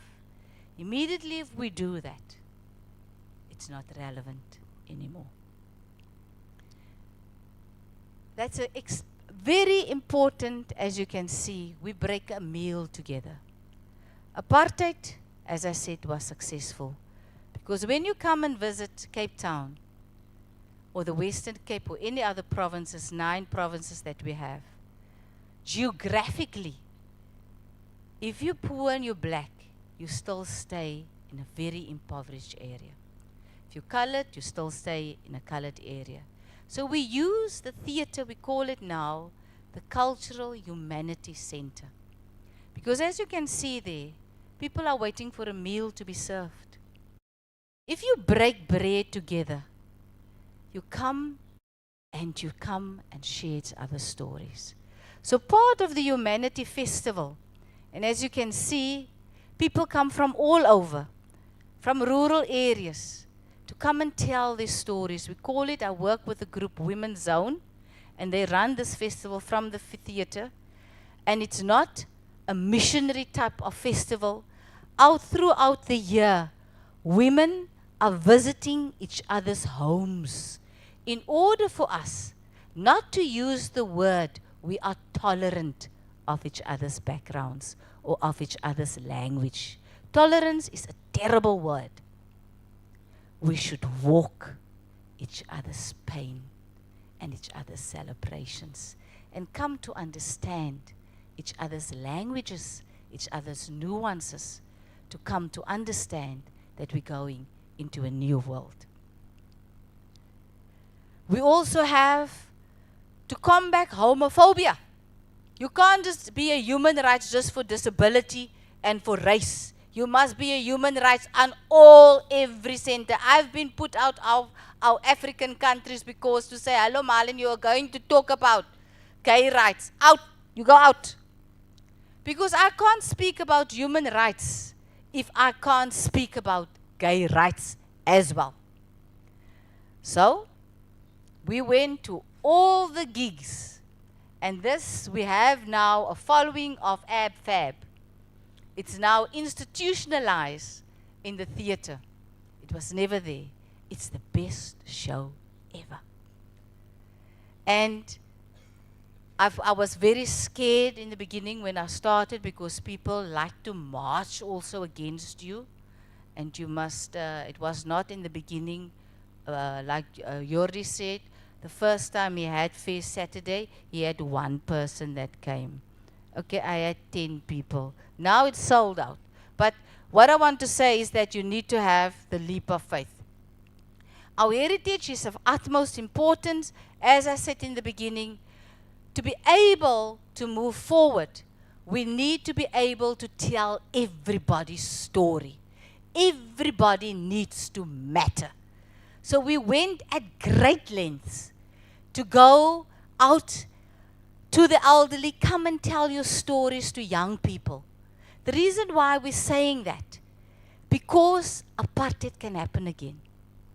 I want to tell the countries here today who has rights, don't be comfortable about that rights, because somebody fought for that rights. You need all the time to be reminded of your wonderful rights that you do have in order for your children to protect that rights, because it came at a loss of somebody else's life. So all the time we do that to our young people, to tell the story. As you can see, Professor Disuplaikis, he is our instrumentalist, our ensemble of indigenous music. We also have a drumming group and we're definitely going to do the festival together. And it is so important that alongside the orchestra, on equal basis, we have the indigenous ensemble as well. So the motto of the story is that you don't take away, you add on the same platform. And the reason for it is important to create opportunities for everybody. Our belief is, before I end off, our belief is that every single child, because of our history, was culturally deprived. So irrespective of your language, irrespective of the color of your skin, you need to learn about each other. The Rural Outreach Program is we're taking the theatre to the people. Theatre space is a space. It's a building. But we're taking it out, taking the best technicians, taking the best artists, and we have a talent show in that particular community. But the beauty of this is that we build it in the most impoverished areas. You need to be able to walk to the theatre. So the people that has a car, or the municipality head will come to me and say, but Marlene, we do have a nice theatre in the city. I said, no, I'm not interested. Because the people who's poor don't have a car to get there. So you that have a car, you get into your car to come and listen to the opera, or to the orchestra, or to Professor Disuplaikis. The best is that the people that bought ticket, which is R1, which is nothing, the reason why we charge just a 5 cent or a R1 is to value the arts. It's extremely important for us. It's the value. Or somebody else paying for that seat, it's the value of the arts. And the beauty of it, The community that didn't know Professor Disuplaikis will buy a ticket for the next evening, not to come and see the ballet, but for Professor Disuplaikis. Discover Islam. I've got Maher Zain. For the first time, who knows Maher Zain? He's a Lebanese singer. He stays in Sweden. He is 1.5 billion followers he has. For the first time, he sang with the orchestra. A Muslim descendant, music, he sang with our orchestra. And Discover Islam, the most beautiful program that we've started at the theater, is young people reciting from the Quran. Because nowhere in the Quran said, you must have 5 to 10 women. No one in the Quran said that. So what we're doing is, with the imams, with the mosque, we are demystifying that to be Muslim is to be kind, is to be resilient, that all faiths matters. And the theater plays a big role in this particular aspect. Desmond Tutu, my humanity is bound up in yours, for we can only be humans together. I have the privilege, I head up the Desmond Tutu and Leia Legacy Foundation. We all are human beings. And at the end, we want to belong. On humanity is that, Jordi, can I say what I said about the Queen? No one will tell her, no? Is sometimes we are so taken up by our positions that we forgot that all of us must go at some point to the toilet. At some point, you must take off your makeup at home and need to face yourself. And this is what is the importance of when you experience harshness and still can laugh about life and not taking yourself serious. Life becomes a humanity that you want to share with others. The reason why, this is my second last slide, Winnie Mandela. The world just knows Nelson Mandela, but Winnie was the force. I gave her an 80th birthday party for the main reason this woman has suffered tremendously. People don't know her story. Uyakuthanda Mawini. Because if it was not for Mawini and her story, the world wouldn't have known Nelson Mandela. On justice, the journey to restore the humanity and hope of people through the arts after apartheid is not cheap or sentimental. It's also a quest for justice, a journey towards an economically inclusive and socially just society. Our journey is not stopping. It's still ongoing. And it is a journey that we as Africans needs to walk. And we as Africans needs to say to ourselves, we are now going to do it for our children and for the generation to come. In conclusion,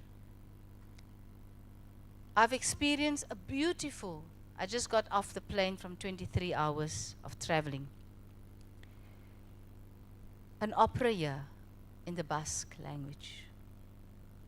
And I've cried because it was passion, it was about history, it's about this region's story.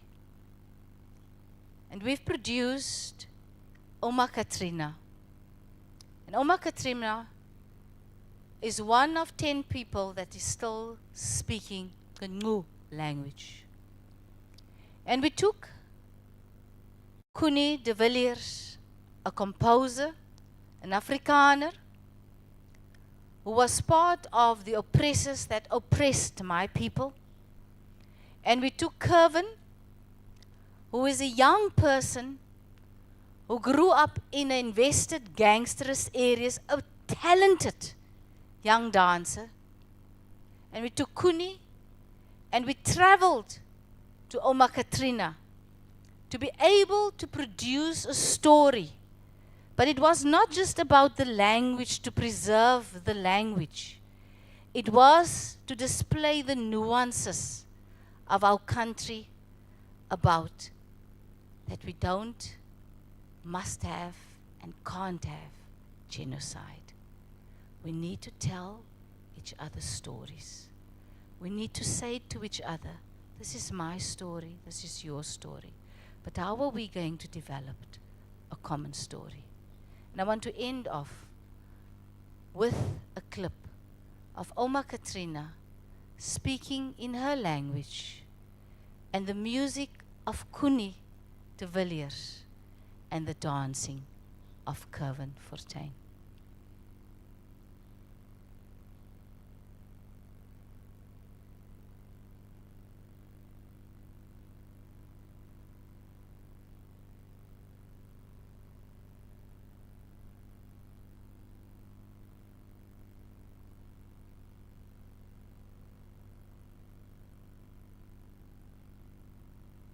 And as he's still looking for the music, the Khoi and the San is the first nation of our country, and we're busy with the recognition of the First Nation.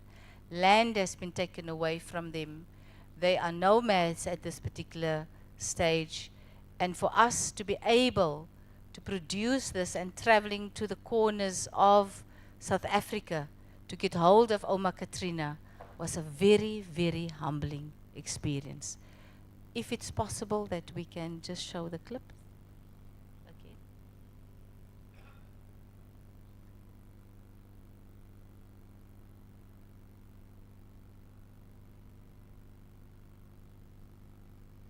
I just so much wanted you to listen to the music, because it was really a new composition of 3 independent persons that composed this particular music and the dancing, and just for you to experience the cultural landscape of South Africa.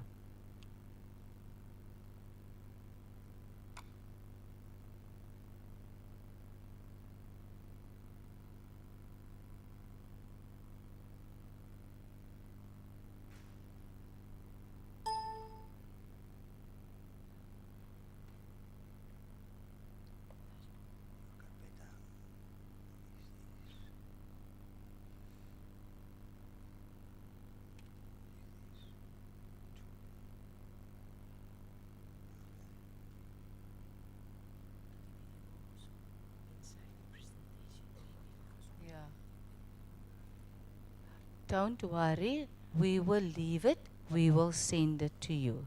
So I just want to say thank you. Any questions? Thank you.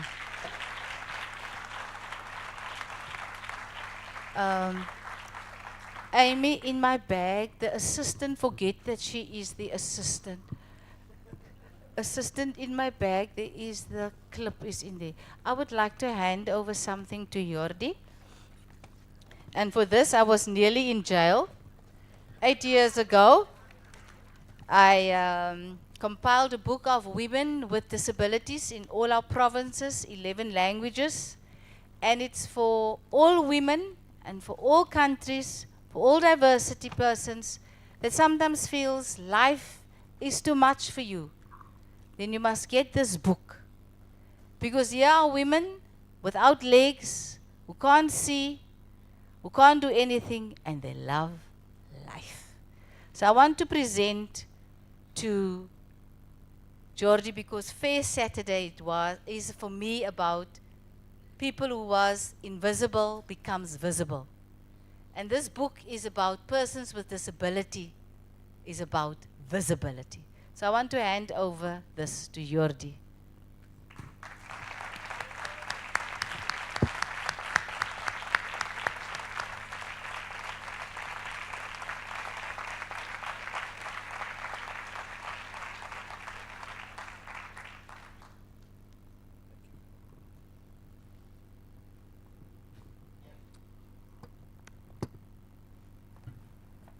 ¿Hay preguntas? Vamos un poquito mal de tiempo. No sé si hay alguna pregunta. Thank you, Marlene. Thank you so much.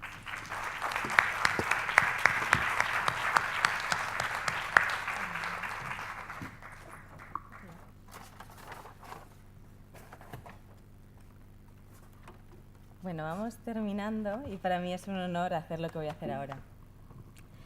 Decir que nació en Huesca, que es una de las artistas más reconocidas de nuestro tiempo, que su trabajo en gran formato es impresionante, pues es quedarse muy corta. Es una artista a la que yo admiro profundamente, estaba deseando que aterrizase y ya lo ha hecho, así que vamos a poder dar la bienvenida en un segundito a Lita Cabellut, una mujer ejemplo de superación, de coraje y de pasión. Ella no lo sabe y como estamos pocos lo contamos, pero es una gran inspiración para nosotros desde la concepción de Fair Saturday, por su ejemplo y por sus valores. Gracias, Lita, por enseñarnos a ver a los invisibles. Lo acaba de decir Marlene, pero es una realidad para nosotros también. Gracias por seguir luchando junto a las supervivientes. Gracias por ayudarnos a romper las barreras invisibles con tu ejemplo. Sin más, os dejo con ella, Lita Cabellut.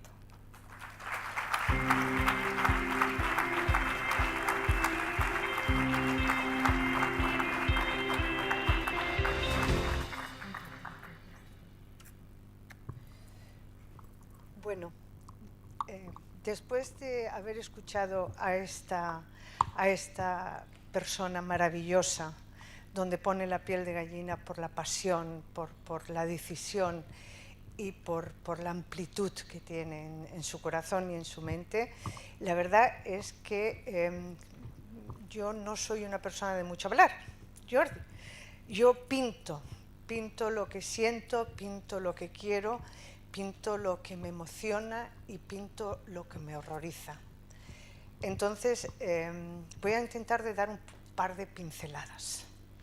Así que perdonadme si no soy muy elocuente, pero estaba pensando ayer la pregunta de si se puede romper cristales de barrera con el arte. Entonces yo pensaba, ¿cómo les explicaría? Y pensé, les voy a explicar cómo rompió la barrera, mis cárceles, mi situación, el arte conmigo, porque yo me fío de lo que conozco y esta historia es mía, así que os la puedo transmitir con todo el valor y con toda la verdad que es. Cuando yo era muy pequeña, yo venía de un mundo oscuro, de un mundo donde el arte no existía. Entonces, cuando me adoptaron a los 12 años, todo el mundo pensó qué suerte ha tenido esa niña de ser adoptada, y es verdad. Tuve mucha suerte de ser adoptada, pero la suerte más grande que tuve y la transformación más grande que tuve fue el encuentro con el arte. A mí no me transformó una adopción, a mí me transformó el arte. El arte me dio la sensación de que podía cambiar situaciones. El arte me dio la herramienta para poder expresar sentimientos, para hacer de fantasmas, hacerlos duendes, para dibujar ventanas donde no habían salidas. Por eso es tan importante, tan importante, que los niños crezcan, que los eduquemos, que les demos, igual que las asignaturas importantes del desarrollo del cerebro, lo más importante es el arte, porque el arte es inteligencia, el arte es sentimiento, el arte es lo que nos hacen humanos. El arte es ética, y con la ética podemos definir lo que queremos, lo que nos perjudica y no nos perjudica. Entonces, podemos romper barreras de cristal. Es que el arte no se puede romper, es que el arte está ahí. Lo único que nosotros tenemos que acceder a ella. Y no todo el mundo tiene esa posibilidad, no todo el mundo tiene esa posibilidad de que puedan llevar a sus niños a escuelas privadas donde quizás hay clases de filosofía. Esto es lo que nos tenemos que preocupar, por eso tenemos que luchar. Por eso, Jordi, vuestro inicio es de llevar el arte a la calle, de que todo el mundo se sienta salpicado de eso, ¿no? Si ahora vemos, por ejemplo, la necesidad tan grande que hay, los grafiteros, cuando salimos en las ciudades, está toda la calle, todas las calles, todas las puertas, muros, ¿no? Es que puentes, sitios donde casi se pierden la vida para subirse, que si se caen se matan. Eso nos está diciendo la juventud, nos está diciendo el mundo, escucharnos, comunicarnos. O sea, están pidiendo a gritos la juventud que les facilitemos ese camino para llegar al arte. Entonces hay mucha gente que se queja de los grafiteros y yo me pongo de 1000 cuando lo hacen, porque digo, pero ¿qué te importa si esa fachada está sucia? Si hay un señal de amor, si hay un mensaje, si hay una poesía visual o escrita, si hay una comunicación entre la juventud, tendríamos que estar contentos, que han ganado ellos, que están ocupando las ciudades para darle voz, color. Entonces, qué fácil sería si en vez de cerrarnos a todas estas expresiones, o sea, hay un mundo de poesía subterráneo de la juventud, que están, o sea, los raperos, toda esta gente que están intentando a gritos de que se les facilite los conductos al arte. Como ella decía, aquí hay gente que puede hacer posible eso, que puede integrar el arte en sus ciudades, que puede luchar por ese acceso, porque si el arte está presente, la inteligencia se desarrolla, el sentimiento se desarrolla, la idiotez de racismo desaparece, o sea, todo lo que nos perjudica al ser humano, de repente ya no se hace importante, porque el arte es mucho más grande que todo eso, mucho más grande que la política, mucho más grande que la pobreza, mucho más grande que las injusticias. El arte está por encima de todo eso, pero tenemos que acceder a ello. Y por eso estoy tan orgullosa y tan feliz de poder ser un granito en vuestra organización, porque esto es lo que a mí me da el sentido de ser artista. Porque el simplemente ser artista, sin tener este concepto de solaridad, sin tener este concepto de misión, de transmitir mis conocimientos, de transmitir mi pasión, de transmitir lo que me preocupa, pues ¿qué quedaría? ¿Qué es el material?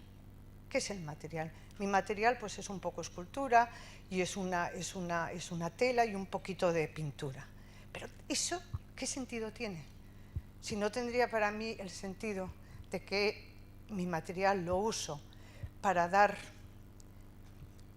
transmitir todo aquello que me conmueve, todo aquello que me preocupa, todo aquello que quiero, que son vosotros, nosotros, yo, no tendría ningún sentido, se convertiría en algo. Es algo muy curioso, yo tengo un gran amigo que os voy a poner como ejemplo, que yo pinté un Lorca, y ese Lorca está en manos de él. Entonces, claro, Lorca lo idealizamos, es algo intocable. Y me mandó un manuscrito que había escrito y decía, está inspirado en lo que tú has pintado. Me salió mirando el cuadro, hice esta pequeña obra de teatro. ¿Cómo se dice? Cuando lo idealizas, ¿cómo lo dices esto? Lo desilusionó. Acercó a Lorca a una persona cercana, frágil, mundana. Acercó a Lorca a nosotros. Lo hizo cercano. lo hizo humano. Y cuando yo lo leía, me parecía tan bello que el arte tenga esa posibilidad de dar diferentes perspectivas, de acercar las cosas, hacerlas tuyas, sentirlas. Esto es el arte. El arte nos hace flexibles, inteligentes, amables y sobre todo lo que nos hace es humanos. Y para eso tenemos que reorganizarnos todos y defender esos derechos desde el principio, que es la educación de los niños. Muchas gracias por estar aquí.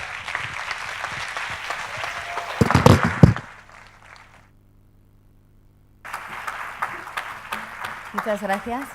No sé si hay alguna pregunta. No veo. No. Bueno, pues vamos a ir terminando. Antes de terminar y presentaros a la última persona que va a intervenir, sí que quiero agradecer, darles un pequeño aplauso a los compañeros, al equipo de Fair Saturday, que hoy está haciendo esto posible con los pequeños fallos que está habiendo, pero con todo el amor que están pudiendo y sabiendo transmitiros. Así que muchísimas gracias, equipo, donde estéis. Gracias.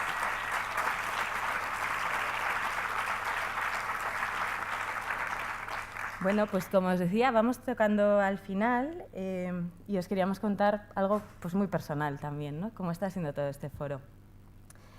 Cuando un proyecto necesita de más apoyo, de más guía, suele ser al principio, cuando están haciendo y cuando escucha muchos noes o cuando ve muchas caras de sorpresa o de locura o de X, ¿no? Y desde ese principio, es desde el momento en el que nos apoyó, nos guió con su consejo, Antonio Garrigues. Antonio es uno de los juristas españoles más reputados en todo el mundo, es testigo de la transformación de la vida política y económica de este país, pero nunca ha descuidado su visión humanista, y es por eso que nos apetecía cerrar el foro con su visión. Muchísimas gracias, Antonio, por hacernos un hueco hoy y por cerrar este foro que ha sido, permitidme, porque claro, soy de Bilbao y lo puedo decir, ha sido maravilloso por todas vuestras intervenciones. Gracias.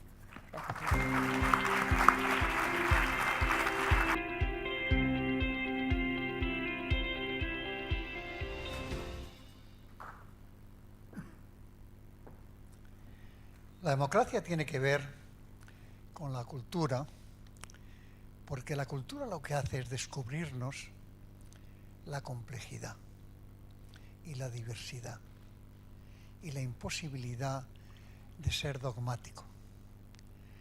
No hay nada peor en el mundo que tener la razón. No hay nada peor en el mundo que intentar poseer la verdad. Eso no tiene nada que ver con el ser humano. El ser humano tiene que aceptar la incertidumbre y tiene que aceptar la duda. Y la cultura es lo que permite ese tipo de planteamiento. Y por lo tanto, lo que permite que haya democracia. Un hombre culto, lo primero que descubre es que la democracia no consiste en que todos estemos de acuerdo, sino en convivir en desacuerdo. No podemos estar todos de acuerdo. Estaremos siempre en desacuerdo. Gozosamente en desacuerdo. Maravillosamente en desacuerdo. ¿Y qué es lo que hace la democracia? Permitir la convivencia en desacuerdo. ¿Y cómo se convive en desacuerdo? A través del diálogo. No hay otro camino ni otra posibilidad. ¿Y cómo se comienza el diálogo? Pensando que el otro tiene, como mínimo, tanta razón como tú. Como empieces a intentar dialogar, creyendo que el otro no tiene ninguna razón, estamos ya definitivamente perdidos.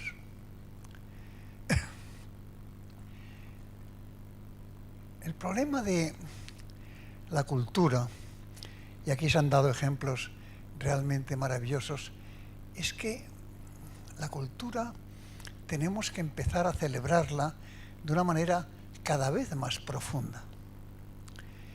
Yo vengo insistiendo en que no hay un solo ser humano que no tenga una capacidad creativa. Eso no existe. Todos los seres humanos tenemos una capacidad creativa. Y yo lo que pongo siempre como ejemplo es el siguiente. Igual que hay deporte profesional y deporte amateur, hay arte profesional y arte amateur. Tú no juegas al tenis para ganar Wimbledon. Tú juegas al tenis para divertirte con tus amigos, para cultivar tu cuerpo y para mantener una forma física razonable. En el arte pasa lo mismo. Si a ti te gusta pintar, pinta. Es que lo hago mal. Es que da exactamente igual. Es que en nuestro cerebro hay una parte de inteligencia emocional y inteligencia creativa que es lo que te enriquece. Y yo lo que digo a todas y a cada una de las personas aquí presentes es que si tienen cualquier inclinación creativa, que la hagan, por mal que la hagan. Da exactamente igual, por mal que la hagan. Lo importante es que tengamos un cerebro en donde la parte creativa cumple un papel. Porque si no dejamos que el cerebro tenga esa parte, nos haremos un cerebro monótono y aburrido. Y sobre todo, un cerebro dogmático. Mi problema en la vida actual es que tenemos que renunciar al dogmatismo. He escrito un libro que se llama Manual para sobrevivir en la era de la incertidumbre. Y lo primero que recomiendo es que aceptemos la incertidumbre, que gocemos la incertidumbre, que descubramos que detrás de la incertidumbre hay una cantidad de ideas nuevas, de ideas posibles, de alternativas realmente gloriosas. Es que la incertidumbre está llena de colores, está llena de sentido, está llena de gracia. La incertidumbre es el placer. Lo que no es humano es pretender estar absolutamente seguro. ¿Hay alguien más insoportable que la persona que posee la verdad? Esas personas que nos dicen lo que yo te diga. Pero qué estupidez es esa, de lo que yo te diga. Poseer la verdad. Pero qué manía tenemos con poseer la verdad. Con lo maravillosa que es la diversidad. Y en cuanto entendemos la diversidad, en cuanto una persona entiende que además de su propia cultura, hay culturas tan grandes, tan importantes, tan maravillosas, tan divinas como la suya, a partir de ese momento se hace humano, y se hace rico, y se enriquece, y goza. Y la cultura te lleva a un comportamiento ético, inevitablemente a un comportamiento ético. Es que no ser ético es una necedad. Es que una persona que no es ética no es feliz. Y en el mundo no hay ninguna otra riqueza como la felicidad. Y lo que todos queremos ser es felices, todos. No queremos ser abogados. Queremos ser felices. Y la ética es la que te da todo. Y la cultura es lo que te da todo. Y la gente no se da cuenta de que sin democracia no hay sostenibilidad. Sin democracia no hay futuro. Sin democracia no hay ni siquiera vida económica. Lo que ha hecho Jordi con el movimiento de Fair Saturday, en definitiva, es esto. Es convencernos de que sin cultura no hay nada, no hay absolutamente nada. Pero no seamos tampoco elitistas. Se trata de que todos participemos en el movimiento creativo, pintando, dibujando, escribiendo. Todos. Todos tenemos ese derecho. Ya no sé más qué decir. Gracias.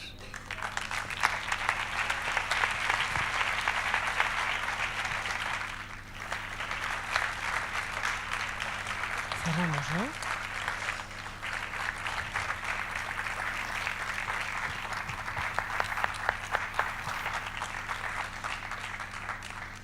Muchísimas gracias, Antonio. Muchísimas gracias a todas las personas que hacéis posible que esta locura que creó Jordi, que Sayoa también acompañó y que seguimos construyendo juntas y juntos y juntes, pues siga creciendo, siga viva y cada día enriqueciéndose de estos pedacitos de inspiración que hoy nos dais y que sabemos que nos acompañáis en este viaje. Gracias a tu parte de nuevo al programa del Guggenheim por hacer posible este espacio y esta comunidad de aprendizaje. Me gustaría que hagamos una foto de familia, si es posible. Vamos cerrando este momento. Así que si todas las personas que estáis aquí nos acompañáis, podéis subir al escenario también y hacemos una foto de cierre, agradeciendo la participación por habernos acompañado en este momento. Así que, please, come to the scenario. We are going to take a family photo, please. Sí.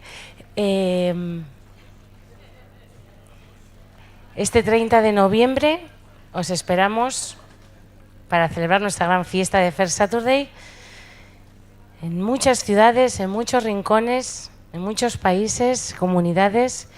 Por favor, los ponentes y los invitados pueden subir al escenario y el resto también de la gente nos vamos colocando por aquí para ágilmente tratar de hacer una foto de familia. Muchísimas gracias. Acérquense.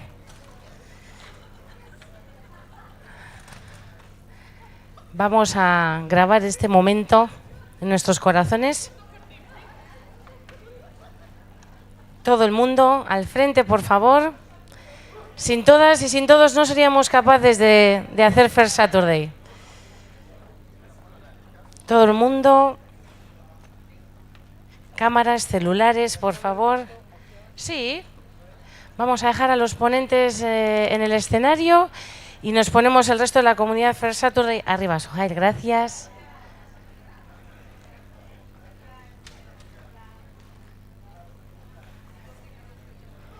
Sí, vamos a... Ahí está. Yes. Nos rejuntamos. Es bueno el contacto. Bien. Vamos creando, ahí están mis compañeros tomando registro de este momento. Bien. ¿Sí? Adelante. Vamos a tomar varias fotos.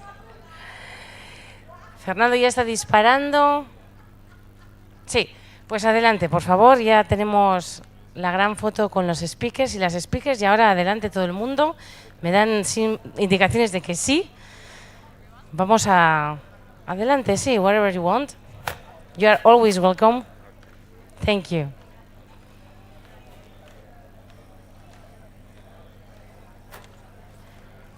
Everybody to the scenario, please.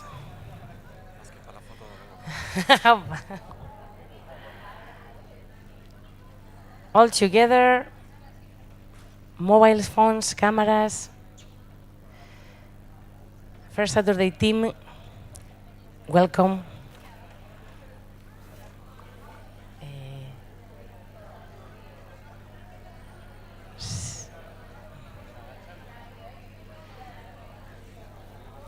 Adelante. A ver, vamos a adelantarnos un poquito en el escenario para que Fernando pueda tomar por fin la foto. Ahí está. Adelante los y las artistas de Fair Saturday que estoy viendo por aquí. Muchas caras queridas y conocidas. Sí. María Luisa. Fernando necesita un teléfono.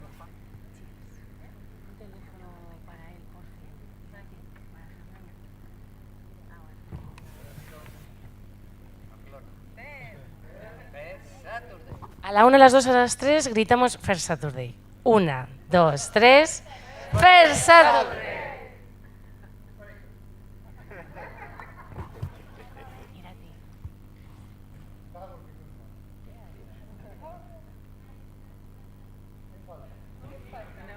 Yeah, one more time, one more time. Welcome, Scotland.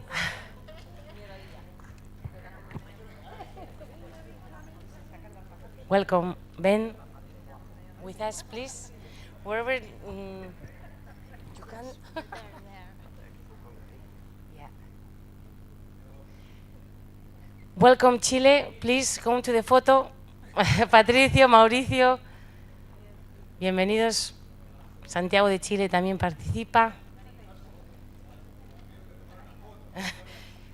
Déjale el teléfono a él, porfi.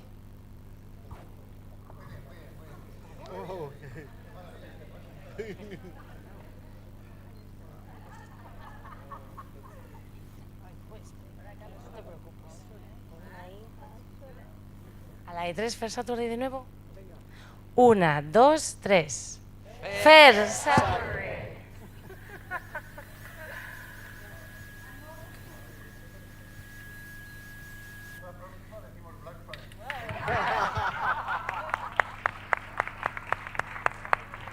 Bueno, muchísimas gracias.